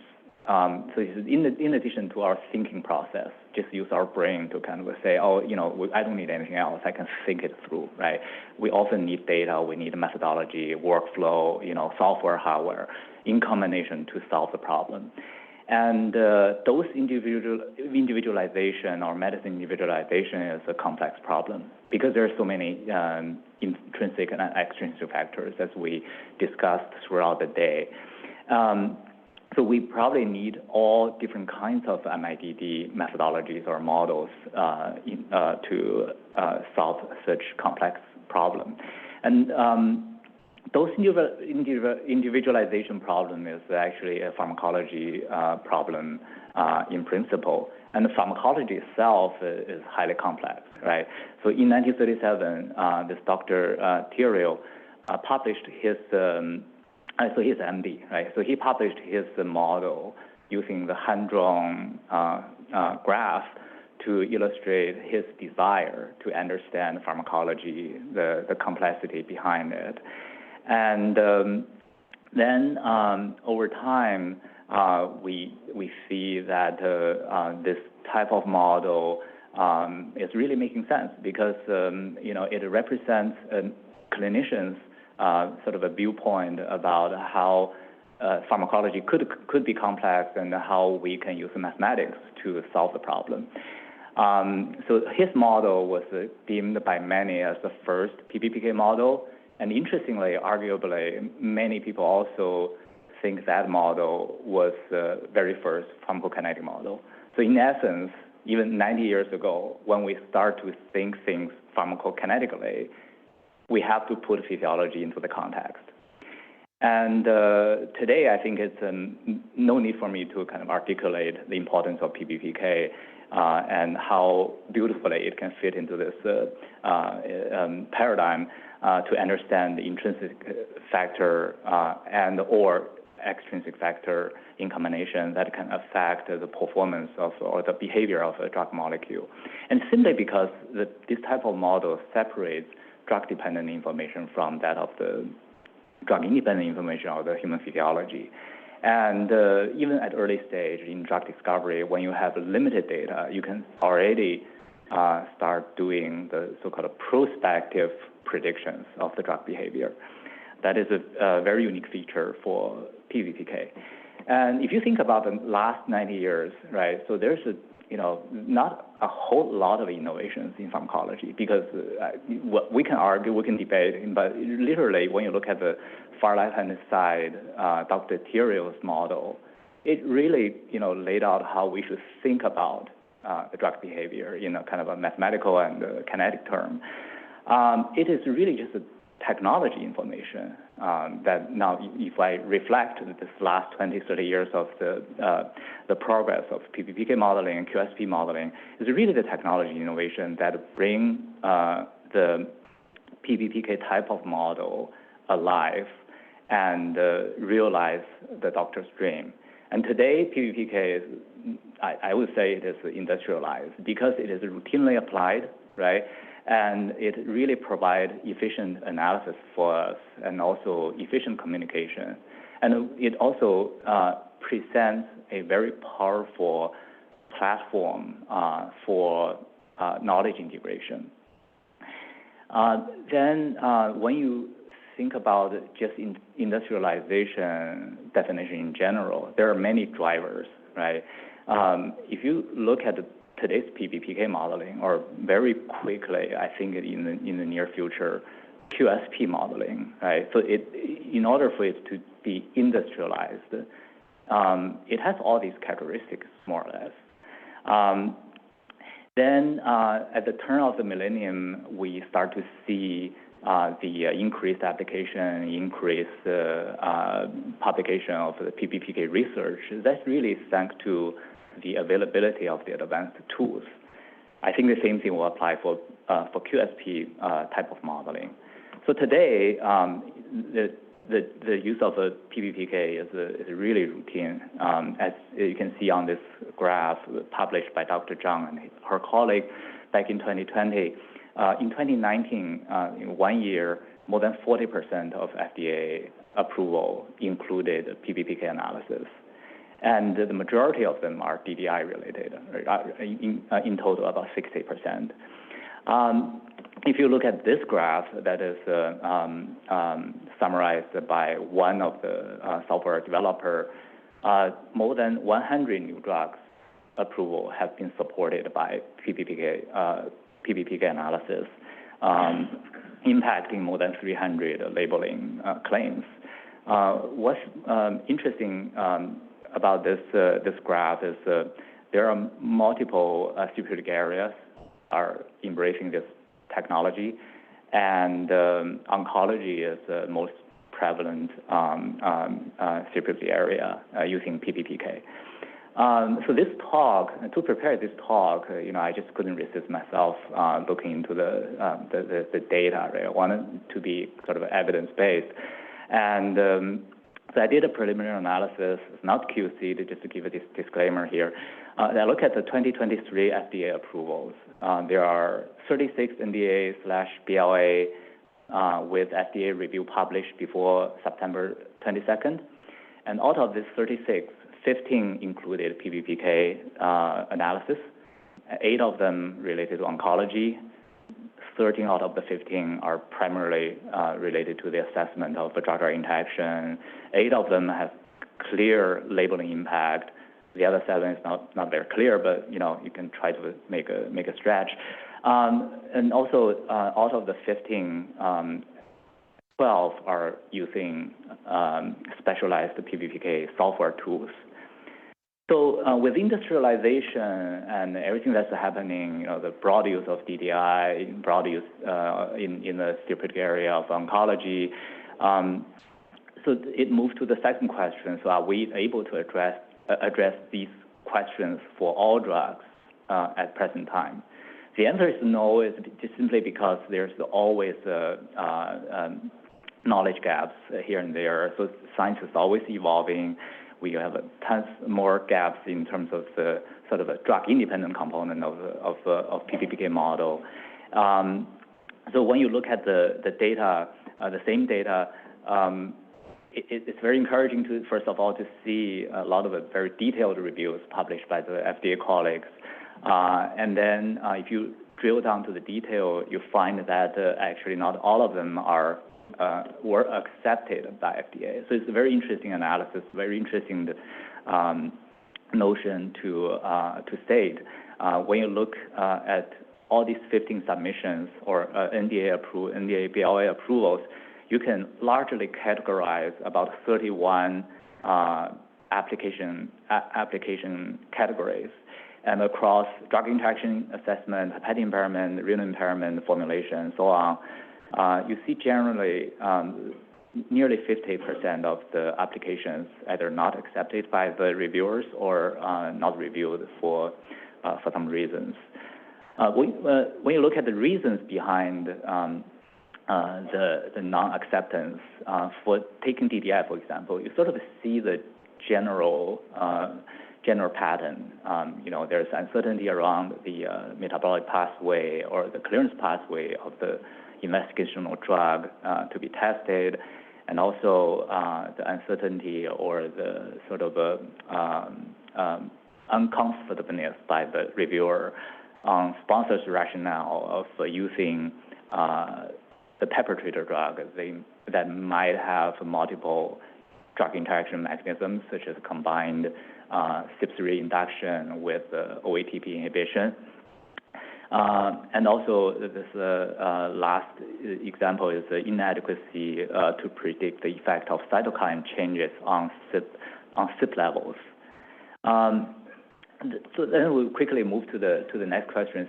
So my answer for the last question is likely the rationales are there are more efficient knowledge integration, and also there's a disappearance of barrier between modelers and non-modelers with technology advancement. The reason I said that is, yes, we have 40% that are not accepted by the FDA, but there's still 55%, right? So that's the optimistic side of the picture. And also, if you look at things retrospectively, in 2014, you may have also a similar kind of pattern where, PBP getting submitted and half of it is not accepted. Good example is what Dr. Zhang brought up in terms of the prediction of the food effect in 2015 and 2016 timeframe for those two oncology drugs. That just means that there are still lots of gaps. But retrospectively, can we do things better? Arguably, we can bring this back to the panel discussion. I would think yes, right? So we're learning from those experiences. So I think that's really powerful looking at these FDA reviews. The first thing I want to point out is really being practical. And in this example, so this is a CYP3A substrate, and it's not an oncology drug, but it's a very interesting example. So what the sponsor was trying to do with this PBPK analysis is they submitted the analysis of the effect of a moderate CYP2C8 inhibitor on the investigational drug. And if you look at the reviewer's comment at the very bottom box, you can see that the reviewers weren't very confident about the model. They pointed out the limitations, but then at the very end, the reviewer concluded that this suggests that the effect of clopidogrel, which is a 2C8 moderate inhibitor, on this investigational drug exposure is expected to be no less than the model predicted effect. I think this is a very, very excellent example of living with uncertainty, and this statement supported the dosing recommendation in the label. I believe there's not going to be a CYP2C8 moderate inhibitor study need to be conducted. So it really fits into this phrase that all models are wrong, some are useful. And then the other aspect of it is if you look at all these submissions, the common kind of a pattern is the model reusability. right? Because if you have a lot of reusable model, it really improves efficiency and also leads to generalizability and also ultimately the predictability of the PBPK model. CC sponsor included in their analysis the use of software library models and also quickly assemble their perpetrator models based on literature publications, especially for this 2C8 one. We know there are lots of publications by different pharma companies on those perpetrator models. So you can see how efficient things can be put together to answer this complex DDI. And back to this graph, right? This is really, if you imagine one submission with one investigational drug, a PBPK model to be developed by the sponsor, if the application is for the purpose of drug-drug interaction assessment, you will see the common pattern of one submission including more than one drug model. Sometimes it could be the same ketoconazole file being used 10 times, right? Or same mitoconazole file used more than 10 times. This really gives us a lot of leverage and ability to learn over time across organization, across compounds, and across disease area. So I think we're really moving into an era where we are really supported by this expanding huge knowledge base. It's really a big gold mine, right? Either US FDA, with all these more than 200, 300 reviews I couldn't keep track of, but the underlying data, the knowledge is really powerful. I think it also helps us to shift the mindset in pharmacology models. Again, technology is really changing the field, and it's no matter how much we say, I have the ownership of a model, we're more or less moving to a new kind of a status quo by taking advantage of a technology, right? So I call PBPK a technology, not a tool anymore. It's just because when I use any of the PBPK software, I no longer feel I have the full ownership because the majority of the model have been developed and been published, been validated, constantly validated. I shouldn't say been validated. There's never any model that is fully validated. So you always live with that uncertainty, but it's really the technology that is changing how we look at pharmacology. Couple of words on low-middle income country. I think the learning in oncology is really valuable over the last 10 years. It's very complex, individualization of the dosing, consideration of multiple factors. So in my world, in the work that I'm doing a lot in the, developing molecules for the treatment of infectious diseases for low-middle income countries, we can learn a lot of what oncology has gone through, either the success or the challenges. And we also realize that, in the low-middle income countries, the disease burden is overwhelming. But the reality is that there's only a little fraction of molecules being developed. So it's a very imperative for my, the organization that I'm working in to embrace the technologies, because we just couldn't afford to get a very fatty kind of a clinical program without making any impact. So over the times, we were lucky to work with multiple partners, multiple grantees to strive for a bigger kind of a database or knowledge base in PBPK modeling. These are just some of the examples of publications that we had. And you can imagine once we have 11 off-the-shelf TB drug PBPK model files and 20 antimalarials, and we're working on HIV drugs right now, we should be able to quickly and readily answer some of the very nasty questions around the comorbidity. Then expanding this effort, the implication is even broader, because what our organization cares the most are the populations that are so-called underserved, neglected, or specific population. But in our area of interest, pediatrics, pregnant women and lactating women are the most vulnerable population that we would like to serve. But PBPK modeling right now is a bit in a stagnation stage because just nobody want to really expand the utility. But I believe the science has really evolved significantly.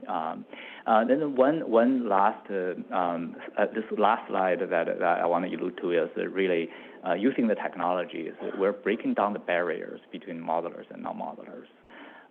One effort we try to do to really, increase the visibility of a PBPK type of model or QSP type of model is through communication, right? So we organize all this one-day workshop or two-day workshop, specifically targeting clinicians, healthcare providers, just to teach them with hands-on experience how readily you can visualize through simulations the changes caused by either pregnancy or lactation in nursing infants.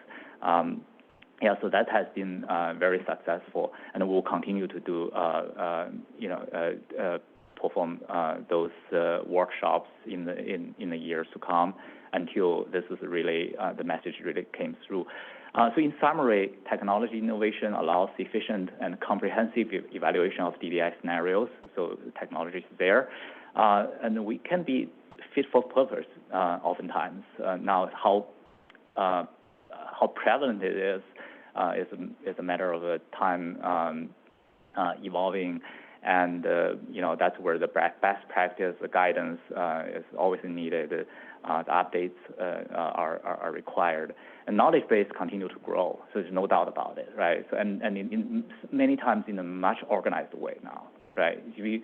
Let's take the sensitivity around one software versus another software. We're going there. This is why I call it, we're reaching a new steady state of pharmacology assessment by taking advantage of the technology. And also technology innovation, no doubt, that with these 5 workshops efficiently run in 2 days among non-modelers, we also took advantage of the technology at hand, right? So it will help us to remove the barriers, to get more people to understand, how quantitatively we can think about the problems together with either modeler or non-modeler. So to close, I'd like to acknowledge my former colleagues at US FDA. It's good to come back after 3 or 4 years during the pandemic, and also many of the collaborators in the global health arena. Thank you for your attention. I think we'll move to the panel discussion. Yeah.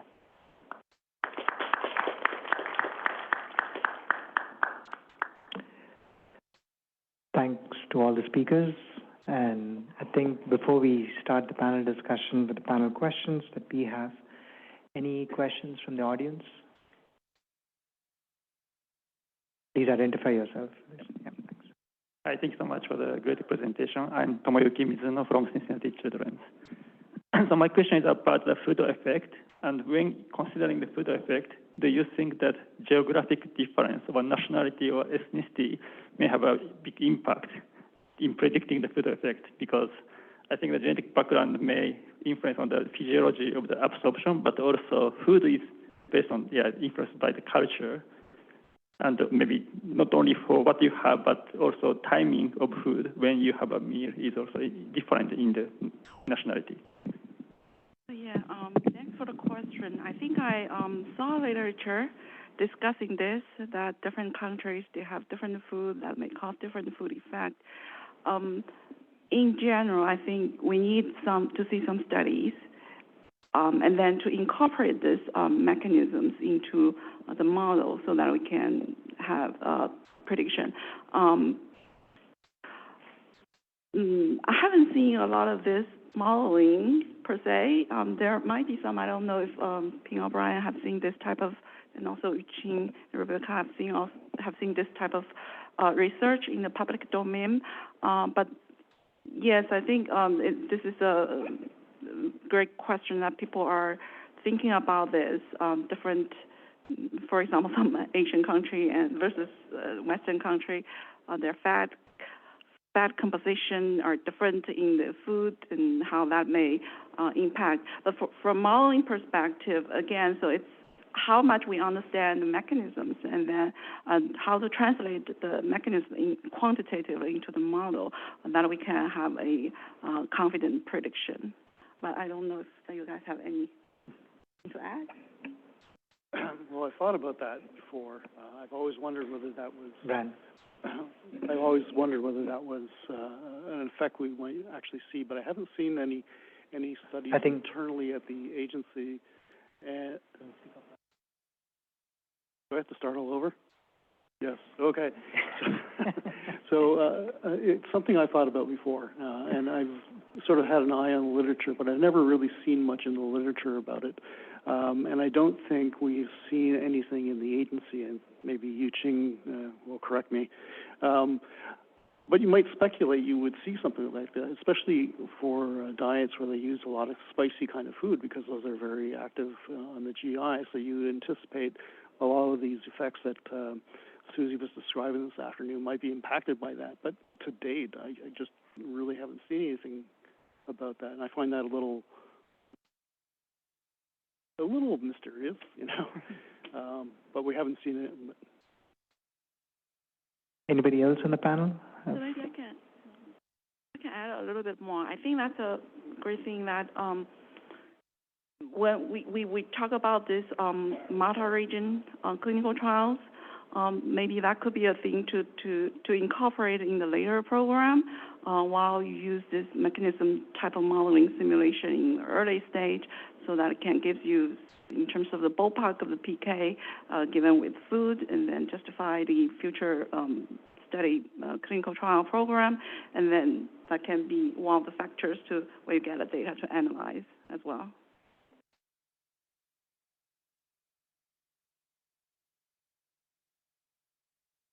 Can everyone hear me? Okay.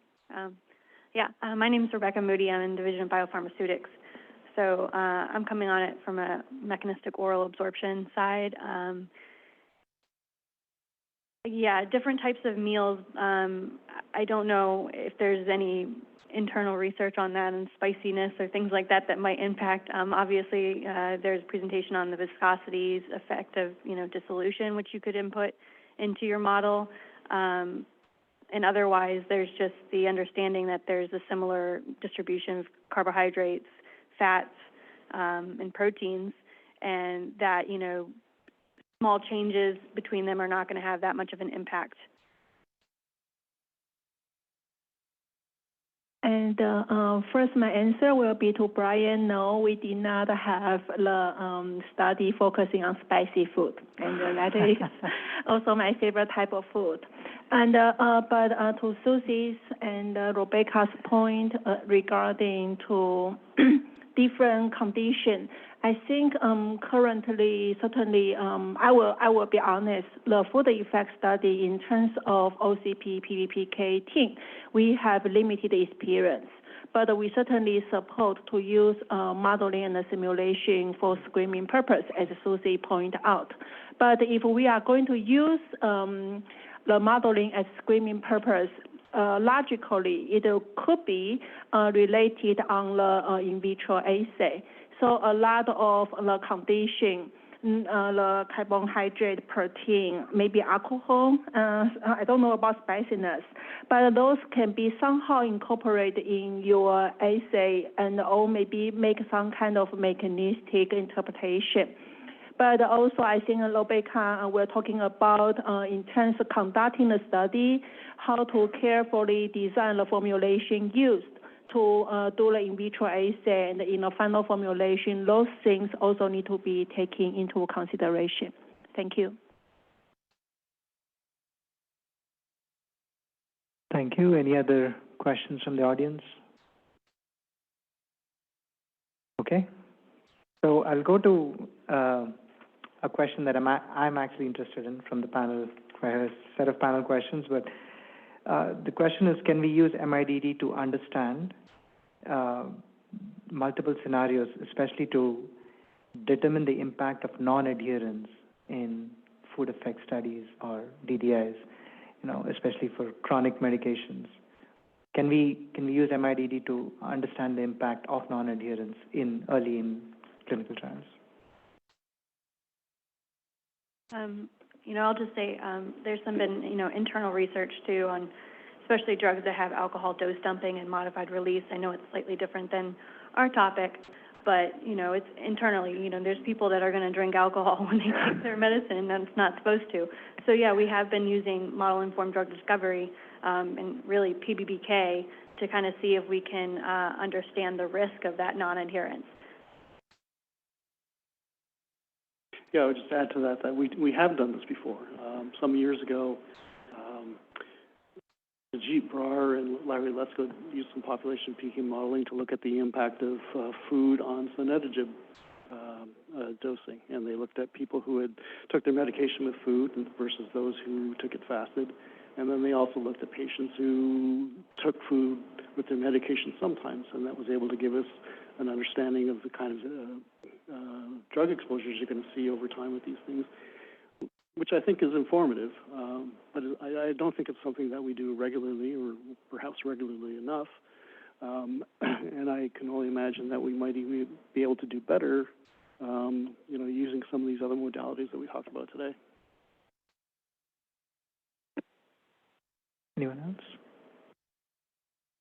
I was just going to say, too, that, as we learn more, the modeling platforms themselves are becoming more intricate and allowing these simulations where we can test, when we give the food, when we give the dose, when we take a glass of water, and all these things. As we do more modeling and more, get more understanding of the system, then it will become more accurate.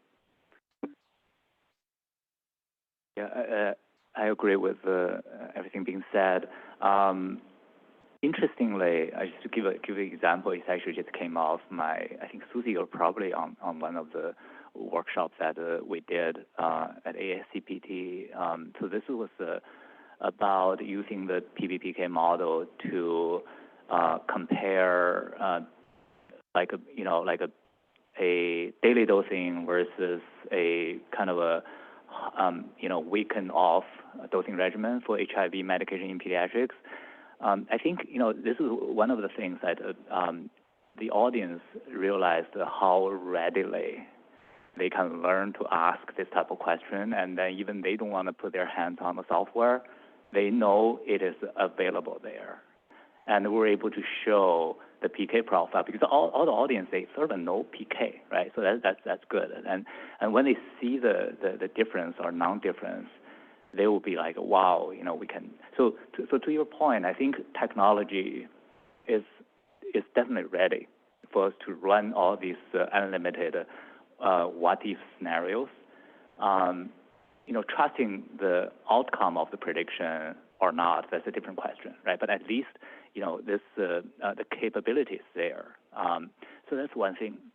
And then the other thing is, with all these what-if questions, how more readily we want it to be, right? I mean, I think we're in an age of being very impatient. We want to know the answer right away, check the phone, check.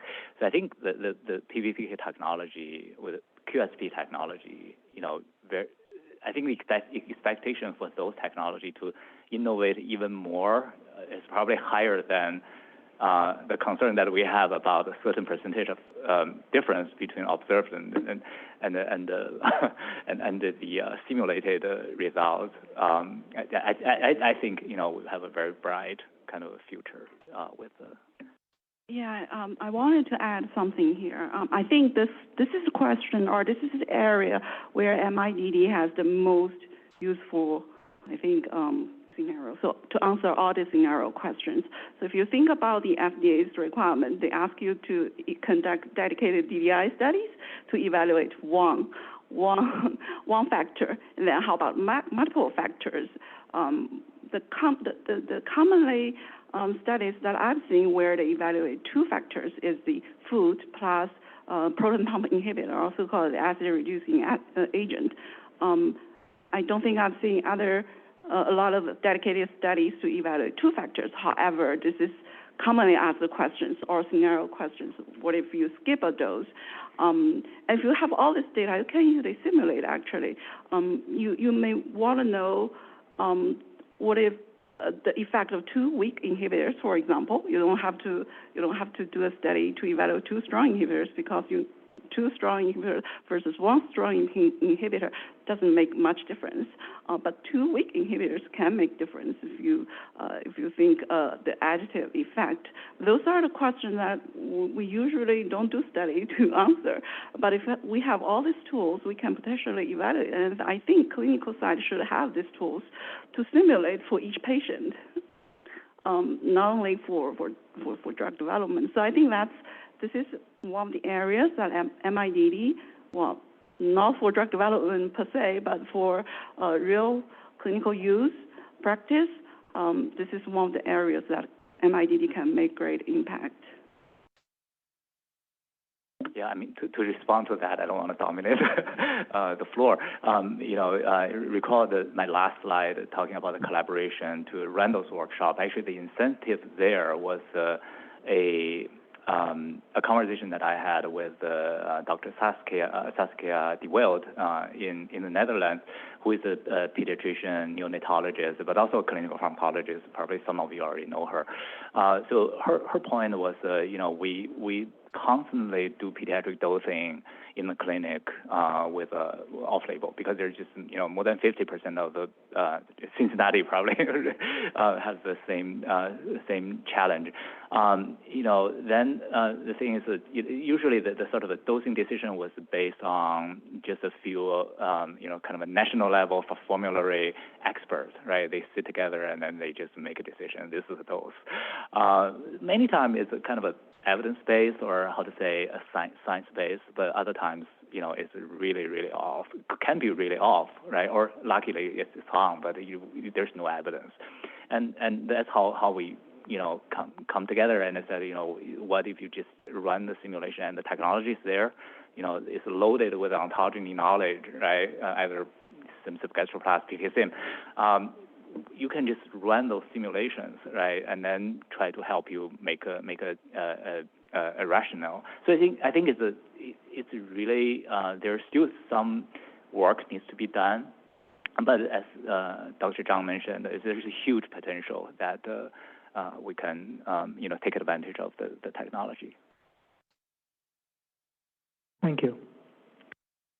Let's go to the next question, which is, what kind of information can we collect earlier in clinical trials and early clinical development to inform potential scenarios for food drug interactions, so that, Dr. Zhang was saying FDA requires one dedicated study per factor, right? But to avoid those kind of scenarios, what kind of data can we collect early in clinical development to inform using model-informed approaches?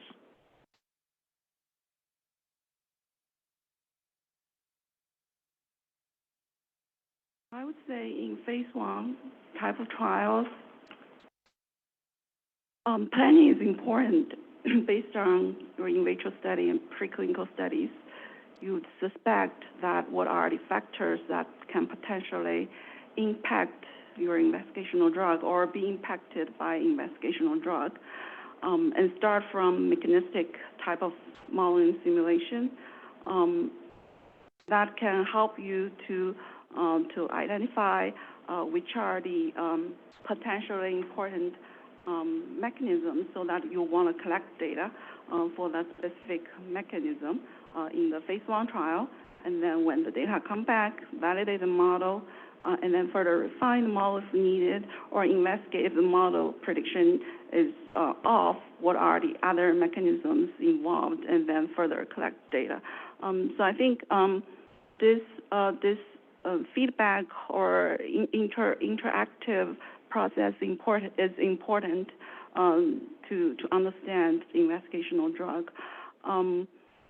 I wanted to say that it's not FDA. The one factor is what you can tell based on the labeling, but potentially in the development program, the sponsors may know more in their trials when they design, including multiple factors and analyze data. But in general, I would say depends on how much you know the drug, and then design the study, collect the data accordingly. That's just my thought. I don't know if Brian. So my sense is it's largely a matter of reorganizing our thinking around this. I think we collect a lot of the information that we want, but it sort of gets stretched out over time, or at least that's how it seems when we get the applications at the agency. I don't think. But I think. Sorry. They're calling me from the back. So maybe I should use two. So I think to some extent it's a reorganization of how we think about things and getting information. If you think about, so actually when I think about Project Optimus and when we started this, we started looking harder, picking better doses, and there's been a lot of people thinking about how to do this better. But, one of the immediate things we saw is we already had a lot of the information in hand, and we were able to use that right away to start asking better questions about the doses we should pick. And I think we've really seen an improvement in that area. And I think this is kind of the same thing. We do a lot of the things already. And maybe we just need to look at doing them earlier in time. So if you take, for example, first in human studies, you're doing a dose escalation trial. Quite commonly, we'll see people do a fed cohort there to get some information about whether there's a food effect or not. And that's almost invariably done with a high-fat meal. You could do it with, you could also do low-fat at that point, too. It wouldn't really be that hard, I wouldn't think. And so then you're sort of ahead of the game very early in development, answering more of the questions you need to come to some good decisions about how you want to dose this longer term in this patient population, hopefully before you get to the point where we're going to approve the drug.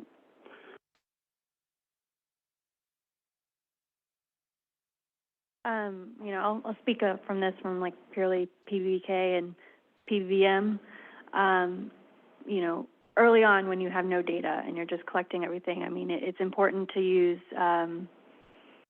appropriate in vitro methods and, discerning methods and, biorelevant solubility and FASF and FESF and things like that. But, not only that, you can have a dissolution method that's not necessarily going to be your QC method, but something that is biphasic or something that could provide more data on, how formulation is going to impact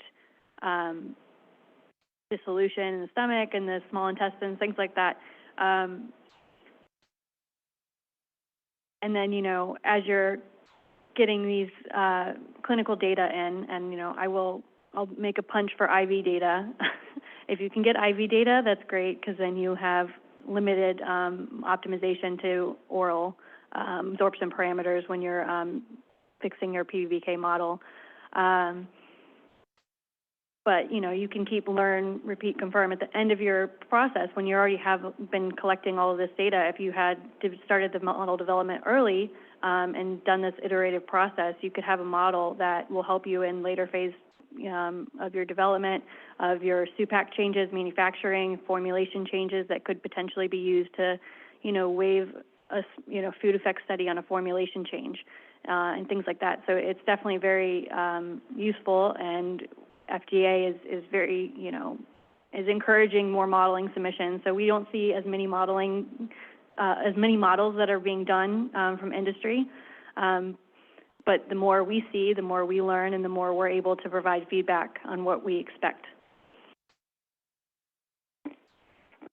Thank you. So I think I will piggyback on Rebecca's comment about the in vitro relevance, because during our PBPK review, actually you will be surprised how much detail PBPK team put into the in vitro data set. The reason is mechanism identification. Just for example, very like the Susie mentioned, even two inhibitor combination, logically with the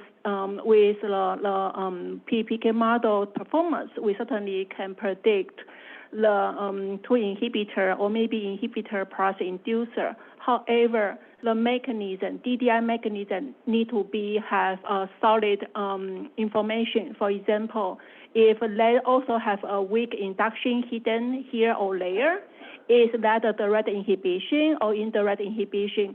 Those information, you are not always can get a clean answer from clinical PK data. However, you will able to get some kind of range or hypothesis from your in vitro data set. That will become a basis for scenario simulation.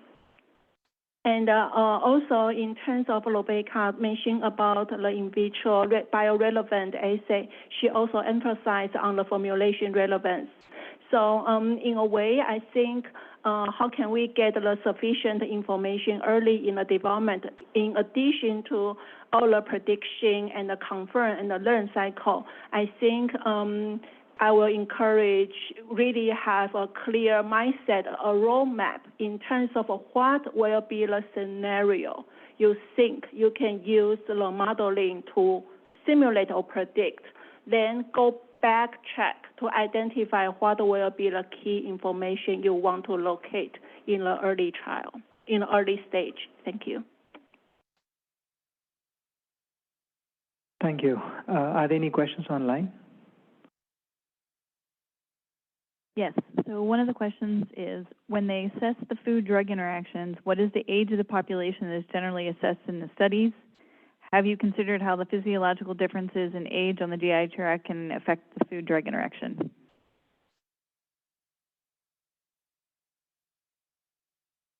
So the last question first, no. And the first question is, even in oncology, we sometimes see the food effect studies done in volunteers. So that could be, normal, healthy people. In other cases, we see studies in oncology patients, and the age ranges you're looking at there are sort of more typical of the particular patient population that the drug is intended for. Although I think there's probably a bias towards, enrolling people who are in fairly good shape for assessing these kinds of studies.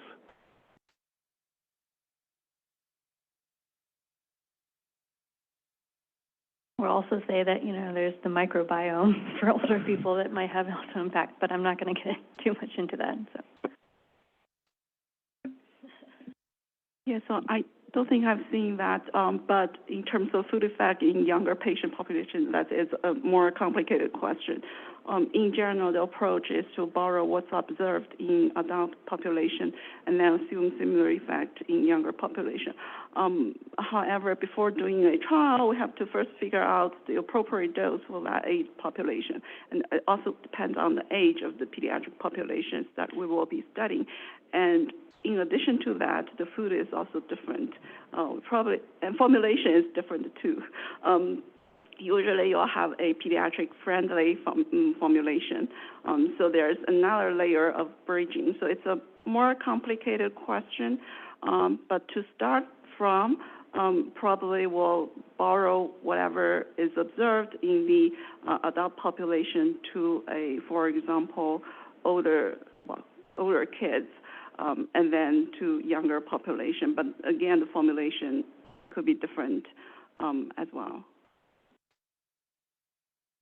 I think for DDI, we have seen some early promising kind of a pediatric-related PBPK submission being accepted by FDA. They are actually trying to address the complex scenario. For example,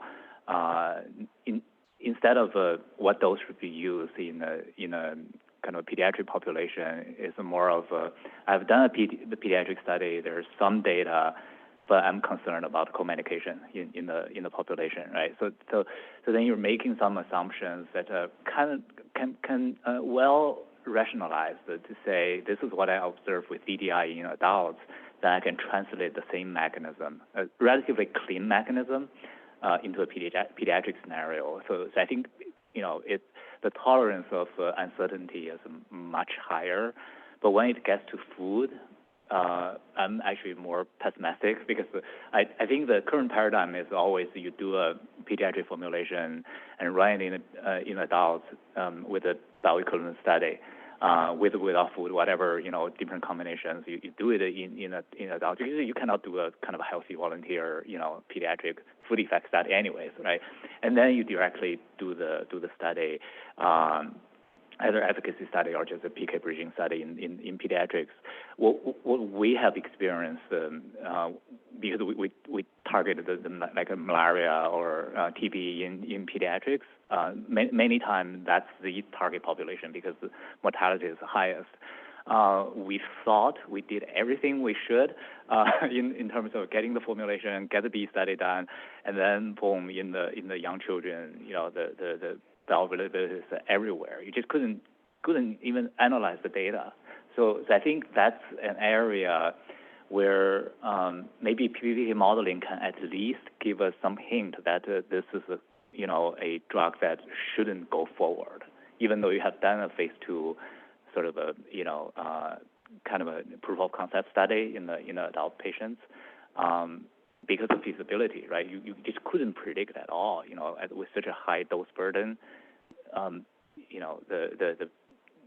you can't learn anything from the adult study. So all the money is wasted, right? You think about, but maybe PBPK modeling or this PBBM modeling could already give you a very strong signal that, try alternative compound. Thank you. I think we've run out of time, unfortunately. This is a good discussion, getting a lot of steam. But I would like to take the opportunity to thank all the speakers and the panelists in this last session. And can I now invite Dr. Weigao to come for closing remarks, please?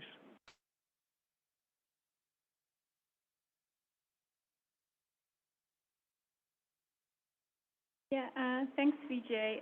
Good afternoon, everyone. As we wrap up for today's workshop, let's take a moment to reflect on the learnings, the discussions, and the key takeaways. So we start today by emphasizing the need to determine the dosages in specific populations, as well as illuminating the current regulatory resources. And the first session highlighted the specific challenges and considerations related to age and how we should really think about those optimization and oncology drug development in the vulnerable population, pediatrics and adults.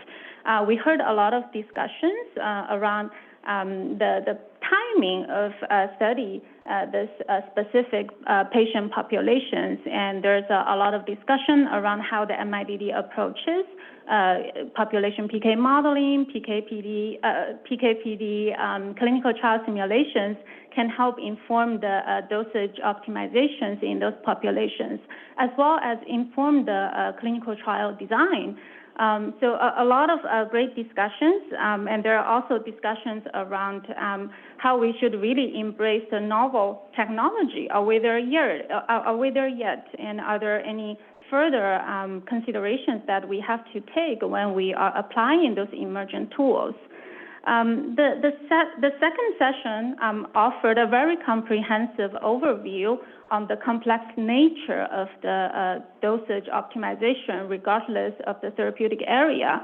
And also, we had a very in-depth perspective in the context of region, ethnicity, geography, and ancestry. And there's a discussion about the criticality of enrolled diverse patients in the clinical trials to reflect the real-world patient population. And we also heard about the examples of using the various MIDD approaches to help inform the dose decision as well as design those trials. The variety of the MIDD approaches, I don't think I need to repeat here, but we've heard a lot of good examples, as well as leveraging the case studies from the other therapeutic areas. So I think that we also discussed the challenges and opportunities of discerning the confounding factors in this session, and the art of translating the knowledge from the one region to another region. So the last session we just ended centered on the food effect as well as the DDI, and emphasizing the essential role of the PBPK approach, or I should say the PBPK technology, in informing those decisions around the food effect and as well as the DDI. And then we also heard a lot of discussions, great discussions actually linked today's the entire learning. How do we consider the food effect and the DDI in the context of the other intrinsic factors? So I think it's a great discussion today. So in essence, I think today's discussion, today's seminars really reiterated that oncology dose optimization is a multidimensional problem requiring a totality evidence approach coupled with MIDD mindset.